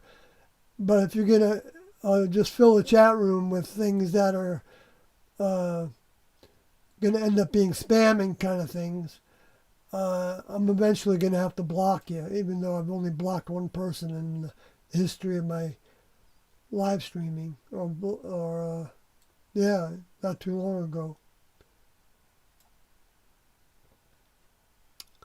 Which there's a few people I told them I didn't want to do that, but I would have to do it if they were just taking over the chat room. I mean, here I am talking for another, not that my time is better spent doing anything else. I'm not saying it is, even though I'm tired. But it's been all about trying to. I think there's a value to some of the things that I've been saying. So I don't mind it coming up. But there's only so much of that I'm going to want to keep on going through over and over again.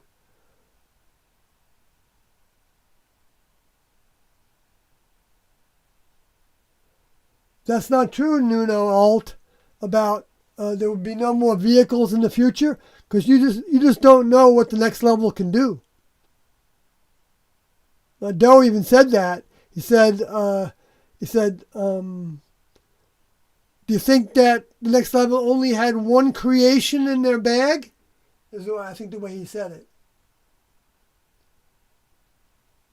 If Adam hadn't fallen, there would have been no propagation, right? Not true. Next level could have made hundreds of atoms. And there's a lot of lessons besides propagation and sexuality. There's rivalries between people, competitions with people, jealousies between people. There's anger issues. There's other forms of sensuality, anger and that needs to be overcome, or being thinking of somebody thinking of being a leader, or being being depressed, being being addicted to substances, and having all kinds of bad behaviors because of that. Those are all things to overcome besides sexuality.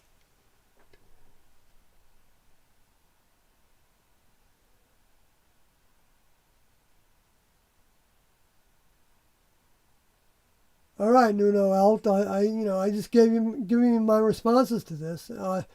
If you don't like to talk about it, then maybe it's not a good idea to talk about it.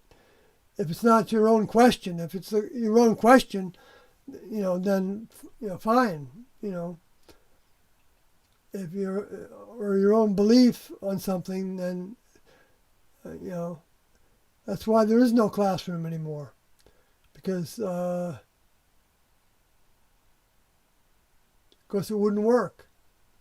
We were having a hard enough time before T and Doe actually, in those first months, those first 9 months, traveling around the country in loose-knit groups, and sometimes no groups at all. Um, there were a lot of hard-headed people in the classroom. A lot of them were, some of them were among the 38, but they overcame that, so they weren't hard-headed anymore.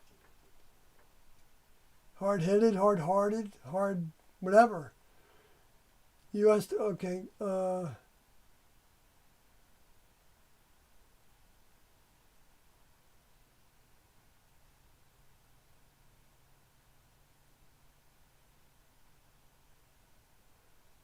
Right, collusion. If Tina do not force rules, it has to be your will to be more like the next level and one day enter.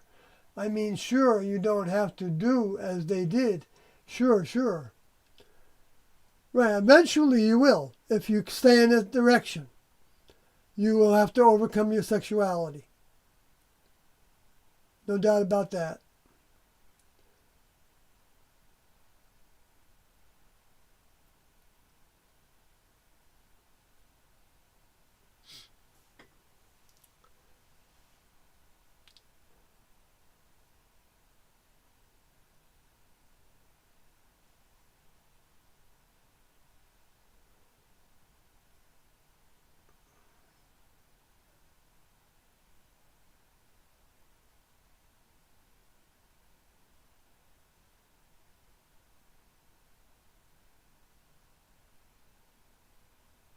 I didn't see Kathy Southwestern forcing anybody into complete submission.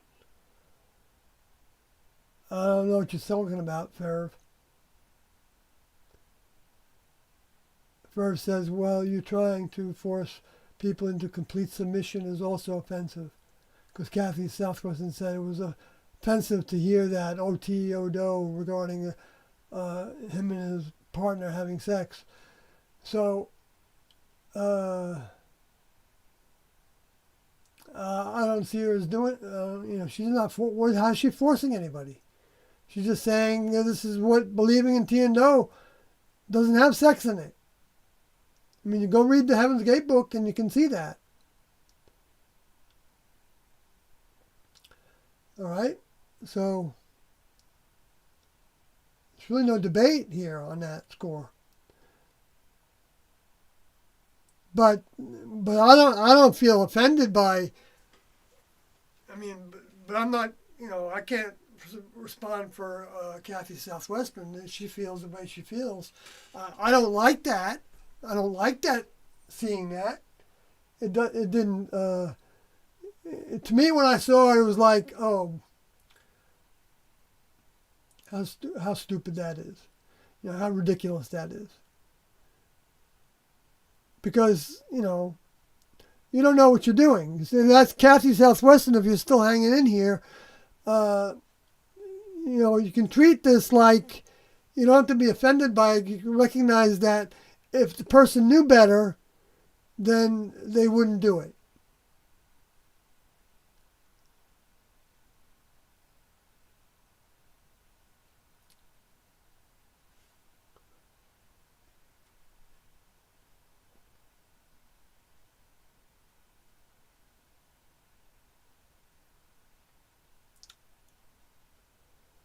But nor should we judge anybody if that's something that they're hanging on to.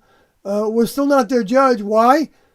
We can judge their behavior as not being taught by T&O, but we can't judge whether they have the right to say they believe in T&O. I mean, well, I know that's kind of an oxymoron kind of thing. Maybe I'm off the track about it. The thing is, see, that's why we can't judge one another. So there's no sense in it, debating it. That'd be something that just you're not going to live with that person if you're in a communal situation. That's as simple as that.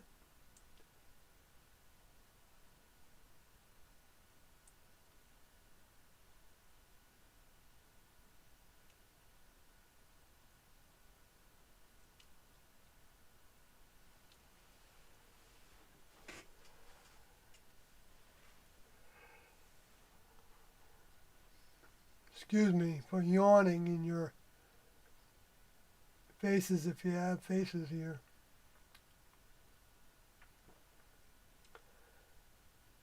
Okay, so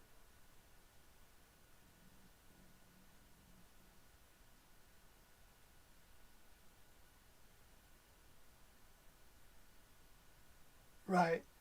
Kathy Southwestern responded to Ferb, please don't try to turn this back on me. I try and maintain T&O's teachings because I choose to, not because I am forced to. I don't force my views on anyone.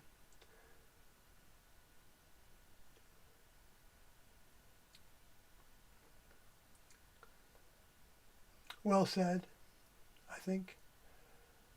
Kathy Southwestern says, you asked a question and I answered it, and then you said something pretty offensive. What you said was unnecessary and inappropriate, and I believe you know that. Okay, I'm playing this out and reading all these only because maybe it can be useful for somebody. Collusion says, we grow at our own pace. We may not be able to overcome all the characteristics 100% all the time, but the goal is to override them to the best of our capability. That's right, go for it.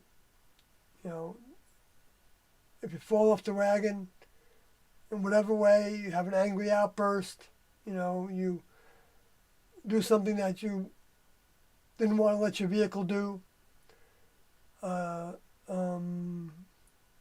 get back on the wagon. You know, get back on the path. Don't let that become the reason to drop out entirely, because the Luciferians would love for you to let that be the reason to become a dropout like I became. But that I still have the chance to keep on growing because of.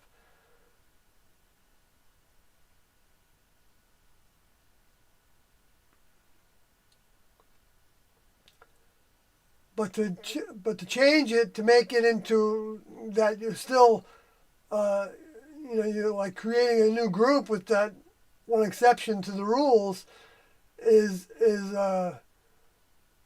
that's like a facsimile of a T&O group. It's not a real T&O group.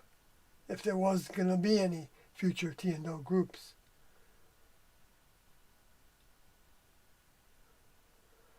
The next level also doesn't rely on human reproduction. Do you not believe in creation? Right, they don't rely on human reproduction. They can actually grow vehicles on a vine that doesn't require two different people with different plumbing. That's what they talk about as their organs are plumbing. Kathy Sess wasn't sorry. You skipped a lot of my earlier comments just now. Oh, man.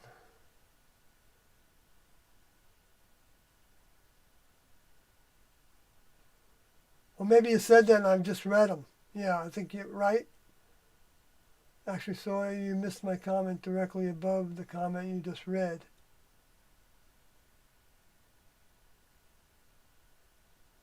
T&O taught that there is new life in the next level. They are grown in tubes, not bodies. No, I never heard that about growing in tubes. They're grown on vines, like a vine. Vehicles are grown. And they are bodies. The soul bodies take over. They pilot the next level grown on a vine body. I know, what's his name? I forgot his name now. Who said that he was told about the underground base in Dulce, New Mexico, and he drew a picture of human-like vehicles being grown in a tube. Now, I don't know if there's a tube in the next levels. On the vine, there might be a tube also, I don't know. I just never heard T&O say that or write that anywhere.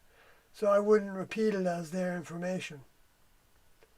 unless you can find it in the materials left behind. The next level also doesn't rely on human. Okay, I read that already. I went back to it though. If you don't achieve the way to enter the next level, don't you wish you give a chance to your kids, Kathy?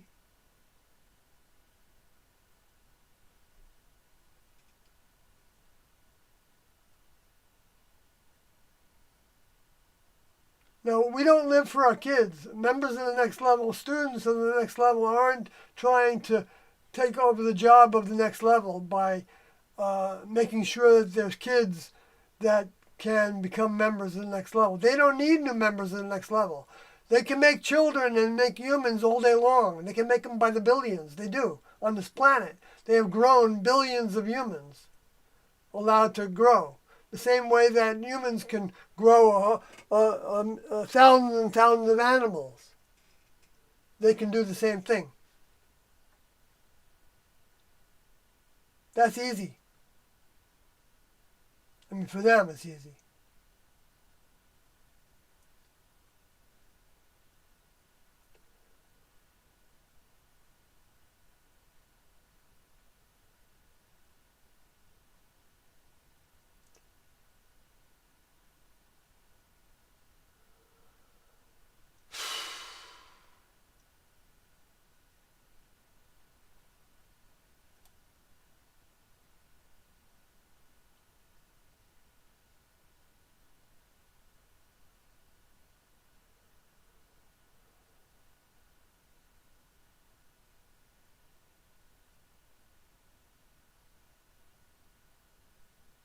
Kathy Southwestern then says, Nuno Alt, my daughter wants nothing to do with what I believe, so I don't discuss it with her. She is 16, and I encourage her to research and follow her mind and heart with what she believes.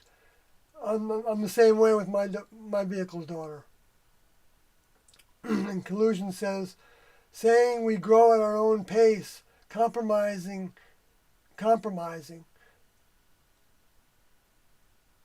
in lethargy isn't the way. In Doe's opinion, and also in Doe's opinion, the more right way of interpreting and understanding that is taking it a step at a time. Okay?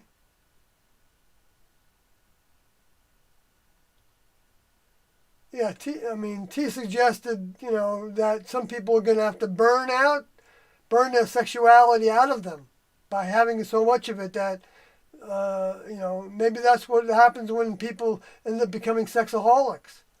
And they know they're addicted to it and that they can easily be, live for nothing else. Time. Taking a step at a time. Hey pals, says CH. I'm going to end this live stream in a couple minutes here. OT and old time, okay. Humans are pretty weak, gotta evolve to the next level, says CHVB. Ferb says, I was just being sarcastic, Sawyer, trying to tease Kathy. Why are you doing that? That's like being a troublemaker.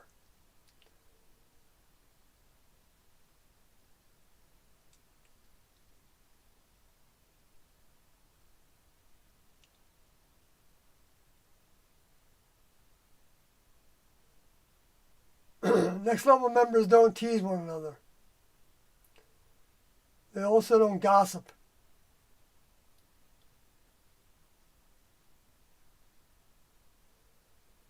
You can see that in the probably a lot of that in the 17 steps and or the major offenses and lesser offenses. You'll see all kinds of things about the relationship of one student to another. I'm saying one student to another because they have to be both students if they hold one another to their standard, the same standard of T and Do. Otherwise, they're not both students. At least together. I mean, they could be both students and just have a disagreement of what Tiendo were teaching, okay? And if they don't have any way to resolve it, then they would have to agree to disagree, the same way people do in a marriage. Because it would be like a marriage. It could be, I mean, there could be people that, you know, could both believe in Tiendo, but both have different things to overcome. So, you can't judge the person as bad for doing it, and you don't want to beat on them all the time either. But if they ask you for help, and you notice it about them, and they don't seem to be aware of it, then it would be right for you to bring it up to them that they're doing something that is disturbing you because of its Tiendo's teachings, or it's hurting somebody in some way, or abusing somebody, or being sarcastic, or being negative, or being demanding, or trying to force somebody to do something or think a certain way. All those would not be characteristics of the next level. So people that were in a commune of some situation with just one other person or with a bunch of different people, and they wanted to live by Tiendo's behaviors and ways, they would certainly study all the things in the book,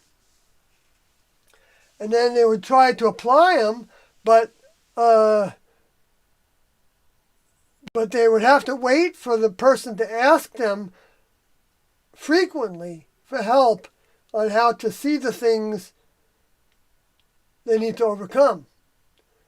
And like if you had like slippage meetings to where you talked about the things where you missed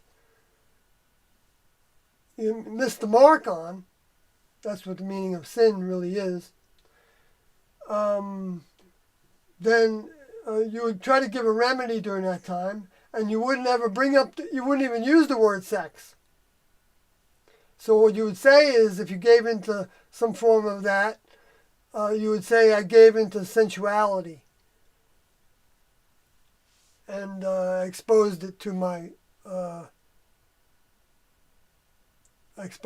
older member, which would do that in your privacy.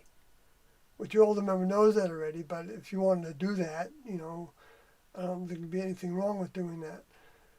I'm just talking here now, because who knows what the future might bring, and maybe something that I might say might be helpful to some in the future.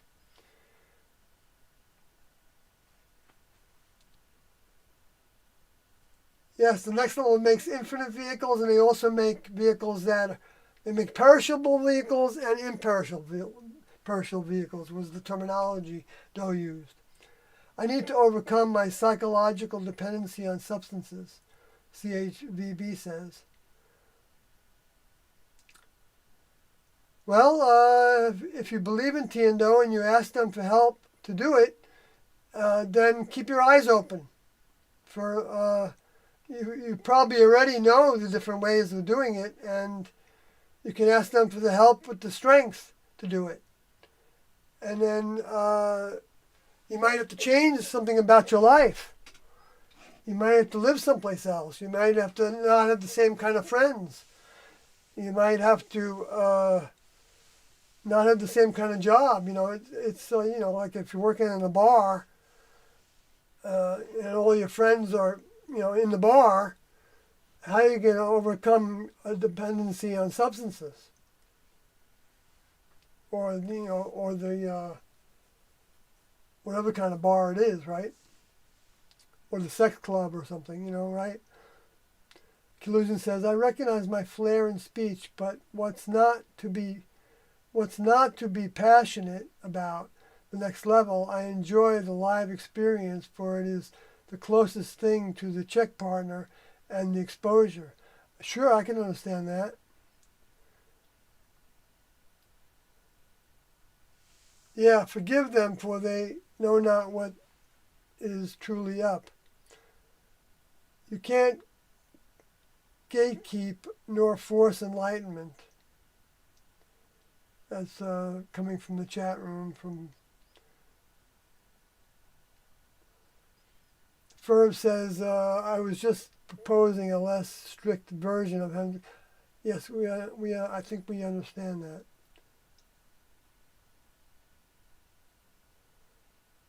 But see, I don't know.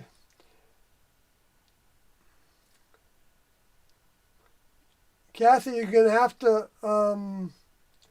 recognize that Ferb is putting in jabs at the same time when he's trying to act like he's doing it for the right reasons.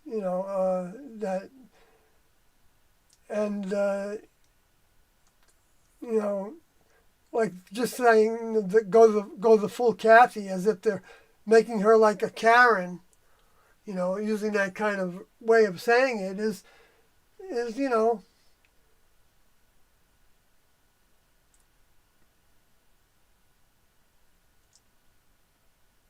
it's not it's not the behavior of a member of the next level to do that to anybody else. Read The Power of Goodness. That would be my assignment, but not as a. I take that back. I don't make assignments because that's not my position. I'm not a teacher. I'm the student that's talking about what the teacher taught. So correct yourself when you make something wrong, just like I did. I did do that example right. I corrected myself when I heard myself say something that was not right and inappropriate and misleading. Ferb says, what will happen when Sawyer is no longer with us? Who will guide us? You got the next level to guide you. You don't really need me. Not saying that I can't help. And there's other former students that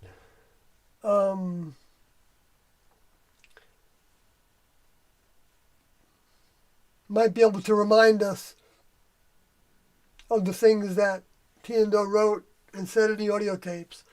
But listen to the audio tapes. Look for answers there, for guidance, and look, rewatch the videos, as many times as you need to. I wouldn't go crazy with it. Give some breaks in between.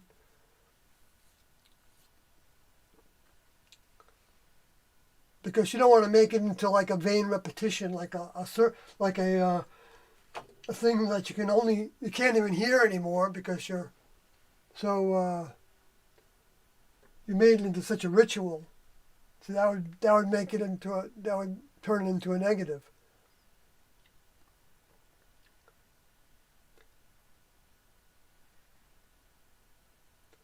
Vines, not tubes, right. I had that wrong.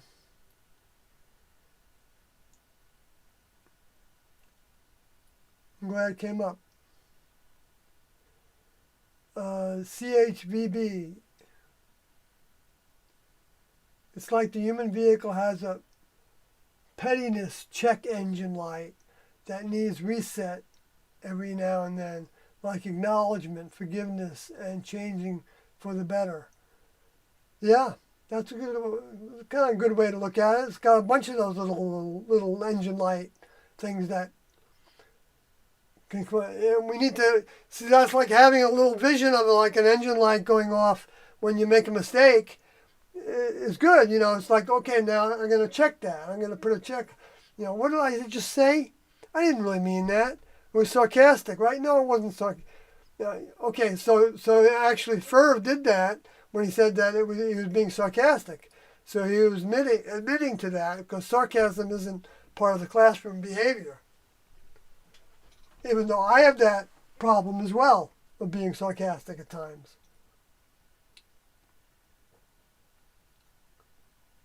And I've caught myself on it many times. And I've caught myself before I let it out sometimes.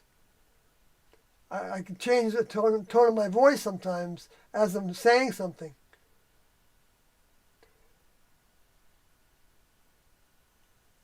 CHVV says, thank you for everything this stream. So here, 1, acknowledge your fault.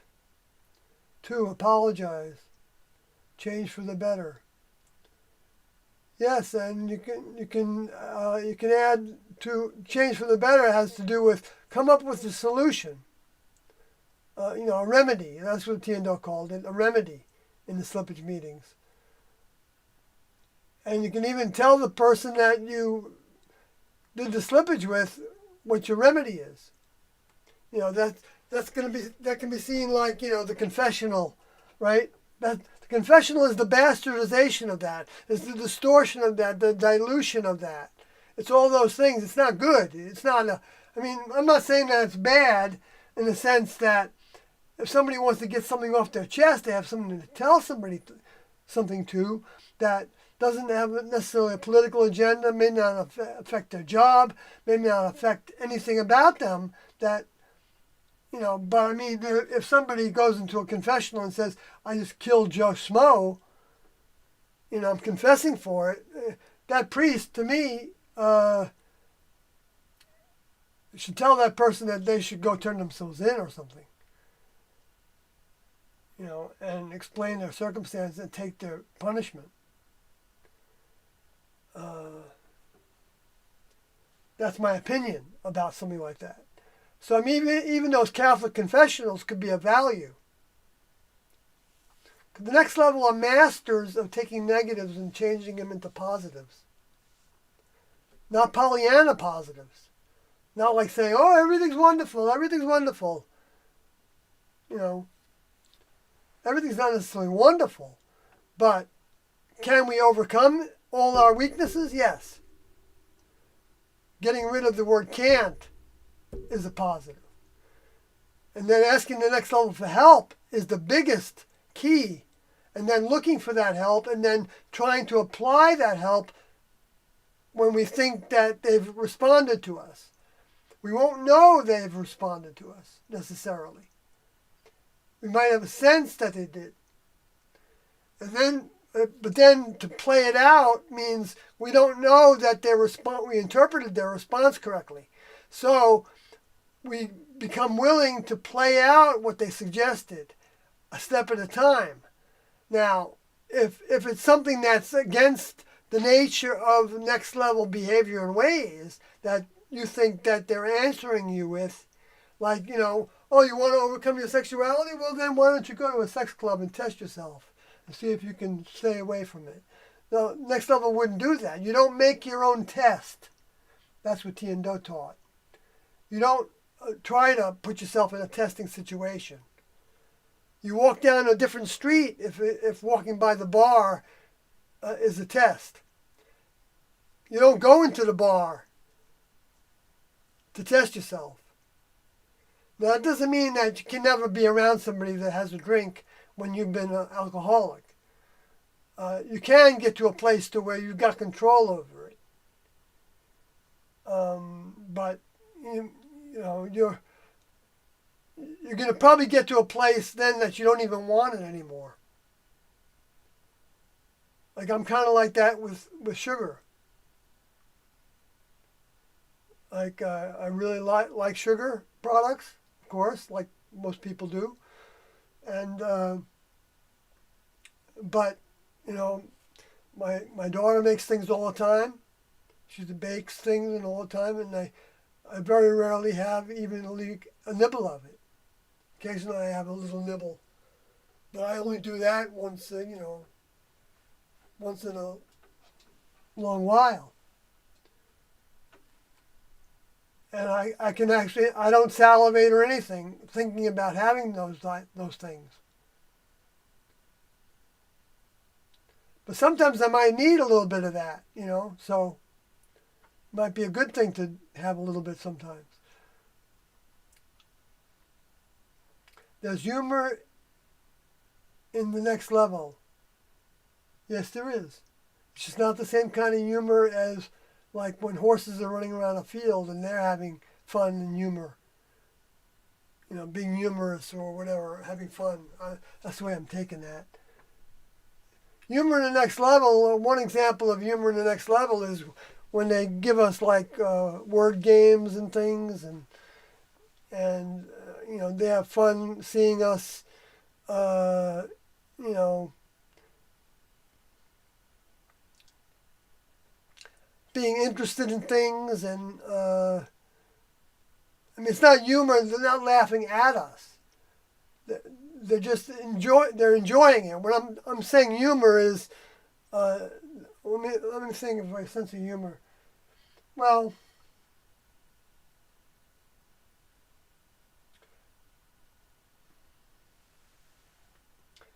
T broke out laughing that one time uh, over the idea that they were worshiping the Shroud of Turin, which she said was like worshiping Jesus' snot rag. That was very funny to T. I'm going to keep on going now in the chat room here. Gosh, if I end up having too many people in these talks, I'm going to probably peter out trying to keep up with the chat room.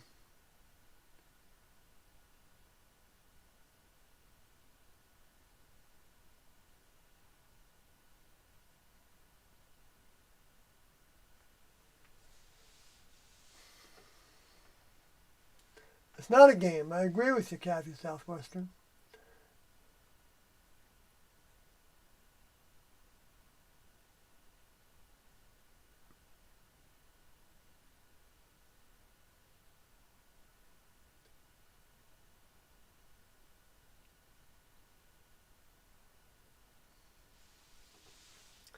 At the same time, we can let something get to us more than it has to.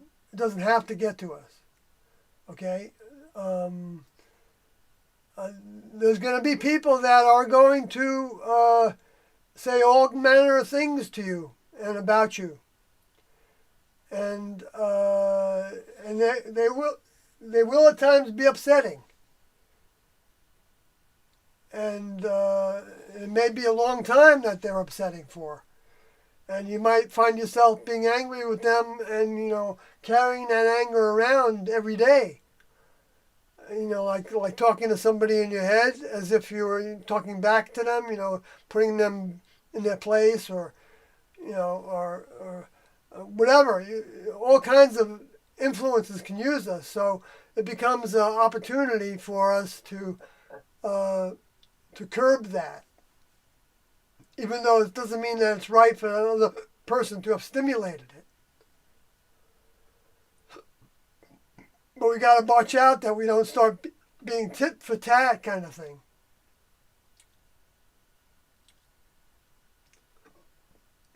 Treat your vehicle to a candy bar every now and then. Yeah, well, not me, not a candy bar. I'd be in pain. My teeth would be in pain. Literally. Again, sorry, I will meditate on my behavior. Let's all go to sleep now. Very good, Ferv.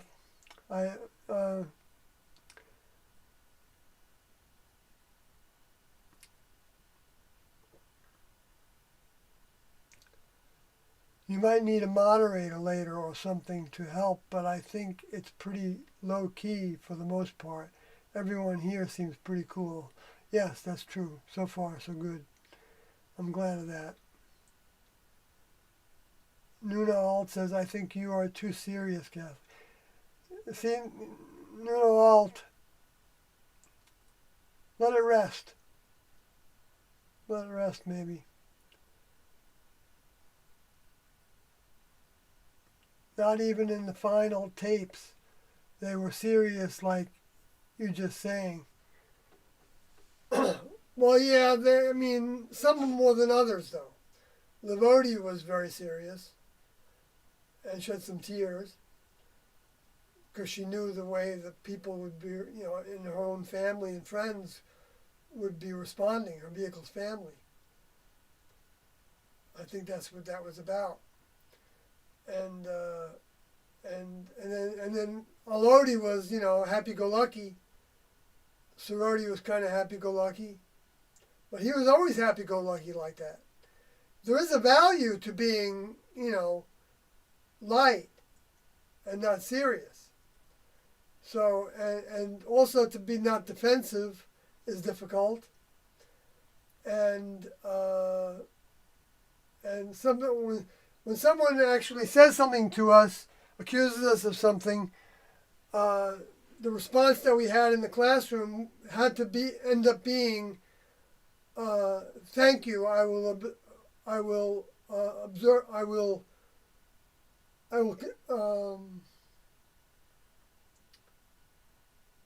think about that. I will consider that in some way.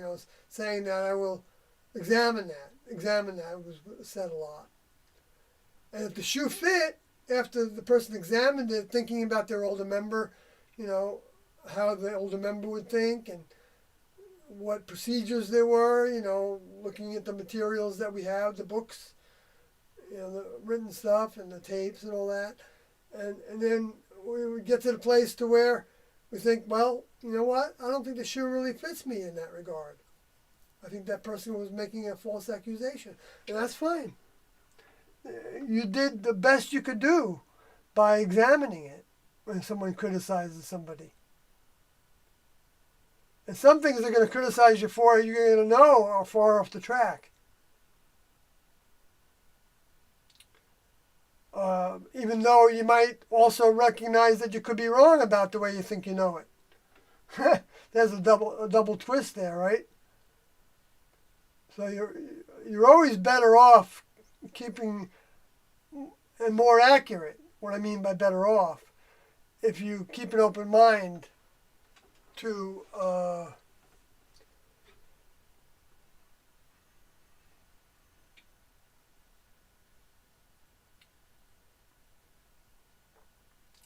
our tolerance of others and to our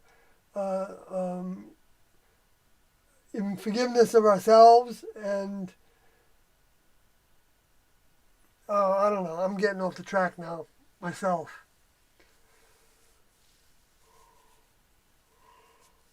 Keep an open mind. I don't know.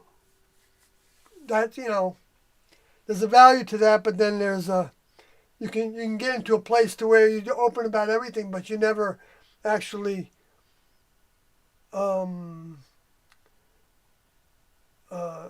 grab something to run with it. Give it a shot. Try it.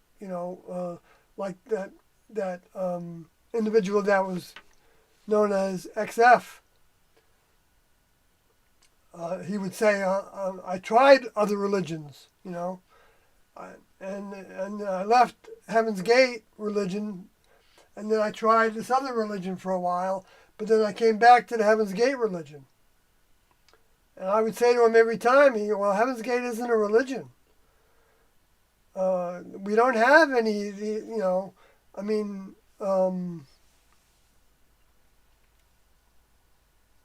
it's not a system of beliefs. It's an individual relationship with one's older member. That's what it's all about. And that's through everything they taught."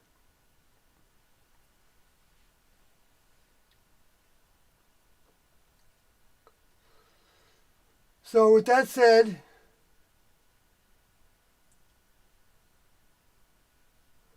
the world is getting hard to live in. I agree with you.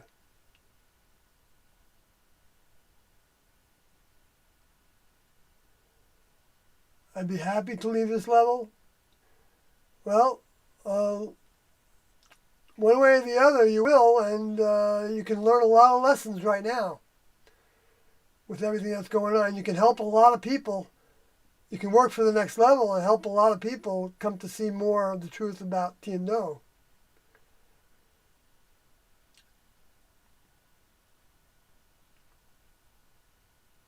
I know people say that I'm saying that because I don't want to exit.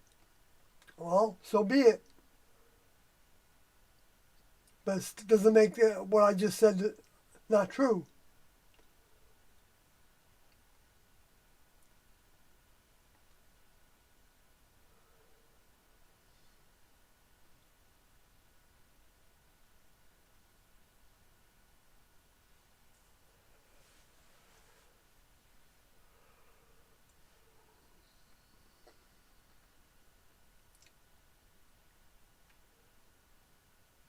So Ferb says, good night, guys. Thanks, Sawyer. Sorry, Cat. Good night, everyone. Good night, CHVB. You're right, Sawyer. See, I just needed that guidance.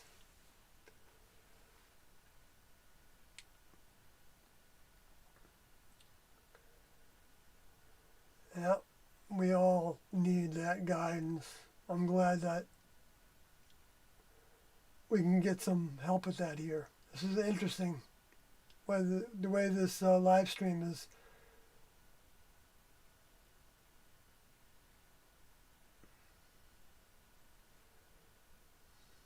Wow. Been tiring, but it's been interesting. And cool. Good night, folks. It's been a pleasure. A little bit of a difficult one, but a pleasure for sure. Thanks. Good night.